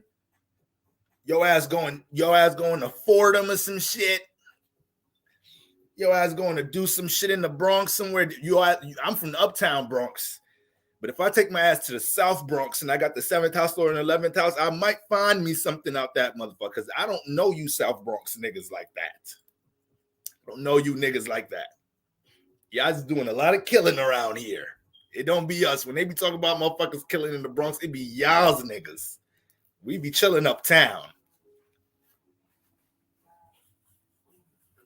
Uptown is where the Jamaicans at. They ain't got time for all of that shit. Them niggas is chilling, smoking, macking, Ital drinking, Ital eating. It'd be y'all little gremlins in the South Bronx just drilling in and shit. So I wouldn't Louis Charles on the concourse. Boom. Little delinquents in the Bronx. It's scary. It's really sad. But hey, what can you do at this point? Our culture breeded this. Anyway, so yeah, if I had 7th house or an 11th house, if I ended up in the fucking South Bronx, I'm still in the Bronx, but this ain't my territory. I could get got here. Nigga could get me here. I don't got no backup out this motherfucker. You feel me? All my niggas is a couple of train stops up. So you being in unfamiliar territory, you feel me? Or just being out in the external realm. This is why it's a cheat code. Your ass going to the mall. That's what makes the 7th house lord and the air houses cheat codes, and also make people take advantage of their power, or probably have too many options, or not knowing to settle down, or just be entertaining a lot. Because every time you just end up in a social environment, you feel like there's opportunity. That's what it is, you know. Hopefully your ass got some nice placements that help you look at shit a little bit more seriously. You plan your future and not get caught up in just all these options and whatnot in your present. Your ass feeling unfulfilled later in life and shit. But 7th house lord and 11th house, it really be that simple sometimes. You know, doing something just out in the world, in the mall, at this party, you know, at the gas station, somewhere in the 11th house. That's it. But it's super duper if it's somewhere that you're super unfamiliar with. So if it's like, once again, your coworker, your friend invited you to some shit and invited you to some party, you don't know where the fuck you going, you still getting dressed, texting them like, where's this shit at? Like, girl, don't worry, just get ready. We're gonna be there in a few. You some shit that you don't find out where the fuck you gonna be at until you get to the motherfucker. That's some 11th house shit right there. The love gonna be waiting for you in a hopeless pace like a motherfucker out there. All right? I can't get that shit out of my head now. But all day, 7th house or 8th and 11th house. Everybody that live in New York City, y'all ass just getting on the train. You just getting in the train, you meeting a fucking motherfucker want to talk to you on the train. You getting the Uber X, sharing the Uber in New York City, getting the Uber X. Y'all know we gonna Uber like a motherfucker in New York City. All right? New York City, the only place I have a car, still Uber somewhere. I ain't driving to Manhattan today. I ain't spending an hour looking for parking just to go to Soho and shit. We taking the Uber to Soho to shop. I'm taking fucking Uber back. Fuck it. Same shit I was about to use to put gas in my shit. I'm just use this on Uber. All right. So shit, New York City out this motherfucker 7th house lord in the 11th house. Yo ass getting that Uber X. You start talking to a motherfucker in there. Motherfucker get out the stop like, oh, where you going? This is my side. Yo ass, you trying to see what's up before they get out, before they fuck around, get up at the stop and shit. If it's a real one, if it's one of them real ones, if you just bumped into the mate, you fuck around, not go to Soho. You feel me? Right, Uber is the best thing to happen to NY. NY, I just can't. The NY is just sometimes, NY is one of them places that you just can't be there for too long sometimes. Like you need your little break from NY just a little bit, and then you need to refresh and go back. If you a native, you know, you gonna tolerate more. You know, your skin is built for it. If you ain't from New York and your ass live there, I know your ass be needing a break. I know your ass be needing a break from time to time. Like, Ma, can I just come home for a couple of weeks? Can I just come home back to Charleston, South Carolina for a weekend or two? Like, what's happened? New York City not working out now. It's fine, but I'm just kind of tired of seeing Jamaicans stabbing each other outside while I'm trying to get sleep at night. All right. These niggas played Willie Bounce 37 times at 3 a.m. I don't know. I can't even motherfucking Bob's Cartel playing till 4 a.m. like a motherfucker. I can't even get some sleep out this motherfucker. Willie Bounce. Everybody wanna do the Willie Bounce. There's 7th house lord and 11th house, y'all. This is what y'all fucking with. This is what y'all dealing with, 7th house lord. So don't take advantage of y'all shit. Don't. You know, you meet somebody nice out in the world, out in the 11th house. Okay, you ain't ready to commit. Be honest with them. This, that, and the third. Let them know your lifestyle. This, that, and the third. But you gotta be conscious. You gotta be mindful. When you get a good one, you got the 7th house lord in the 3rd house, 7th house lord in the 7th house, 7th house lord in the 11th house. You gotta know when you got a good one. Because all of y'all fuck up when y'all get the first good one. All of y'all fuck it up. Y'all all fuck it up. It's very common that y'all fuck it up.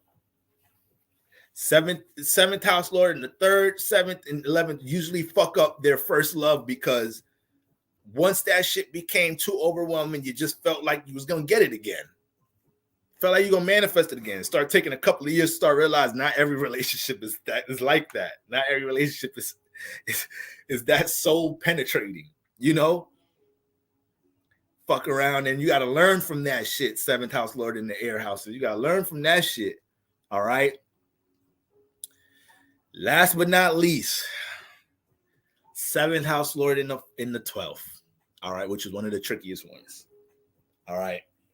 Seventh house lord in the 12th. Oh, yeah. Another thing about, damn, this is such a big thing. I left this out. Seventh, damn, this is a big thing. Seventh house lord in the 11th house, you know, community. Anything that's community based, partnership based, group based, shit like that, you know. So for example,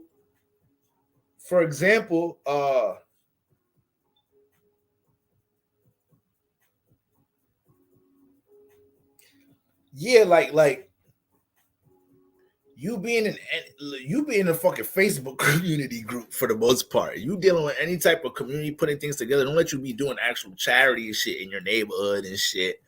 You feel me? Or you're part of some type of fasting online group, or you're part of some type of shit, something, anything related. There's all different type of community groups, different things dealing with people interacting in a in the same space. Anything around that, lovers be in that type of area too.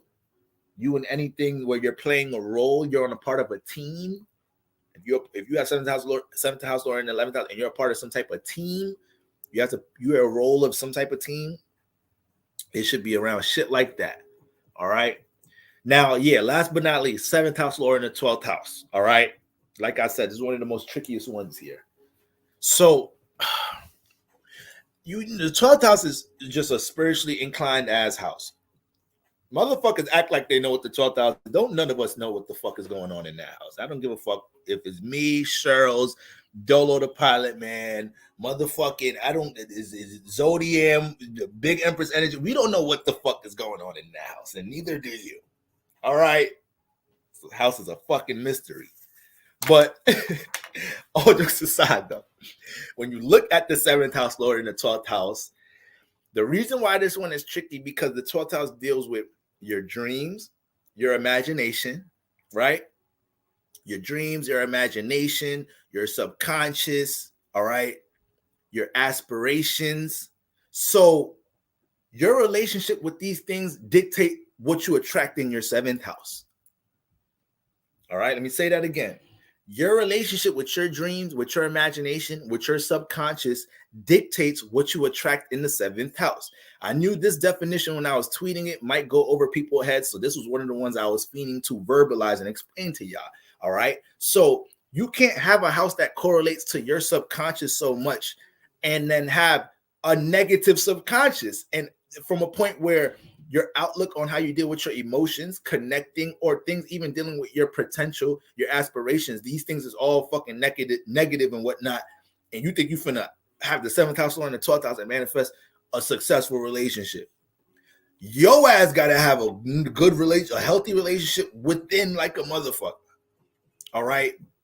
But the thing is, this is a powerful alignment because it comes down to you simply shifting energy. You making sure that you place a positive outlook on things dealing with your subconscious and how you look at relationships. People that have a negative outlook on relationships with this alignment, they'll never see success in relationships. Some of these alignments that we went through, 7th house lord, this and the 3rd, y'all asses could not be looking for and still manifest motherfucking love. 7th house lord in the 8th house could be a goddamn serial killer. Have no aspirations to deal with no type of serious commitment love. I am a hitman. I kill people for a living. I don't need love in my life. Still manifest that shit. But when you got the 7th house lord and the 12th house, let you go through a breakup. You got your heart broken, and then motherfucking now your shit is fuck relationships. Now your shit is this, that, and the 3rd. I ain't never fuck a relationship again, or ain't nobody out. Modern dating is so fucked up. Everybody in the world so fucked up relationships that you're gonna shoot yourself in the foot with that type of mindset with the 7th house lord in the 12th house. You're gonna shoot yourself in the foot, and you're gonna see your relationships that you start manifesting. Like, damn, My relationships is dead ass the product of the way I think of them. So what are you going to do? Are you going to shift the way you think and feel about relationships, or are you going to allow you being the one manifesting your circumstances to act like this is the reason you think like this? Damn, another relationship like this. Another relationship. This is the reason why I don't fuck with relationships. You're not shifting the way you think or feel about it. You're just supporting the same narrative that you have subconsciously. So whether it's a childhood, whether it's childhood trauma, whether it's certain personal experiences you went through, whatever in your life, you got to learn how to release that or acknowledge them insecurities, because don't let them in. We all have insecurities. We all have some fucking trauma. We all have, potential fear, deep fears and whatnot. But as long as you acknowledge these things, you got 7th house Lord in the 12th house, you got to make sure that doesn't, these things can't. They just because they're there, they don't have to block your potential in relationships. You just have to make sure you acknowledge these things and they're not projected in your relationships. 7th house on the 12th house, you got to be fearless. You got to be fearless when it comes to love, if that's what you want. You got to be fearless. You got to be open to get hurt. You got to deal with the vulnerability. They just kicked me off IG. You got to deal with that vulnerability. You can't think about you getting hurt. You can't think about things going left like the previous situation. Remember, there ain't no ceiling on what's the 12th house, because you're dealing with your dreams, your imagination. So this person has to low-key be delusional. This is the only placement where any form of delusion I could let rock. Because if you're super delusional in the sense of it don't, I'm not, and when I say delusional, I don't mean just because I said delusional, you got to say you want a millionaire nigga, this, that, and the third. Nigga got to be a teacher. They got to be an astrologer, in shape, look like Morris Chestnut, but with twists though. You have to have 2-strand twists, a little bit taller, 6'8", no jujitsu, make $3 million a year. Like, relax, y'all, relax. I mean delusional in the sense of, regardless of what negative things you may have experienced in your relationships, right? Regardless of everything you may have experienced in your relationships, you still could psych yourself up to know that you're going to attract something positive in your relationship. You still psych yourself up to think there's to know there's success waiting for you in a relationship. And a lot of that depends on the relationship you have with your subconscious, how you feel about yourself, how you deal with self-love, how you nurture your own creative endeavors, your own aspirations. The more you start building 7th house and 12th house, this alignment is so powerful for just dealing with your creativity, period. Because the moment you deal with creativity, it's access to the 7th house. So your creativity, your art always gets a direct line to the 7th house. So I know we were talking about intimacy and relationships, but placements like 7th house Lord in the 1st house, 7th house Lord in the 2nd house, 7th house Lord in the 3rd house, 7th house Lord in the 5th house, 7th house Lord in the 9th house, 7th house Lord in the motherfucking 12th house. You have a direct line of access of your creativity straight to a social environment. This is also something to look at with the 11th house. This is why some of y'all can build up community, build up brands, build up platforms, probably with least resistance than others. Your 11th house Lord may be hitting a creative house, maybe hitting a house dealing with your knowledge and wisdom, your awareness. All you do is get on the camera, get on the platform, you start giving out your awareness. But because you have that alignment, it's not that you're so much smarter or wiser than anybody. You just have alignment that gives you direct access for your awareness, your creativity to just hit the public. So when you have the 7th house Lord in the 12th house, this is what happens here. So on a creative level, on a collaborative level, you can manifest so much situations, within what's the name? So much situations just for your creativity to open up opportunities with others, collaborative situations. Thank you for bringing up Rihanna. This is why I said this is going to be a good breakdown for Rihanna. You know why? Because Rihanna has said that she's gave out some negative outlooks on relationships. I know y'all love Riri. I know y'all do. But she ain't the most traditional. It ain't nothing wrong with being traditional. It ain't nothing wrong with wanting to be traditional or not. I'm not saying Riri's wrong for nothing. However, I just know I can't find a clip with Rihanna saying she really wants true love. I can't find a clip with saying Rihanna wants this type of commitment. Then we look at what she's been through, what she's experienced with CB. That might have been real traumatic with her, whatever. Then she date the millionaire, don't know what happened in that situation. She got out of it. So with Even the shit that's in her Rihanna's music, the way she just speak about love, Rihanna definitely be jacking that independent shit, that this, that, and the third. If that's gonna, she has the seventh house door in the 12th house. If she clings on to that mentality, that's what her relationship life is gonna be. She's gonna be a popping ass star that may not really have no real tight long-term commitment with nobody. I don't know if that's what she desires or not. All I know is she desires something real. That attitude has to change. That attitude has to change. Too much Aries energy and Aquarius energy. You know, now that's the thing. I can't remember. She's an Aquarius. Wait, let me go back to her shit. Computer acting stupid. I know she got Aquarius somewhere. Where's the Aquarius at? Where's the Aquarius at?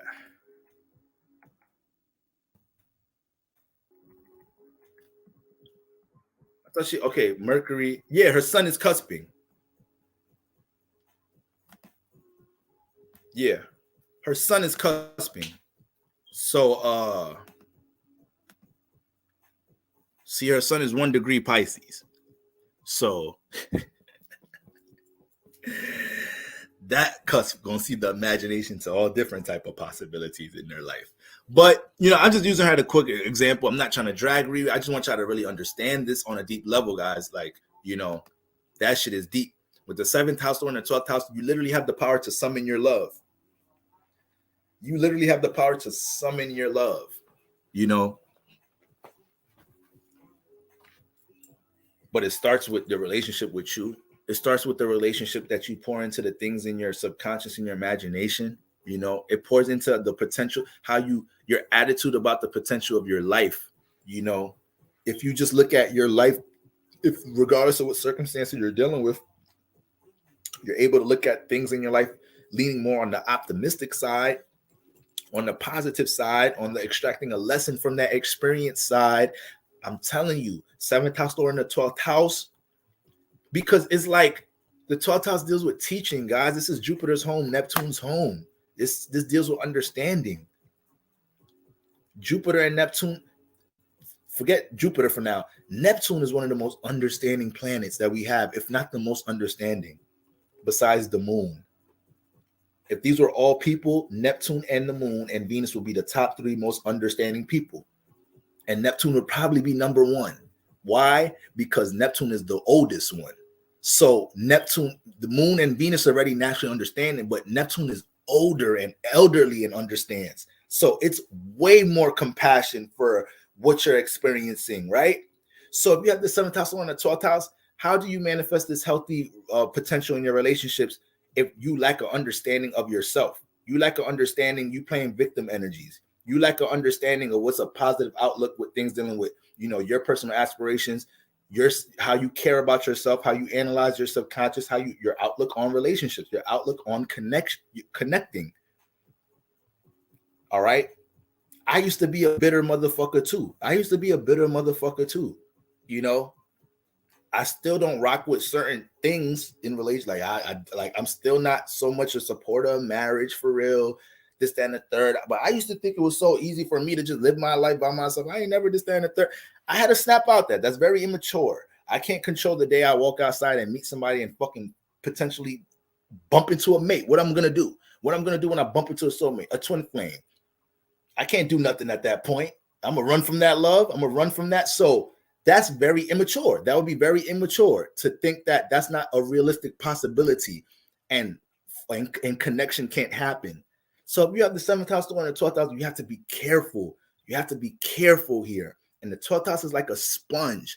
It deals with the collective consciousness. So the things that you're surrounded by with your friendships in the 7th house, the things that you socialize around, could easily create these beliefs in the 12th house.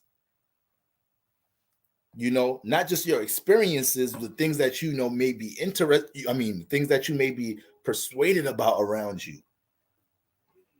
All right. So your belief system, man, your outlook on these things, your subconscious, things revolving around your creative expression.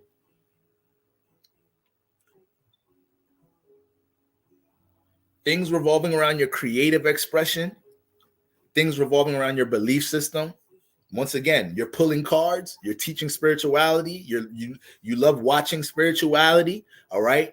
So it doesn't have to be all the time play out like that, but if you really have a negative, like anybody saying you got to be motherfucking the most joyful, positive, outlooking person in the world with relationships, but you just can't shoot yourself. You can't have this alignment and shoot yourself in the foot being extremely negative. That just doesn't help anything. That doesn't help anything. All right.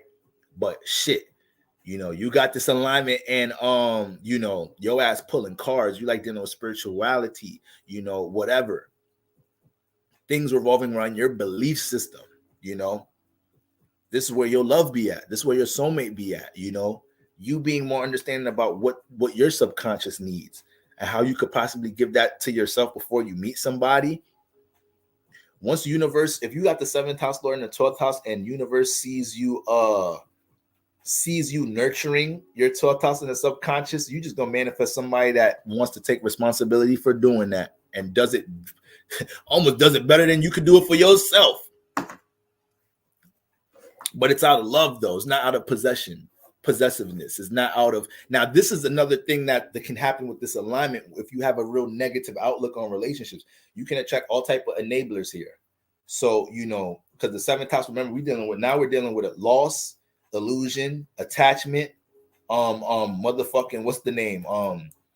Illusions. I think I just said that already. I'm sorry, y'all, it's midnight. I'm starting to lose it.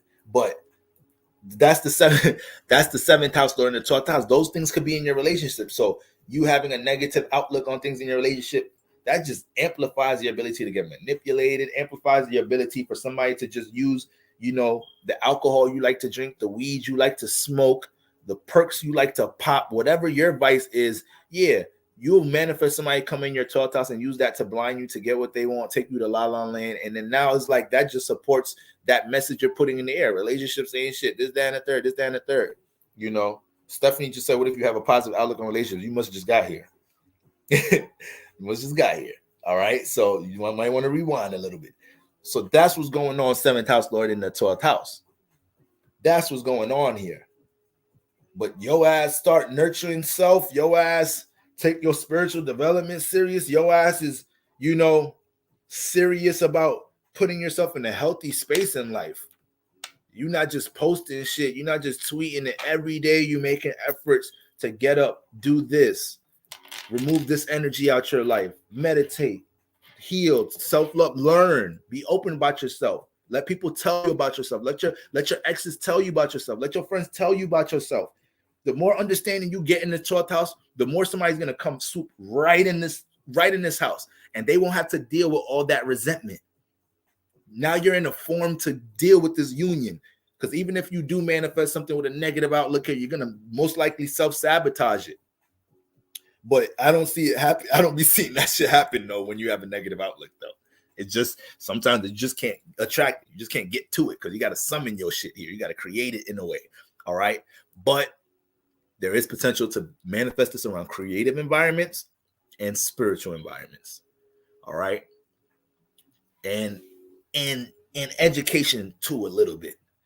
All right, so. You work in a school or you teacher, you might date another teacher, things revolving around education, spirituality. So you may manifest some of that too there. All right. But that's the biggest thing, the subconscious part of it. All right. Remember, y'all, the water houses, they all deal with our insecurities. They all deal with trauma to a degree, but these are the houses that uplift it. These are the houses where we evolve our subconscious because we go through these things, right?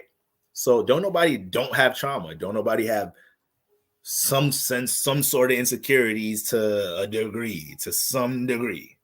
All right. Even if you're the most confident motherfucker in the world, there's some shit I could probably roast you on that'll probably shatter your heart. All right. So that's what's going on with that. Appreciate Dej K, appreciate the cash app, appreciate everybody that sent donations, cash apps tonight, whatever, y'all. Really appreciate that, family. All right. I'm gonna have to stay up. I got some more work to do. It's been such a long day. All right. But I definitely want to prep some notes for a good live stream tomorrow. I got to look at some alignments, just see some things that's going on. All right, family. I posted a video on my Patreon. I'm about to go stupid on Patreon this month of December leading into 2023. Just posted a video breaking down the house lords of every house. All right, so we just went through the 7th house lord through all these houses. So now we all have more clarity and confirmation on how to put ourselves in that environment. You know, now we're more conscious about, damn, that's why I manifested love there before. That's why I did meet my soulmate, my twin flame, my, you know, my ex-husband, wife, or whatever there. But now you understand, okay, this is how I activate it though. This is how I'm proactive about it. So now I'm not just sitting here watching fucking dating shows and watching bullshit ass niggas like Derek Jackson play on my heartstrings, or these fake ass, bitch ass, lame ass male dating coaches that really be pandering to y'all and don't know shit about spirituality and real relationship energy. You feel me? Just to build a brand, sell they book, do this, that, and the third. Now we just got straight to it. We just got motherfucking straight to it just now. We ain't wasting no fucking time with no bullshit.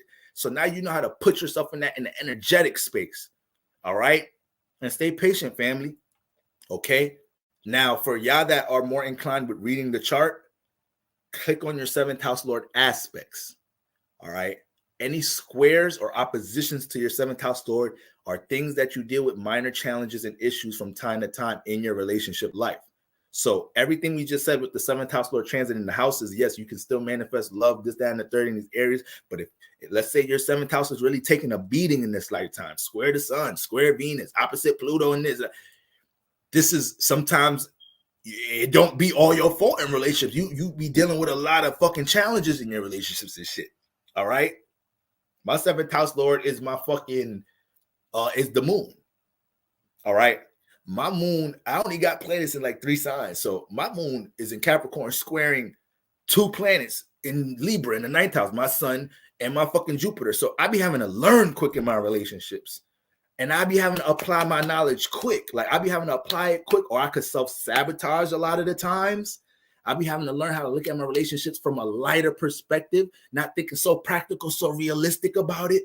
You know, with the Capricorn energy, being more open to experiencing, connecting, dropping my guard a bit. So if you guys know how to read your aspects, look at them squares of oppositions to your 7th house lord. This will give you more awareness about why you just deal with certain clashes, certain restrictions, certain friction in your relationships, you know, and the more awareness you have about that, the more spiritually prepared you are to deal with these things, guys. All right, y'all.